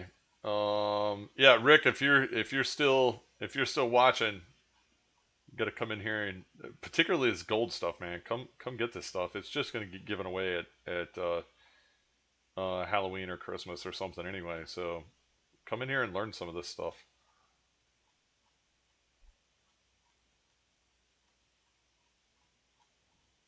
It's obvious. It's just piles of stuff. It just keeps piling up.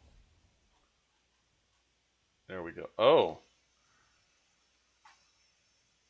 Why do we have piles of siege? I mean, I guess. It's a curious choice, though. Is that lightning staff any good? Increase buffs? Oh, no. That's an awful staff. Why is that consuming space?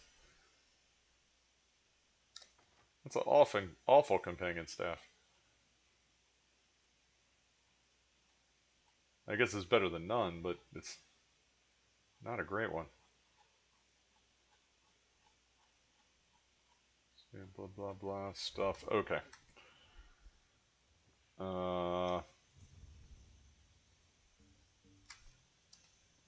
Let's double check. Do we have anything to deconstruct? Oh, it looks like we do have some jewelry and enchantments. Is that in the bank? That is in the bank. Okay, so I need to find a character with jewelry that needs leveled. Let's see, Rick, yeah, I'm here. I can pop on. You can send me what you need me to have. It's, oh wait, I'll have to look. Can you not get stuff out of there? Let me see if I can correct that. Axes and armor may earn I actually don't remember. How do I do that? It's in here. What do I have?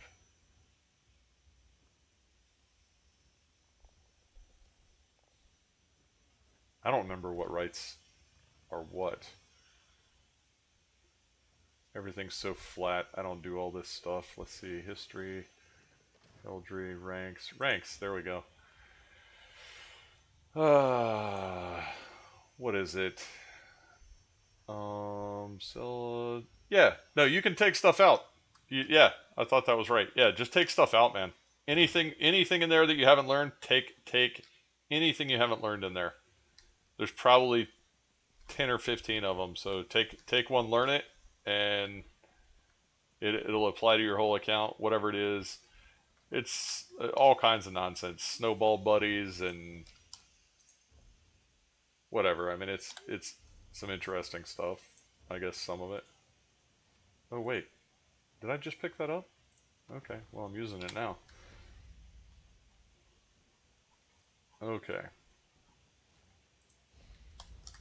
Alright. So there's that. Jewelry. Oh, let's look. We're going to use our add-on here.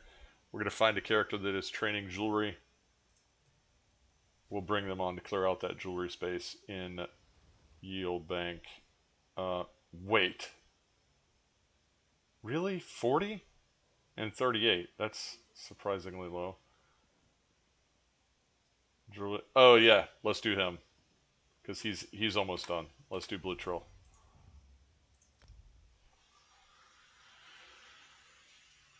Oh yeah, no, take all the stuff in there, man, that you haven't learned, and that'll, I mean, it's probably a lot on the whole, but the total number of spots cleared out. I mean, if there's other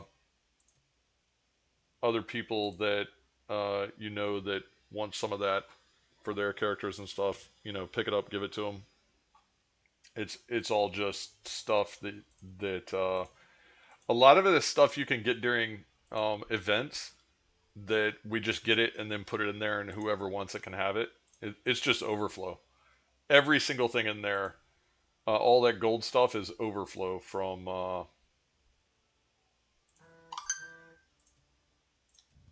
the rest of us. So we'll have an event around Halloween and an event around Christmas to just we tend to like what did we do last time? We got a handful of the guild members. Everybody went out and picked out 10 of the gold items like that out of the guild vault, and then we all went and lined up and told the zone, hey, whoever shows up, you get in line, come through. We'll each give you one item randomly, and we'll hand them out till we're out. So I think we were giving away, what was it, a total of, every time we did it like 3-4 zones in a row. 60 items per zone, basically. Just to clear space in the vault. We've done that a couple of different years. And it gets people some cool stuff and sort of is fun. And if people are getting stuff they can't use, well, yeah, sort it out. Give it to someone else, sell it, whatever. Don't care. Let's see. Let's take them apart. This stuff.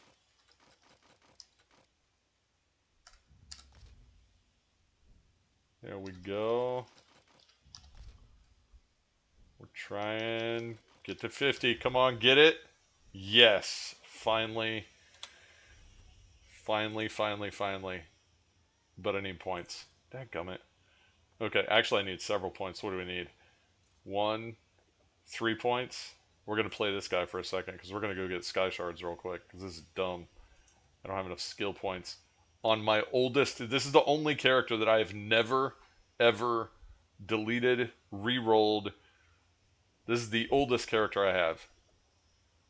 First character I got to 50. And I actually don't put nearly as much time as I should into him. What is that? 2 here. I need 2 there. Okay, those are all full. So 4, 5, 8, 11, 14. Was that 14 skill points I need? Yeah, 14 skill points I need to make this build be able to do all the crafty things that I want him to do that I don't care if he ever actually uses. Because that's how we roll. No plan.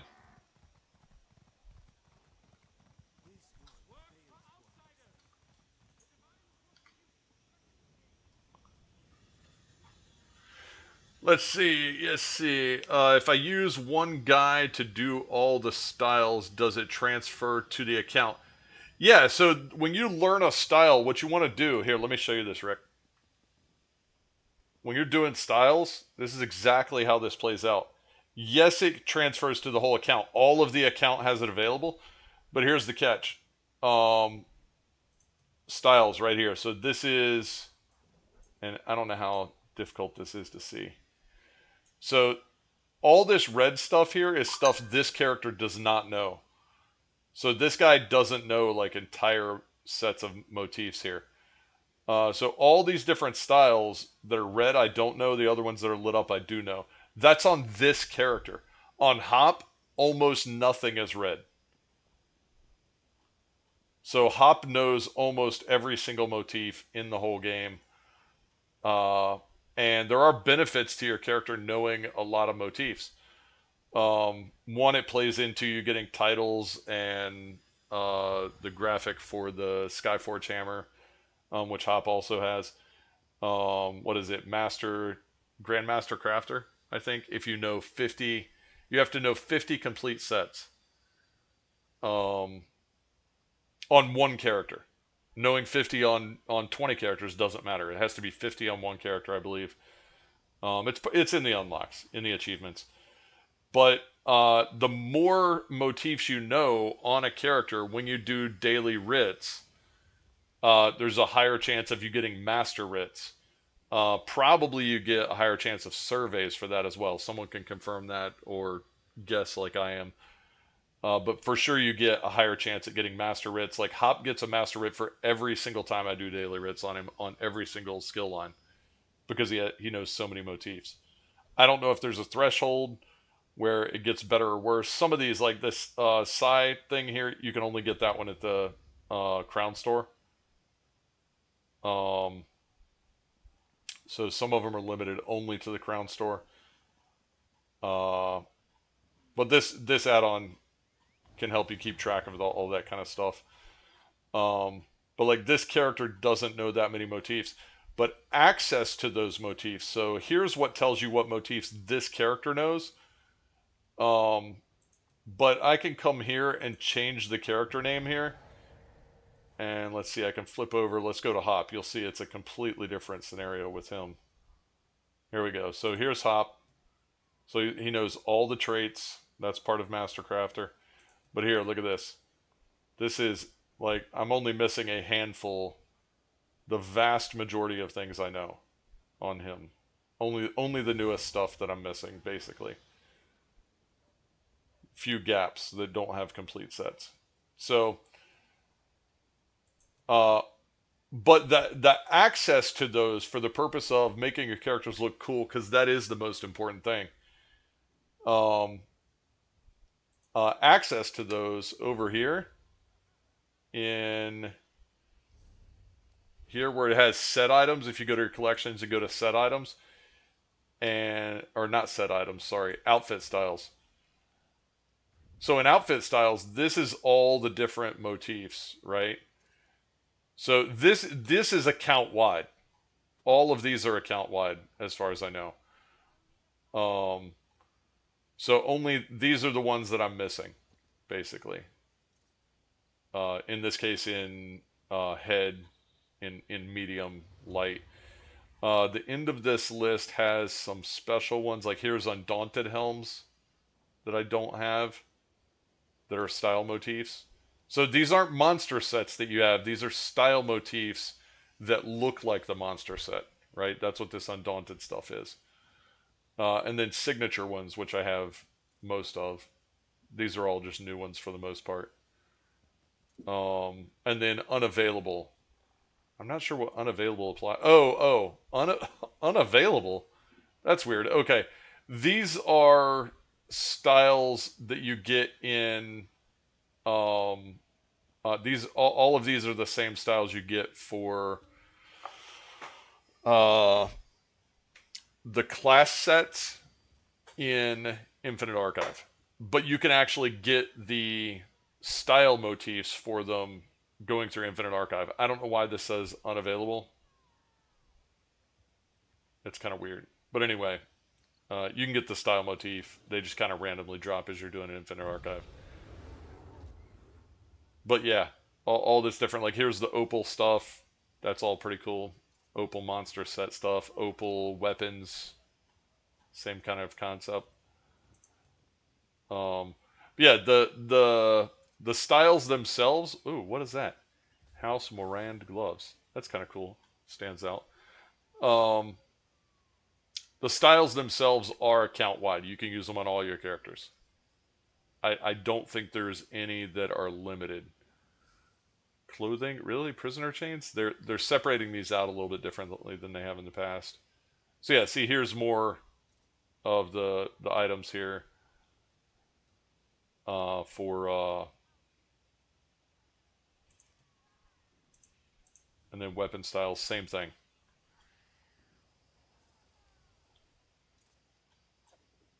But yeah, the styles are account wide, so I would recommend learning your motifs, learning your styles on a single character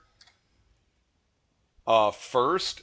So what I do is I learn every time I get a motif in my inventory, I have an add-on that tells me if Hop knows that or not.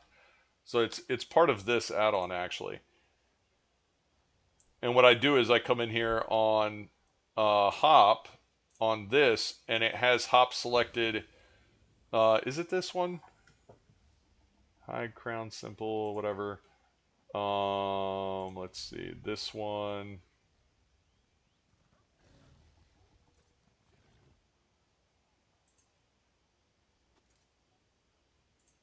is it? Crown Store add-ons. Somewhere I somewhere I have it set up so that it marks for me whether Hop knows it or not. And if Hop doesn't know it, I don't use it on that character. Most of the time, if Hop already knows it, I'll throw it in the guild bank. But if it sits in the guild bank too long, and we need guild bank space maybe for putting more stuff in there, I figure nobody wants it. And so I just go clear out the guild bank by picking a couple of characters that don't know stuff, and I just go find stuff that they don't know and pick it up. If it sits there long enough, someone just doesn't want it, I guess. That's the only way I can chalk it up.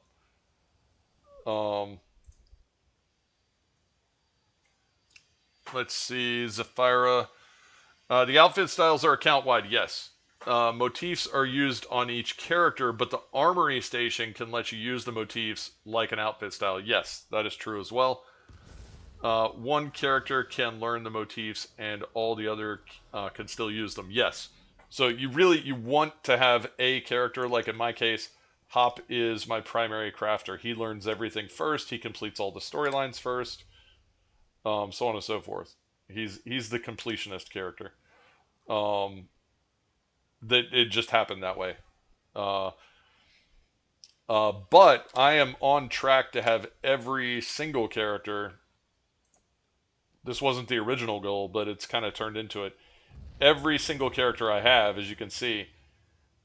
Oh, here's where I select it. Here's where I selected, actually. So I have selected if Hop does not know something. So here's track known recipes, track known styles. So you'll notice I don't have any other characters selected for that. Blueprints. So Hop is selected to learn everything first. And then all the other characters, maybe they learn it, maybe they don't. But Hop gets everything first. That's kind of how that plays out. But I am on track. I've got Blue Trill now completed. Blue Trill is now level 50 on all the craft skills. However, he does not know all the traits. You can see he's actually quite sad on all the traits. So that'll be the next thing. Blue Trill will eventually learn every single one of these traits. And you say, what's the purpose of that? Because I can. That's the purpose. So the build we're running on him right now, he is a Nightblade. And he is on a bash build. So he deals DPS through bashing. And if you go, oh, a sword and board can't deal damage. Wait till you get a bash build hit you in the face with a shield. You might change your tune. Both the noise coming out of your tune and your tune. Your character tune. Cartoon.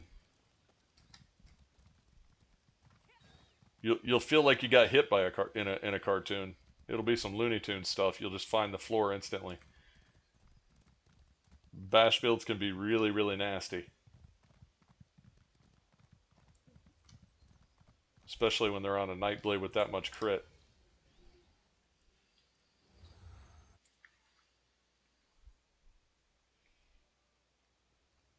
So we are running in here to get the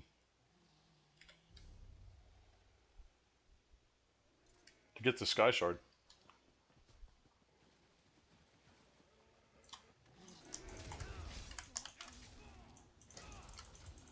Look at this, just bashing them. Only bashing them. Now, granted, there's more to it than that, but if you simply just bash, you can. And now, that being said, I haven't looked at this build in a while. Yeah, it's not as good as it could be.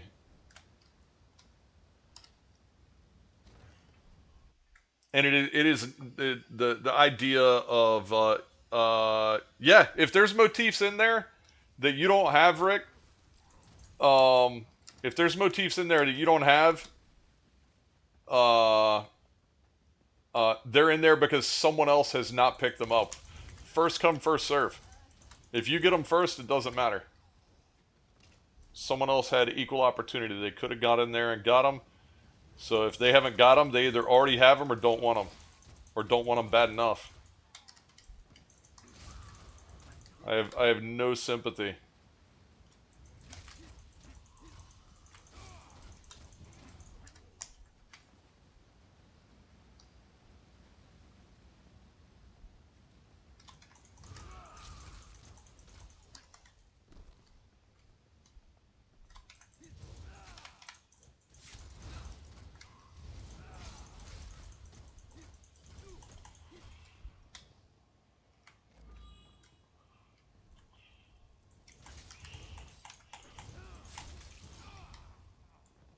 Maybe I should have joined the Boy and Armigers. Anything that's in there that you want to pick up.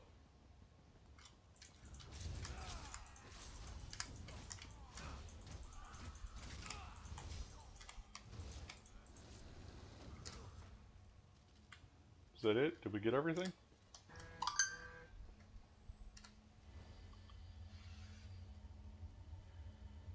Here we go.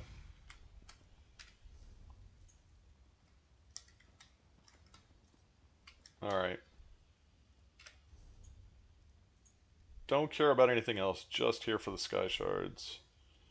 For the moment. Let's go out here. So our goal, what did I say? I need like 15 skill points. So that's our mission. That's turned into our mission right there.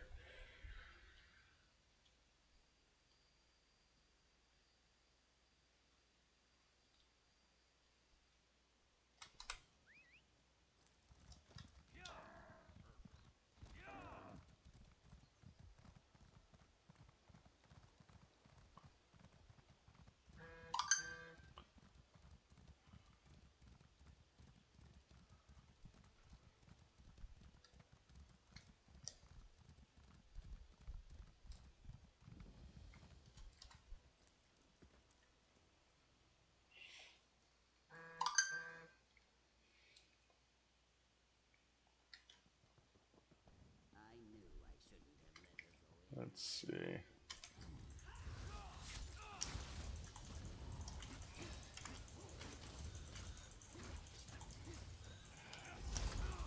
Often you will find bash builds more commonly on Necros.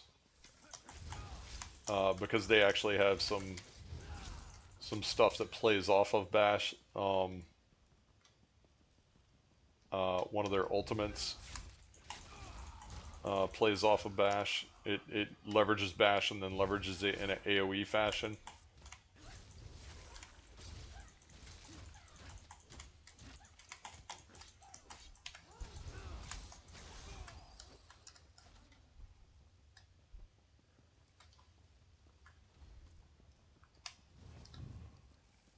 There we go.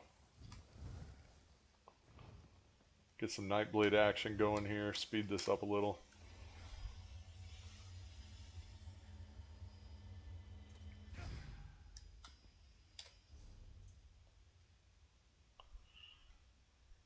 Okay. What do we have? 2 way shrines down there.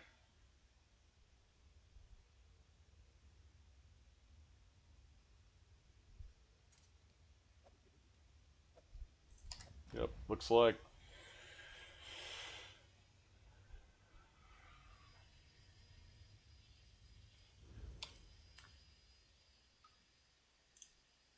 Let's see what we've got going on in these other places. People that know better what they're doing than me.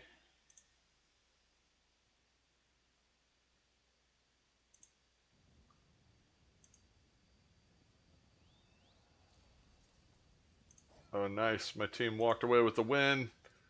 It's a good day.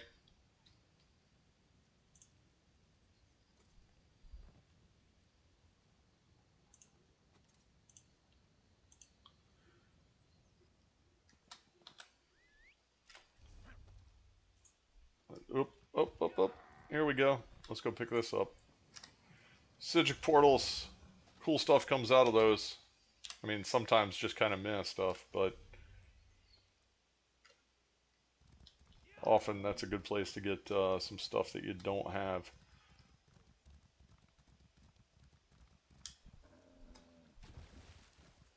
And we want all the stuff, so if we don't have the stuff, we need to get the stuff.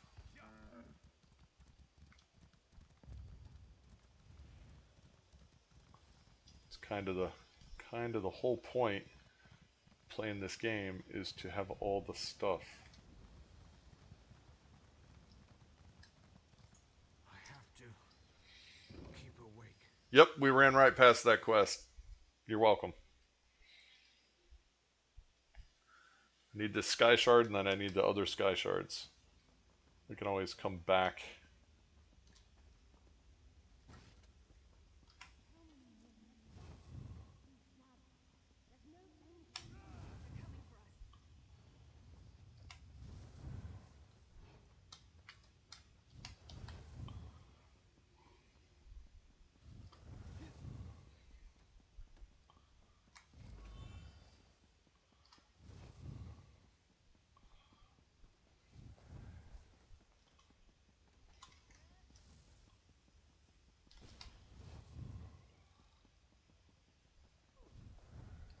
Yep, we were just barreling through. I briefly forgot that I was on a Nightblade.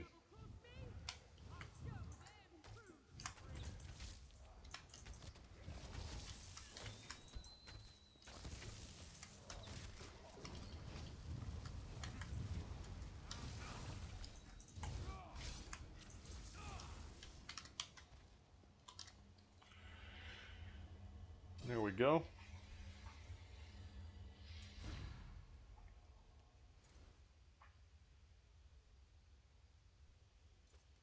Alright.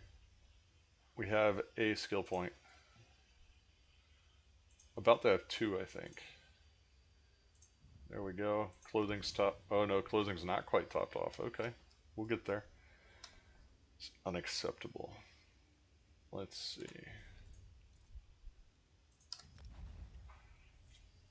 Heading south, hitting this other one.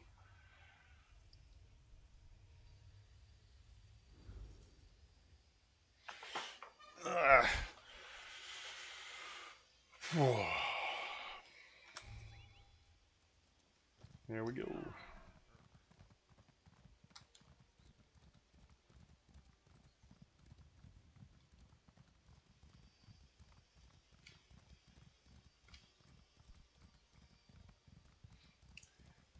Actually, if anyone fancies getting piles of sky shards, let me know. You're welcome to join us. We're just kind of barreling through, picking them up.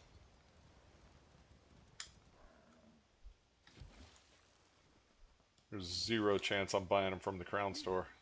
I do say you there. Not gonna do it.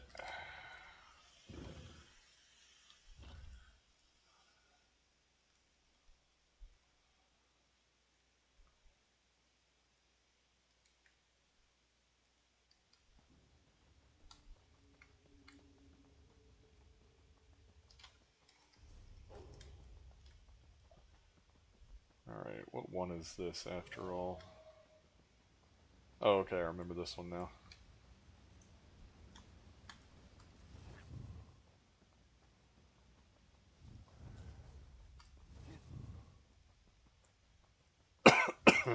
Oh, air.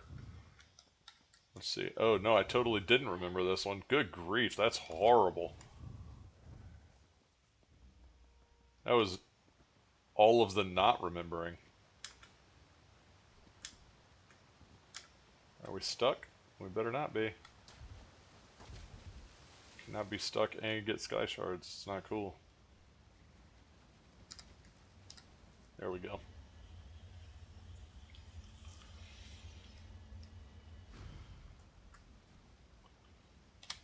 There we go. Now, Floss working is topped off.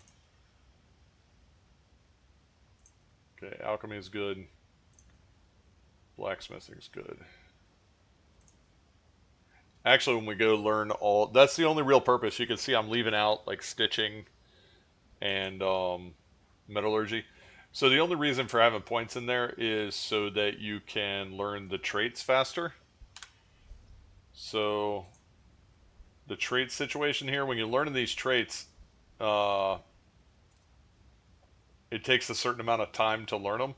and the more of them you learn, the longer it takes to learn the next one. And so having those passives allows you to learn them faster. So for instance, I think the very last one in every series, whatever the ninth one is, I think it typically is, with the passives on, takes you 26 days to learn it real time, I think. So it eventually builds up.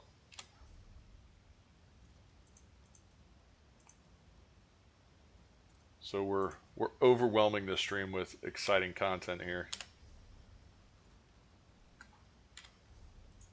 It is what it is. Let's see. Okay. That's all the sky shards there. Alright. Now we're going up here to the public dungeon.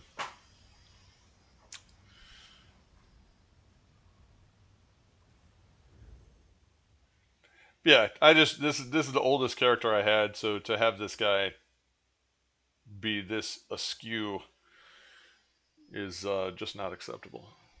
So we're correcting it. Had I known it before, we would have already corrected it, and we'd be doing something different. Can't wait to take a load off at the inn. Off we go.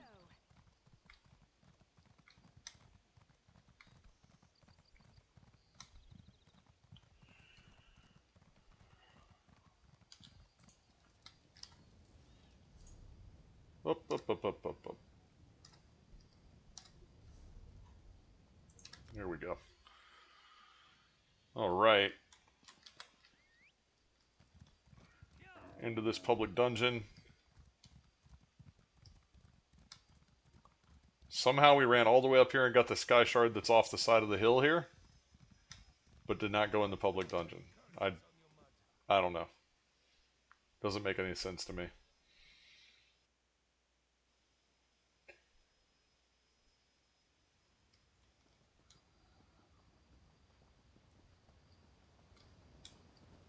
This is a cool dungeon though. I do like it.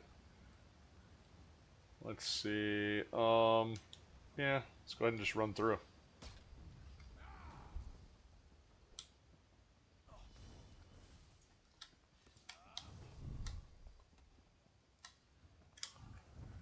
Parkour for the win.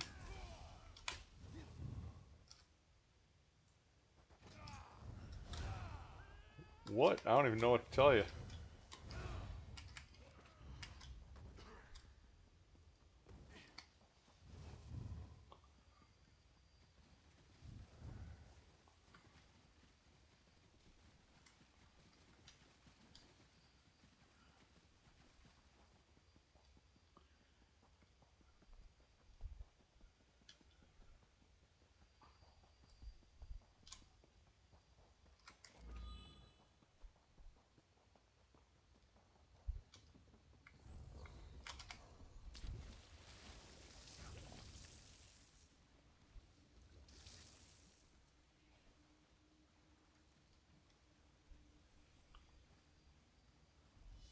There we go, and poof.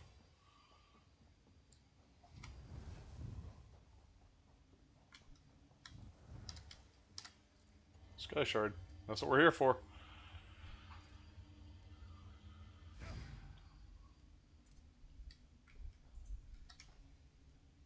There we go. Can we hide? Yep. Okay, that means we can port. Why do I have...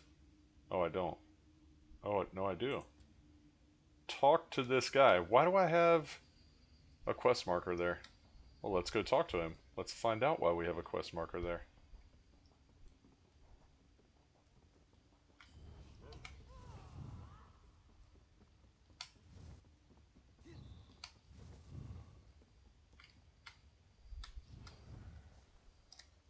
Haven't you? From what Find Grog.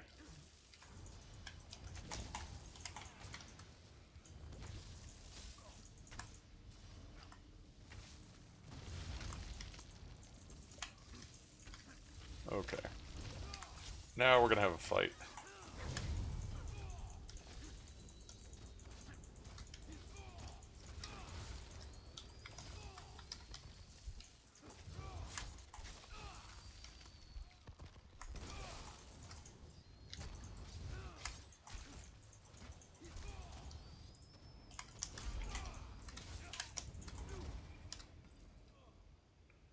Okay. Alright, I don't know what I have that quest marker for, but we're going to clear it up since we're here. Oh, you know what that is? Is that the group boss down there that I haven't killed? Is that what that is? Oh, well, there's a skill point right there. I totally forgot about that. It's been a while since I did public dungeons.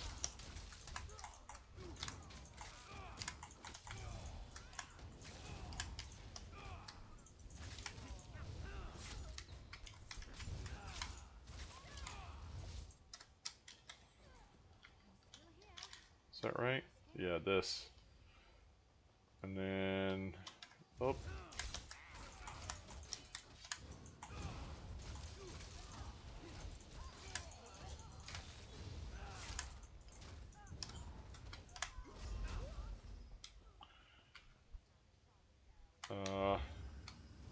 Toodaloo. There we go. Hello? Someone there? Are you Saving this guy. Oh, come on. Really?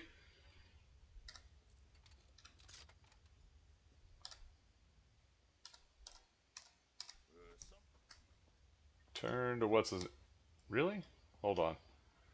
Is this... Oh, this is the group thing, isn't it? Is it?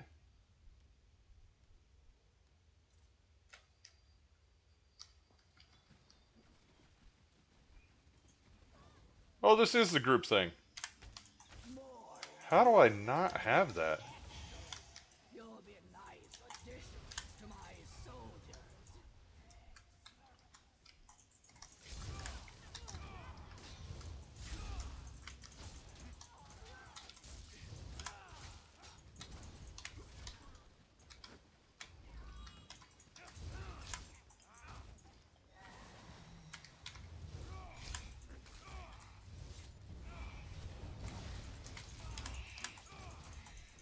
Oh! Wow, I was not paying attention. What just hit me? Ah, consumption. Okay. Well, that's a weird take. Was I standing in the bad? Did I not follow my own instructions? Probably.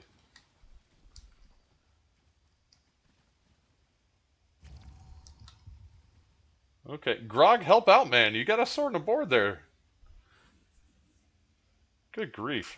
Okay, well, that was my bad. Let's see, what do we have? It's very weird. Yeah, I'm not really sure. I'm missing armor or something? No. Wait, how do I have green jewel? Oh man, this guy is all kinds of out of control. I guess I did make this build a while ago. What is this? Increase your movement speed. Oh, that's why I run so fast. Okay. Well, I haven't played this build in a while. This could probably be improved on a little bit, I feel like. Or a lot. Okay. Well, that's shockingly way worse than I thought it was going to be. Alright. You'll be a nice addition to my soldiers. I'm agreeable.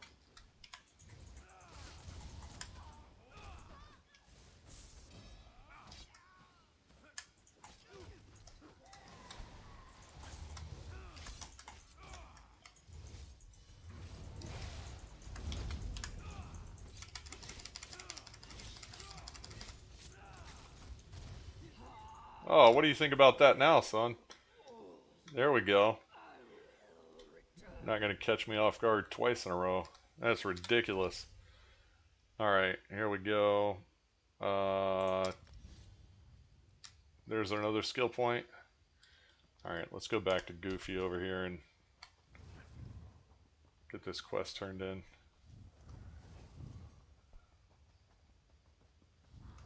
I hadn't even thought about getting skill points from looking at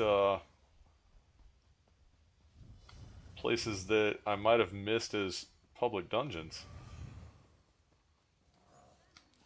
I just haven't played characters in a while that are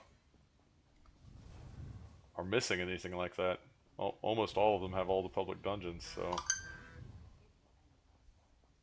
I guess that's what I get for neglecting this guy for that long.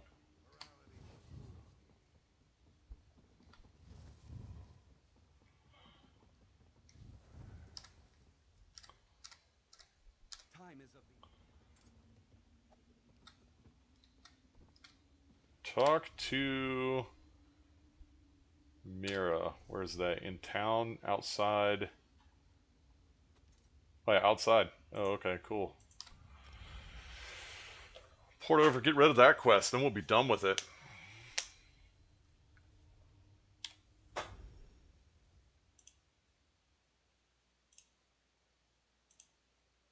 There we go. What else do we have?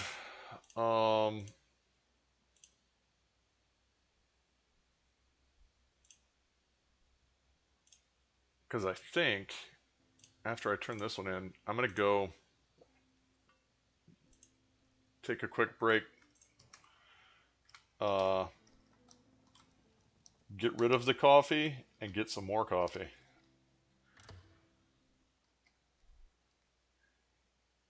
Maybe even throw a bite in my face real quick. I was tired of walking anyway.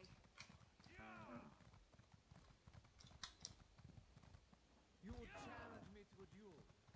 I will not challenge you to a duel. I have a quest to turn in. I don't have time for your petty duels.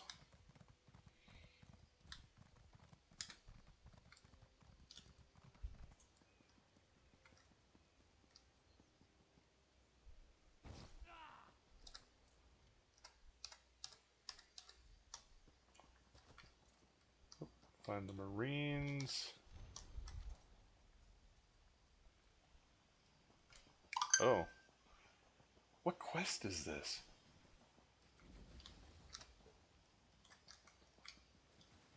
This is Zone Quest, maybe? Maybe that's what it is.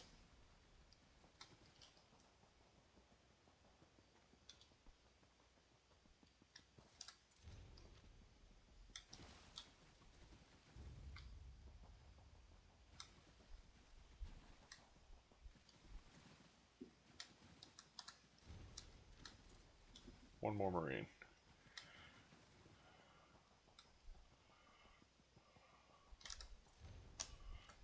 Okay. And back to town? Yes.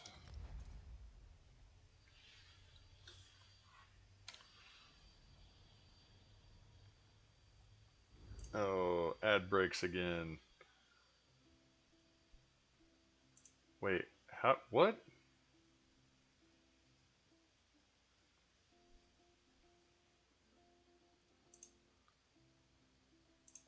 Unpin.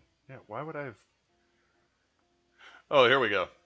Let's see, Rick, I got everything, and what was already learned, I put back. Oh, okay. Yeah, because some of it's in piles, right? So, I think in your bank it'll let you take, and separate stuff, but the guild bank, it's just whole piles, I think. It doesn't, for some reason, have the same functionality. Not really sure why that is. It's kind of annoying. But yeah, no, it's just you just go take the whole piles, learn, and then put back whatever you don't need anymore. Perfect.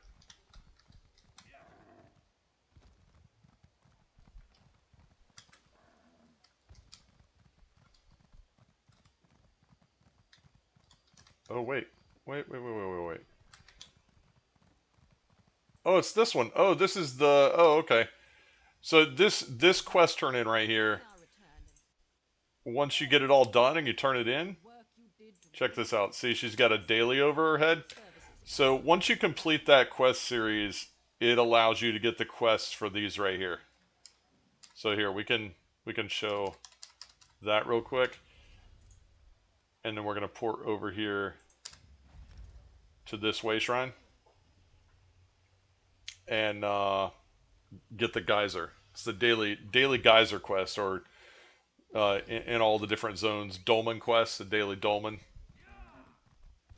So to get that, the dolmen quest effectively for this zone, you go complete that quest line. And oh, is it done? Oh, it's already over. Which one's up now? I don't know all of them, so oh man, it might be one that's might be one that I don't have unlocked, so I can't see if it's open or not. Yeah, I know we're getting sidetracked. Let's go north. Let's unlock this one first. Again, it's just stuff. I mean, that's what playing these games is about. Anyway, you don't have to do it in an organized fashion.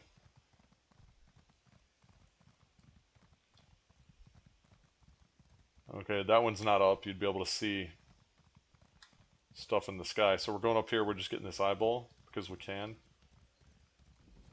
Point of interest.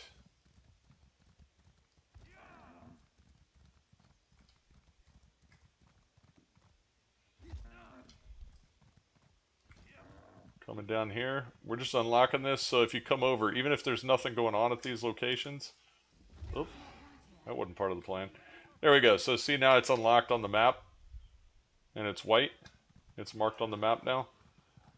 Then if this is actually up, you'd be able to see. And you come here and hit the dude in the head and start the fight.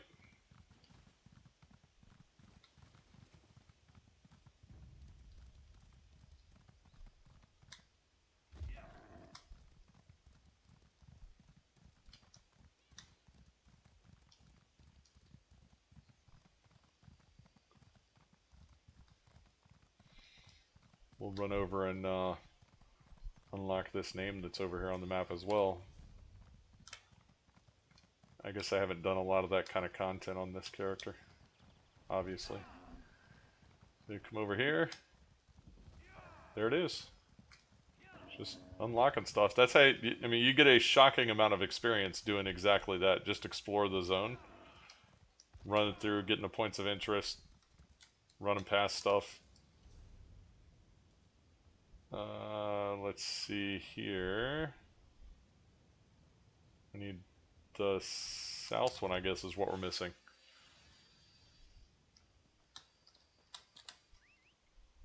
This is not currently the one that's up.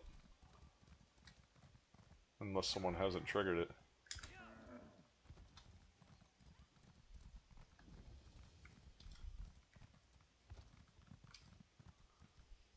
Okay, there's that.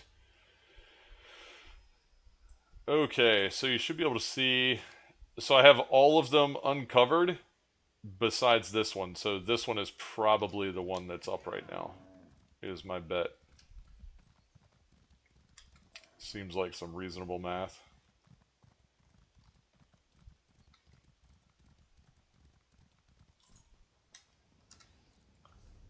We're just a regular Sherlock Holmes here.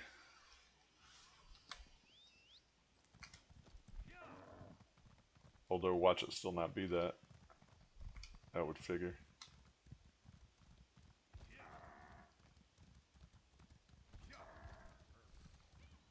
Nope, there it is. See, you can see in the distance. Thing in the sky, that's an indication that that one is up. You can see it from a long way away. I think people are here doing it, thankfully. I don't want to do this on this character alone.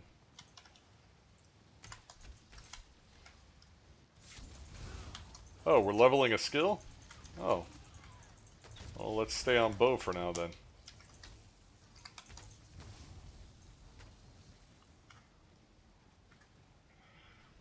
Oh. Oh, here's the guy in the middle. You get the bubbles in the middle, that means he's getting closer.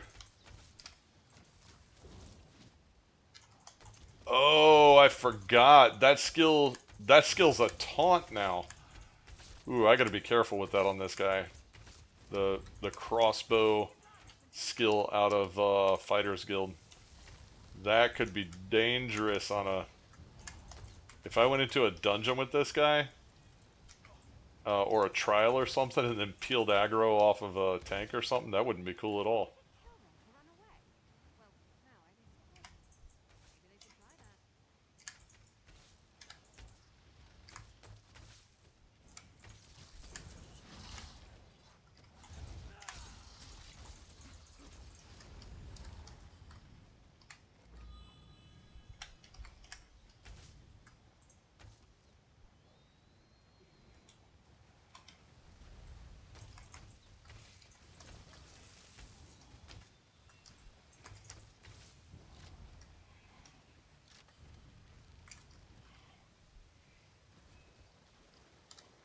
Giant clams for the win. Here we go. Let's see how bad this boss is. There's not that many of us here. Alright.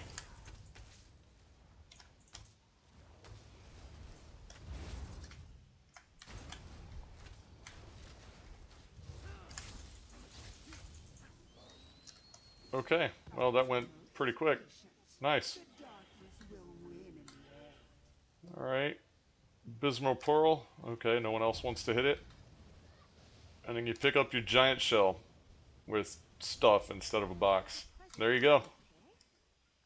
So that is the daily dolmen effort for this zone. And then we go turn our quest in. But before we do that, we're going to run over here and uncover this other named. Which there should be a little gap in the quarrel here that we can run through instead of having to run all the way around the hill. Here we go.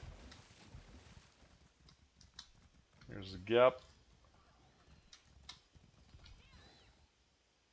And I don't... So there's the named. This little crab here. We are not equipped to try and piddle with that right now. Since we're right here at this this little spot, I want to go turn this quest step in. I actually have no idea what it's for, but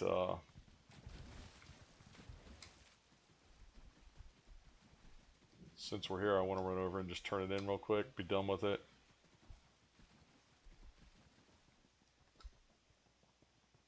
Can we get up there, please? Thank you.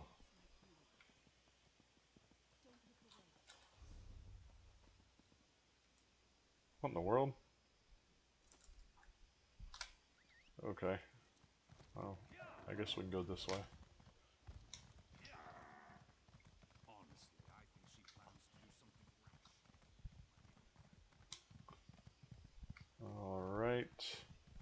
I assume this is more zone storyline of some sort. Something. And they want us to go over here and delve? Okay, I'm not doing that right now. Okay. Oh, the question is, do we have the Sky Shard out of there? Sky Shard status acquired. Okay, very good.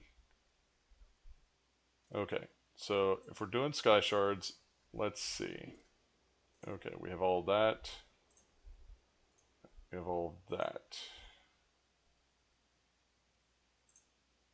Oh, we do not have all of Craiglorn. Or any of Craiglorn. That's kind of sad. Okay.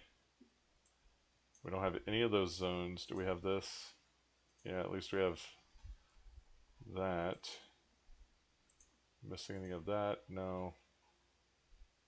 Any of this? No. Okay, new zone. Here we go. I guess that's probably going to be the most efficient to pick Sky Shards up. It's a zone completely full of Sky Shards because we've done nothing there on this character. Let's see what else. I guess this is true here as well. Man, this is weird. So few characters with this problem. It's very awkward for me. Alright.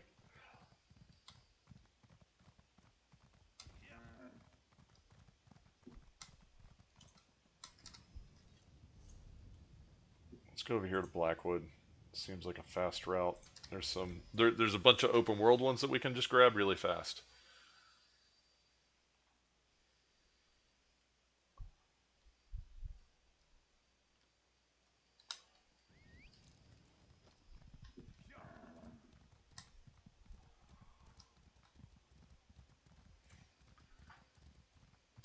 And at some point this guy's build just has to get fixed because it is playable, but it is not as good as it could be, that's for sure. Okay, we're running around, we're looking for the ramp here. As soon as we can find ye old ramp. Why have we made the whole trip around the entire thing and still not found a ramp? Okay. Is this it? Will this work? Oh wait, heavy sack. Squirrel! Where'd it go? There it is. Oh man, that is... I only ever seem to find musty Here we go, here's the ramp we want. Wait, is that a book? No. Oh, run away from the Minotaur! Run away! Oh, ran the wrong direction. Here we go. Here, let's combine strength. You stay down there and fight. I'll get a Sky Shard. And then we're going to port away from here. Well, we're not going to port away. That'd be too easy. Let's run away!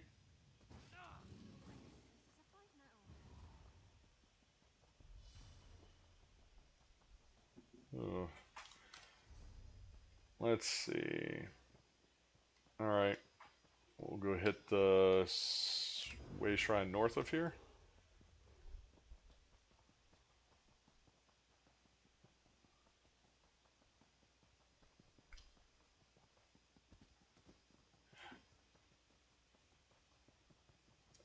So,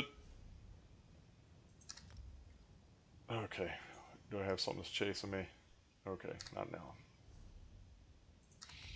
Alright, so the idea behind some of this build. This piece, Ring of the Wild Hunt. A lot of people like it or hate it. So in this build, the purpose of it is to allow me to close the distance necessary to bash someone. So of course your bash doesn't have a lot of range.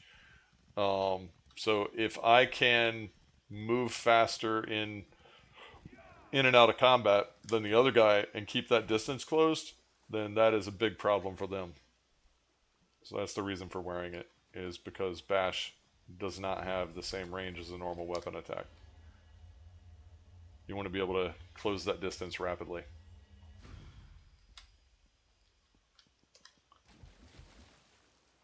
Oh, here we go. In the middle of the water, adding points. There we go. One more for jewel crafting.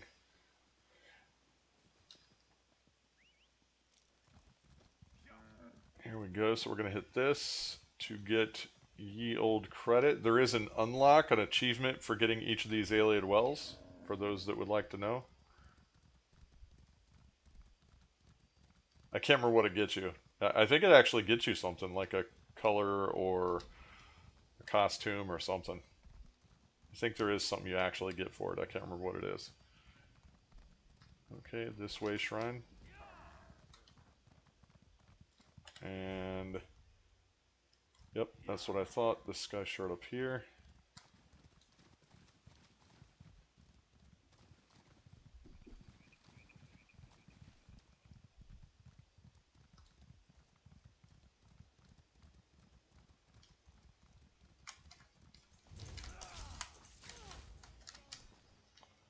Anyone else want some?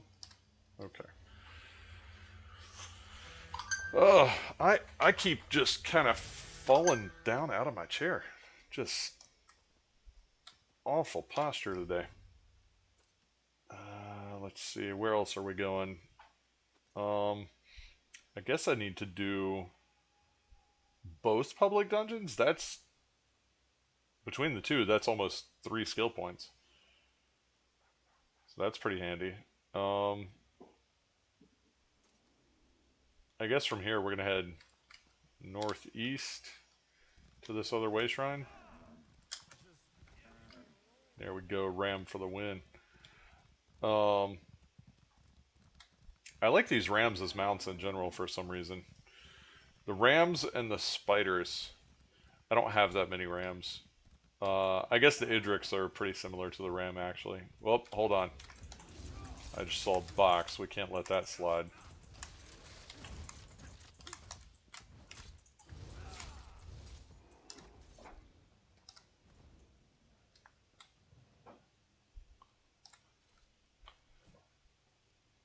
Can never have that. Come on. What's the purpose of being able to break locks if I can't actually do it? Let's see. Let's get this eye because we're here. There it is. Oh, that's the first time I've got this eye going this direction. Normally I'm coming from the way shrine to pick it up.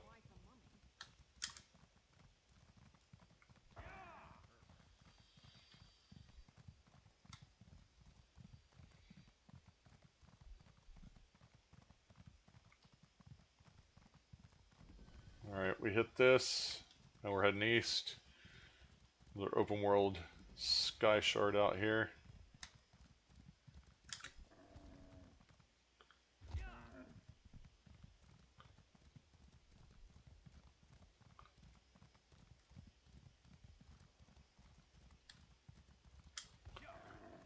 It's out there by the tree. Uh-oh. Those things show up when you don't need them. And when you need them, you have to hunt them down. There we go. Alright, I think we're going north from here because we can port right back down to where we just were, more or less, pretty easily. So we're going to go north. There is an open world sky shard as well as a delve one.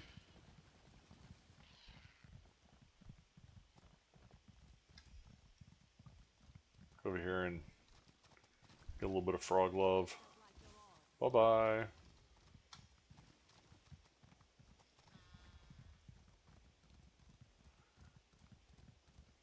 I really kind of like this zone. It's pretty interesting, swampy, interesting kinds of mobs. A little bit dangerous almost wherever you go because you don't always see the mobs. It's all of that, but without the annoyance that what's that other zone? The one southeast of here. Murkmire. Murkmire's a lot more painful. It's more jungly, sort of similar, but it's so much vegetation, and the terrain and stuff is difficult to traverse. So we're gonna hit this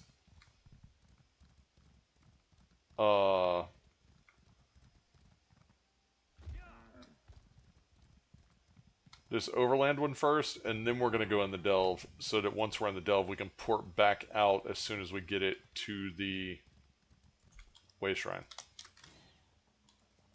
It's more efficient that way.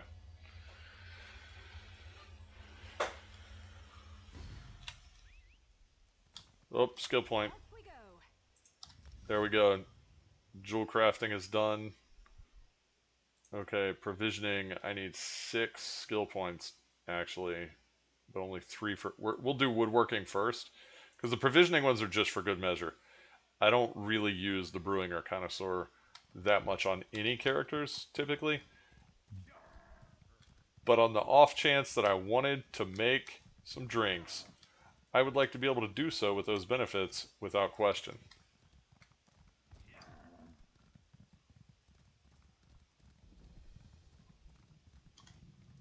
So we will go get those points. because we can.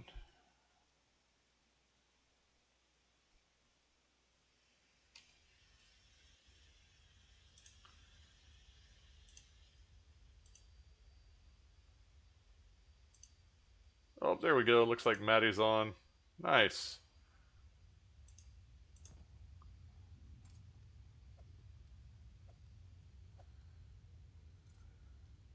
Looks like I made it. I made it to Maddie through a raid. We'll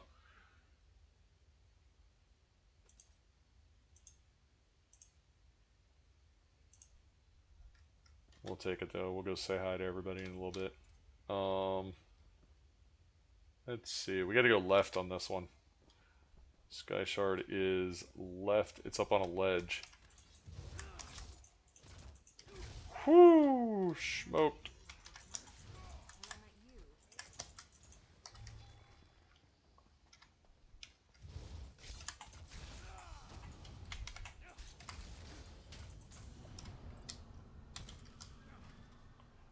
Ooh, luminous inks.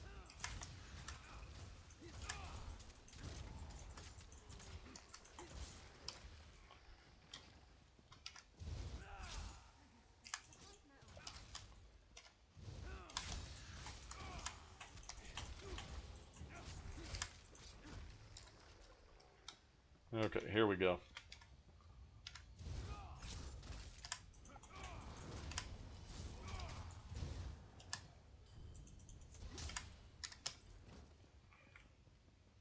There we go. Sky Shard. There we go.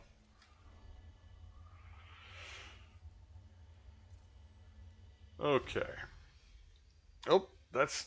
I'm not on the screen I need to be on. Here we go.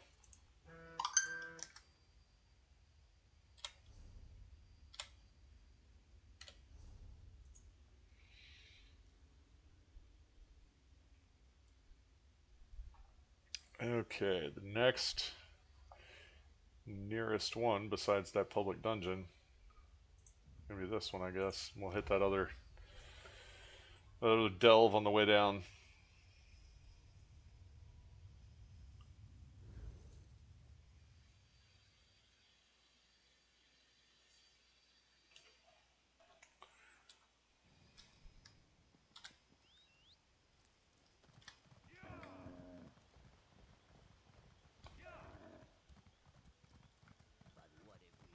This is kind of nice. I think this is the longest I've sat and played this game in a good while. Just had so many other things going on.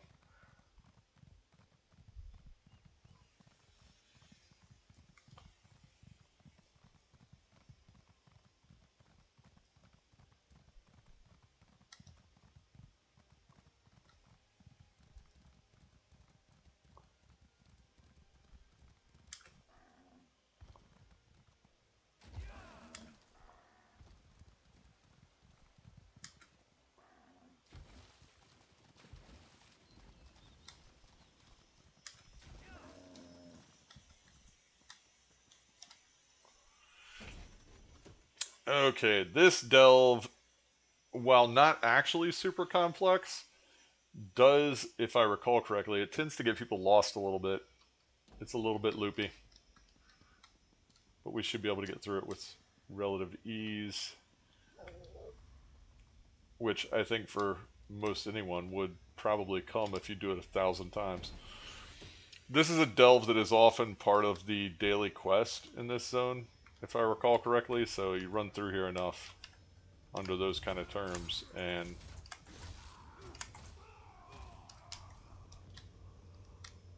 you don't really have too much trouble. Finding the Sky Shard in here does kind of mess with people a little bit, though, if I recall correctly. Man, there's definitely some more bashy stuff now in the game that I could do better with on this build. Okay, so you got to turn right here and go up on this bridge for the Sky Shard.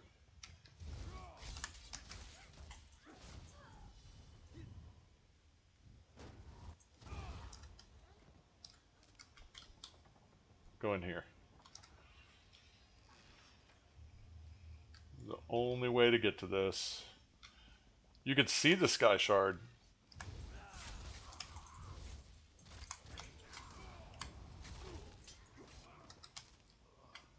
But this is the only way to get to it. Is that... Why does that feel wrong? Okay, I guess we do go out the door.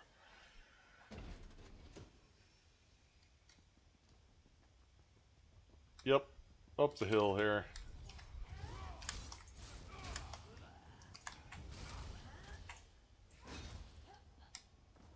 There's the Sky Shard right there.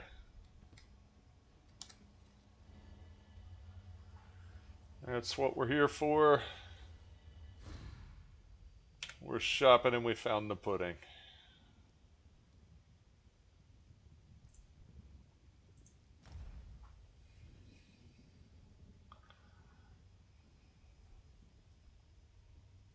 Wow, I gotta start writing some of this stuff down.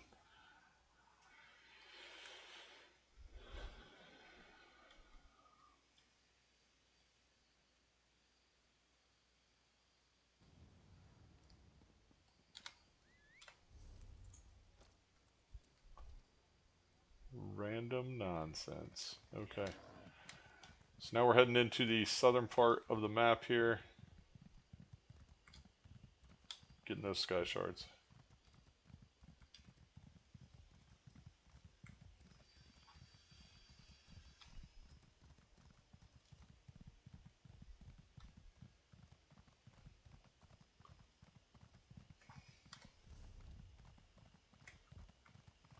Wait, how many is that? 1, 2, 3, 4, 5. Okay, 5 that are not in public dungeons. So 7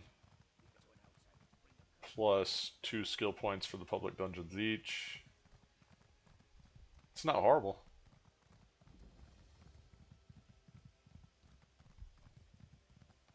It's going to be the bulk of the skill points that I need, I think.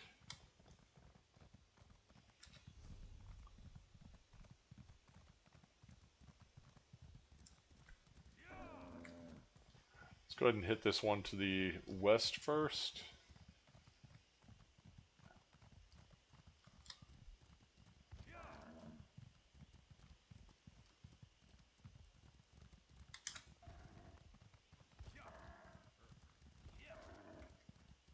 Where is it? Where is it even? Oh, more south. Okay. Losing my mind here.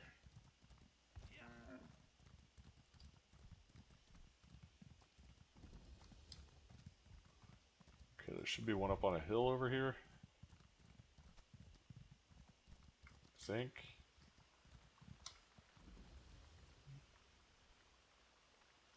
Isn't there like... Wait, where is that? Yeah, it's like right... Oh, there it is. Ran right under it.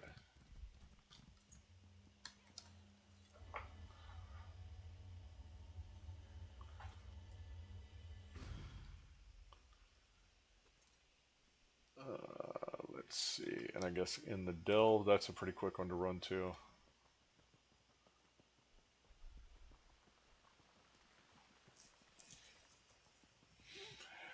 Does anyone else agree that I think Blackwood was when they really started getting a lot more creative with the placement of the Sky Shards? Is that right? Does everyone else feel like that probably is the case as well? Or was it something else? I don't think they really started getting as creative as they are now. I think Blackwood was when they really started getting particularly creative with where they're putting them and how you get to them. Like there's a little bit of effort behind figuring out where the Sky Shards are in Blackwood on, I feel like.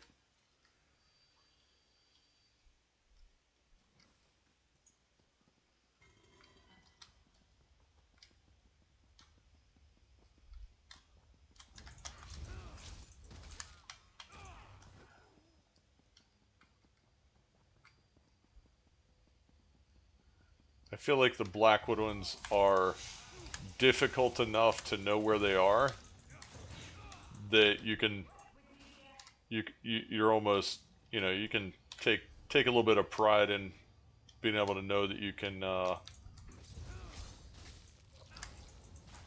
remember where this stuff is, because it's not a walk in the park. I mean, finding the Sky Shard is one thing, but knowing how to get there and pick it up, that's a different game altogether.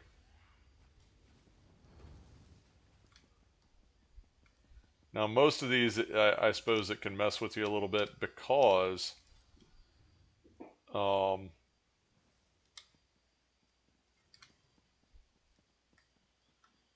does that not feel right? Okay, up there. Oh, we got to go through the other door.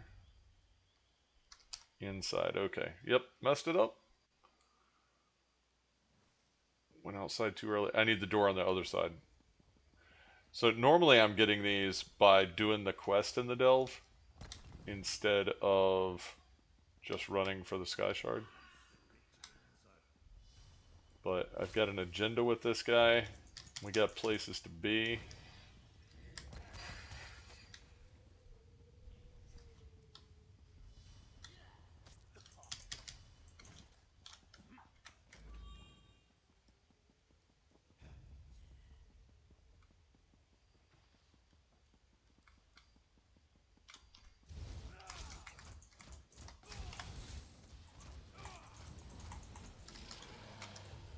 Come on, big guy.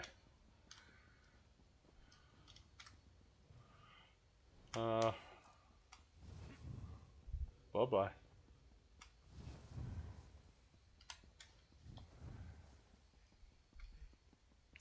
There we go. Now we're close to the right spot. So you got to come out here to where the named is and go left. And we're going to whack the named because we can.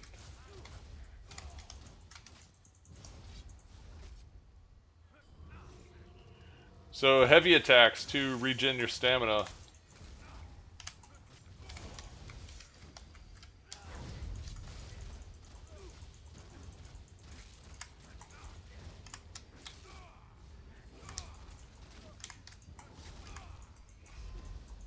Also, taking those flags down really helps. Those flags, I didn't bother to take the flag down. If you take the flag down for those shaman, call them what you like. Take the flag down, and then they're squishy. That flag's sort of a solid buff for them. Hey.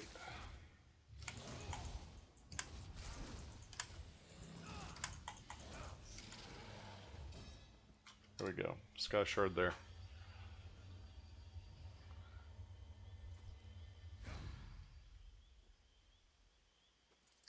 Okay. And if you run over here, you can avoid a little bit of headache and just bounce out the door quietly so you can get onto your next Sky Shard.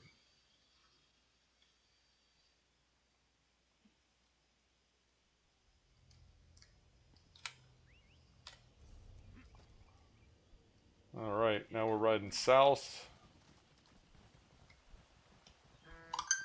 We can, yeah, forget it. We can detour past this named. It's not that much difference. There it is. Little portal dude. That guy's basically the Marauder, right? Or what the Marauders used to be. Used to come in there and be painful and spinny.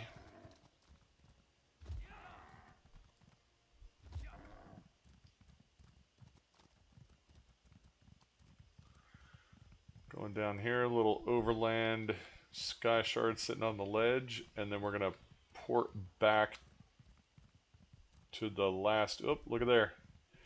Port back to the last way shrine we were at, and head east to clear up the zone, short of doing all the public dungeons. There we go. What was that? Oh, That's right. I forgot about these here. Questy things. Okay. Alright, we are porting back here. Wait, is it closer to run? Nah, 6 1/2 dozen the other. We'll port. There's a road, it's probably faster.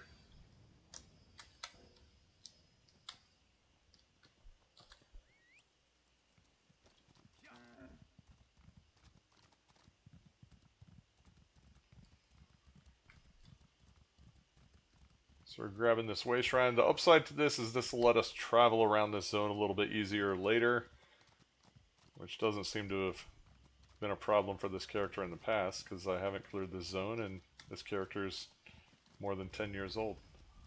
It's kind of weird to think about. Anyway.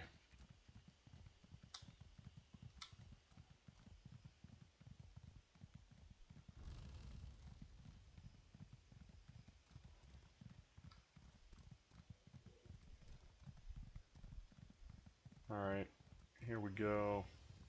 There's that. So the Sky Shard here is right up on the way up here to the Delve. You get it and then you go in the Delve. And get the one in there too. Over here on the right.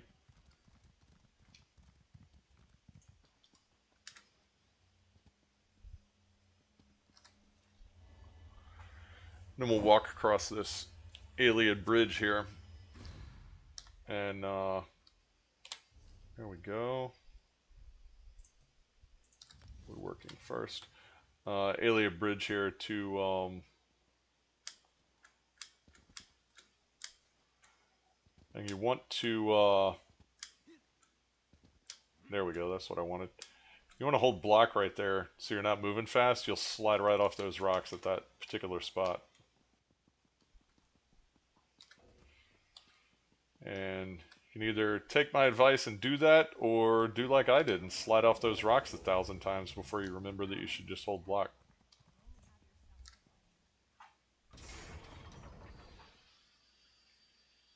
Alright. Let's get through this one. This one's kind of a fun quest with frogs.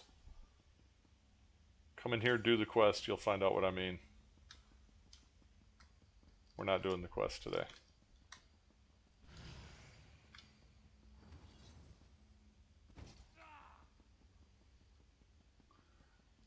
Let's go completely the wrong way for the quest. Because we're not doing the quest. We're beelining to the Sky Shard. I don't think I've ever ran a single character through this way.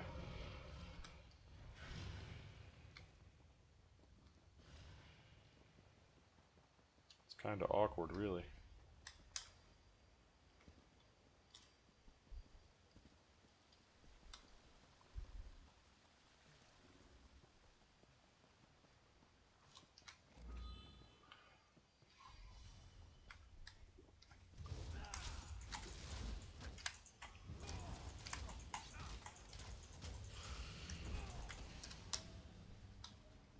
There we go.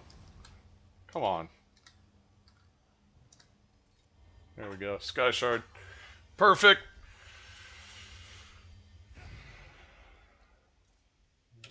Okay. So that is all the Sky Shards in this zone, short of the public dungeons.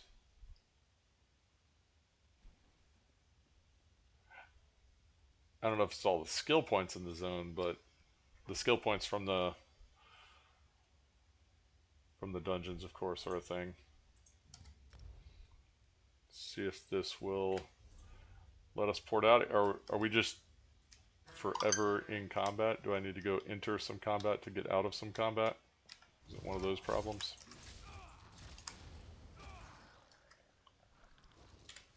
Yep, looks like.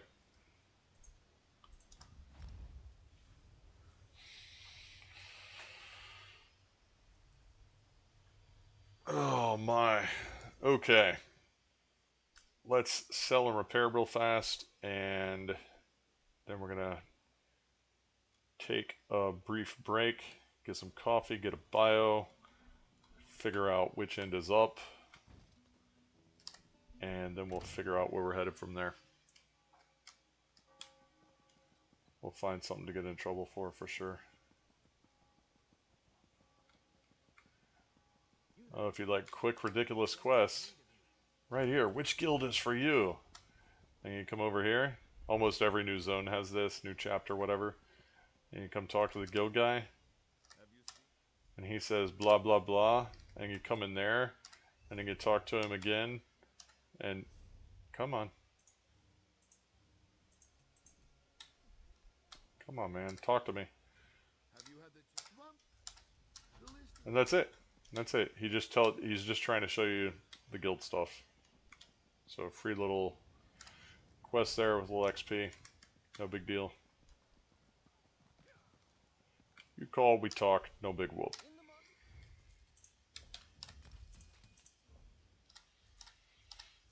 Five, 4444. You call, we talk, no big whoop.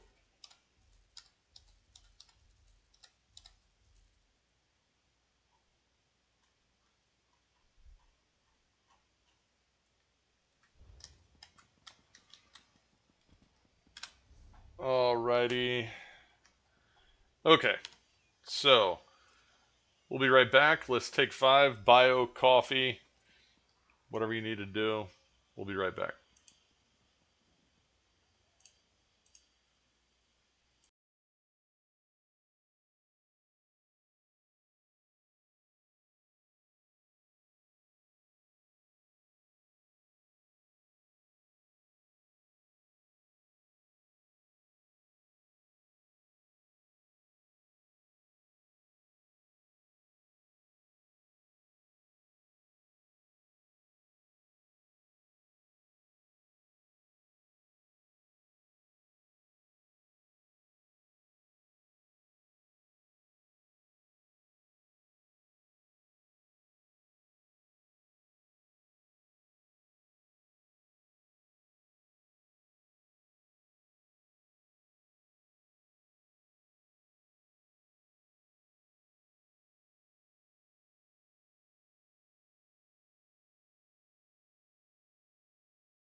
Okay.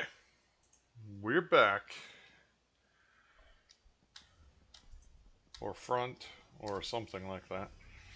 Let's see, what do we need? Oh, well, we need one less than I thought. Okay, so we need another round of sky shards for this, or a skill point from anywhere. And we need the ones for provisioning. Alright, what else are we missing? Because we gotta be missing other stuff at this point. For sure. Oh, well, some of this stuff we could probably get some skill points from taking some other stuff back out. I don't need barrier. Let's go fix that. Maybe we'll snatch a few from there. Do a little skill respec, spend some coin needlessly. I don't need barrier on this character. No idea why that's there.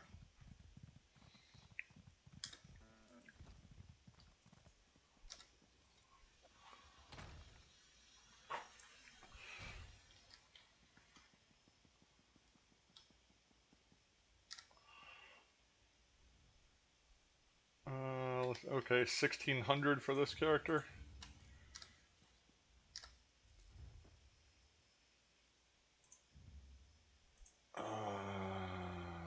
Or 16,000, right? So let's just do 20. So we don't have to think about it or do math. Okay, 16. Now it's just a matter of go through everything. I don't need barrier. There's 1 point. Assault. I do run vigor. Yeah. So we do need that. Support. Increase magicka recovery. Oh, well, there's 2 right there because we're not running barrier. Okay, that's 3 points. Undaunted. Oh, we were putting 1 in there. That's 1 lost the opposite direction. Psijic Order. There's 2 there. We don't have any Psijic Order skills slotted, so...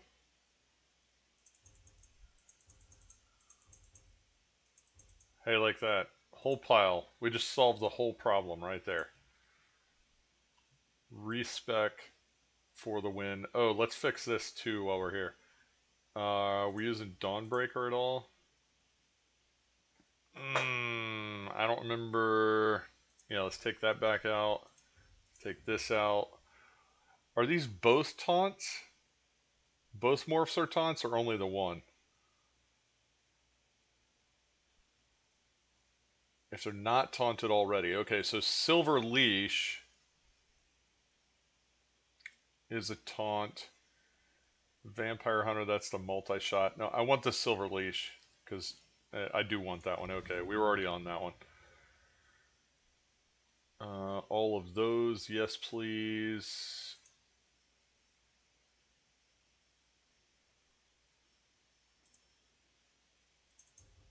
Take Barb Trap back.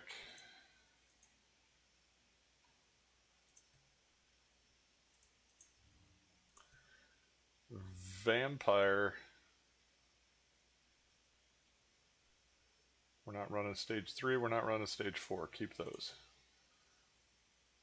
Okay, there's that. Ledger Domain, done. Armor.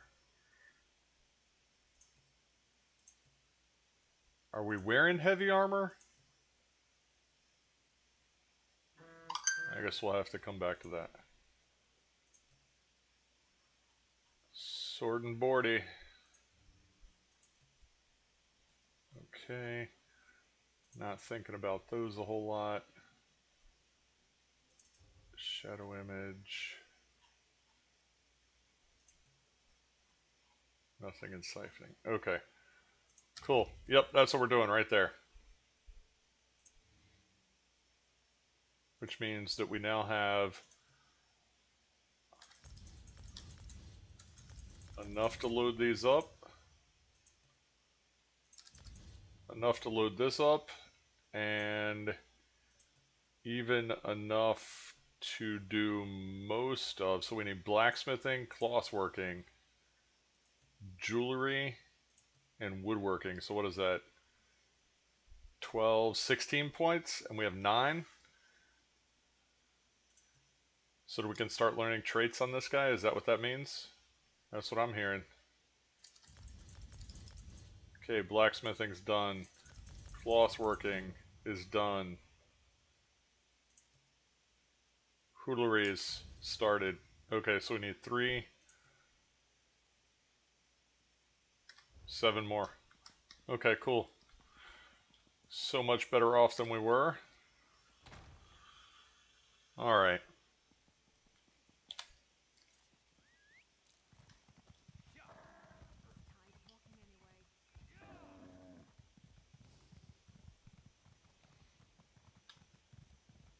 Alright, does that now give us enough craft skill to do crazy things like go make our ring not green? That has to be one of the weirdest things I've seen in a while. Deadlands Demolisher green ring.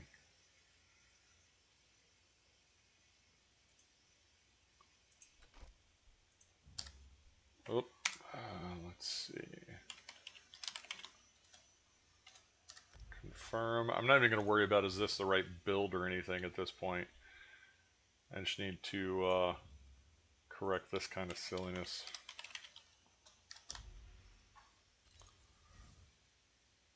Okay. And Deadlands Demolisher necklace.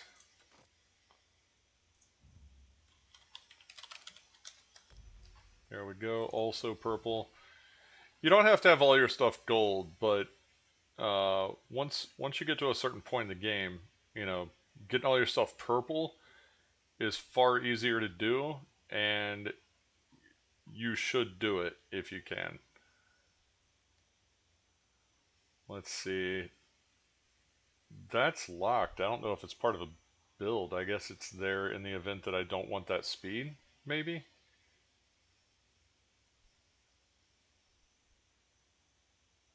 I don't know. We're gonna leave that like it is for now. What else do we have? Do we have anything else noticeably stupid? The whole build, possibly. Okay, that's good enough with me.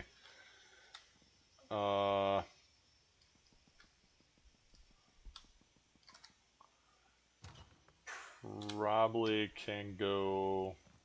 What else could we do? I saw that our sword. I just need a moment of your time. Sword and shield, or bow and shield, let's go make those gold real quick. Because we can. See if we can just squeeze a little more out of this guy without having to overhaul him.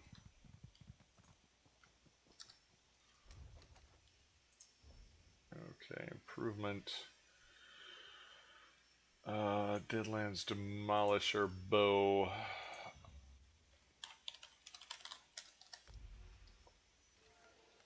There we go. And shield. Deadlands Demolisher shield.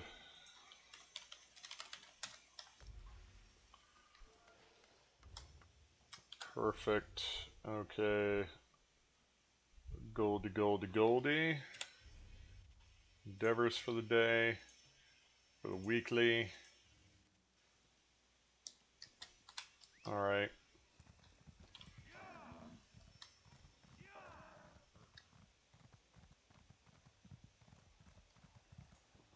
Not bad, could be far worse. We're sold, we're repaired. Get some take 'em aparts.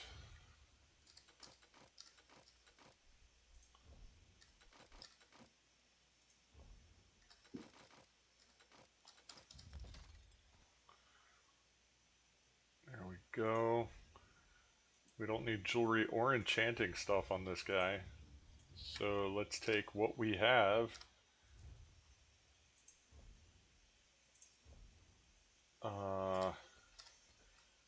We can send it over for another character. Perfect.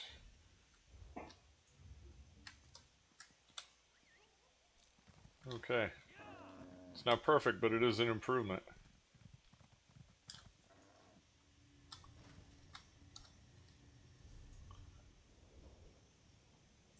Let's go back over here. Leowin. Let's see, Malachi. I am here. I have been lurking for about an hour, leveling your Templar. Yeah, there you go.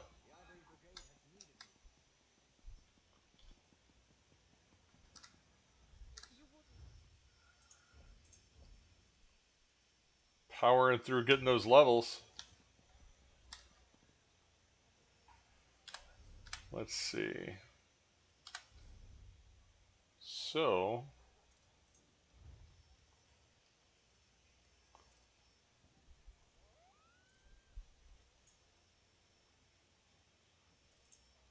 let's see these bundle items here. How cool do these items look on this guy?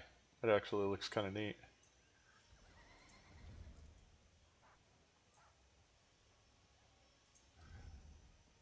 I don't know that it fully works, but it's not uninteresting.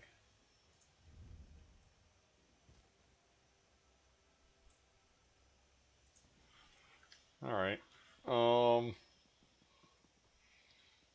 Let's see. Okay. Let's see. What else do we have going on here?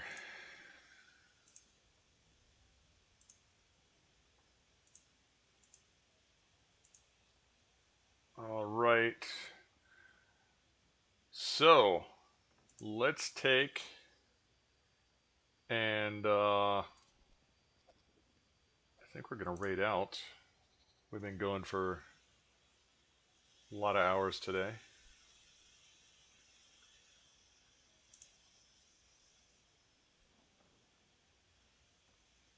We're going to go out here and see Medic. If you're not following him, do it. He's a lot of fun. Chill guy. Has a beard too. That if you like the beard game, Medic's bringing some.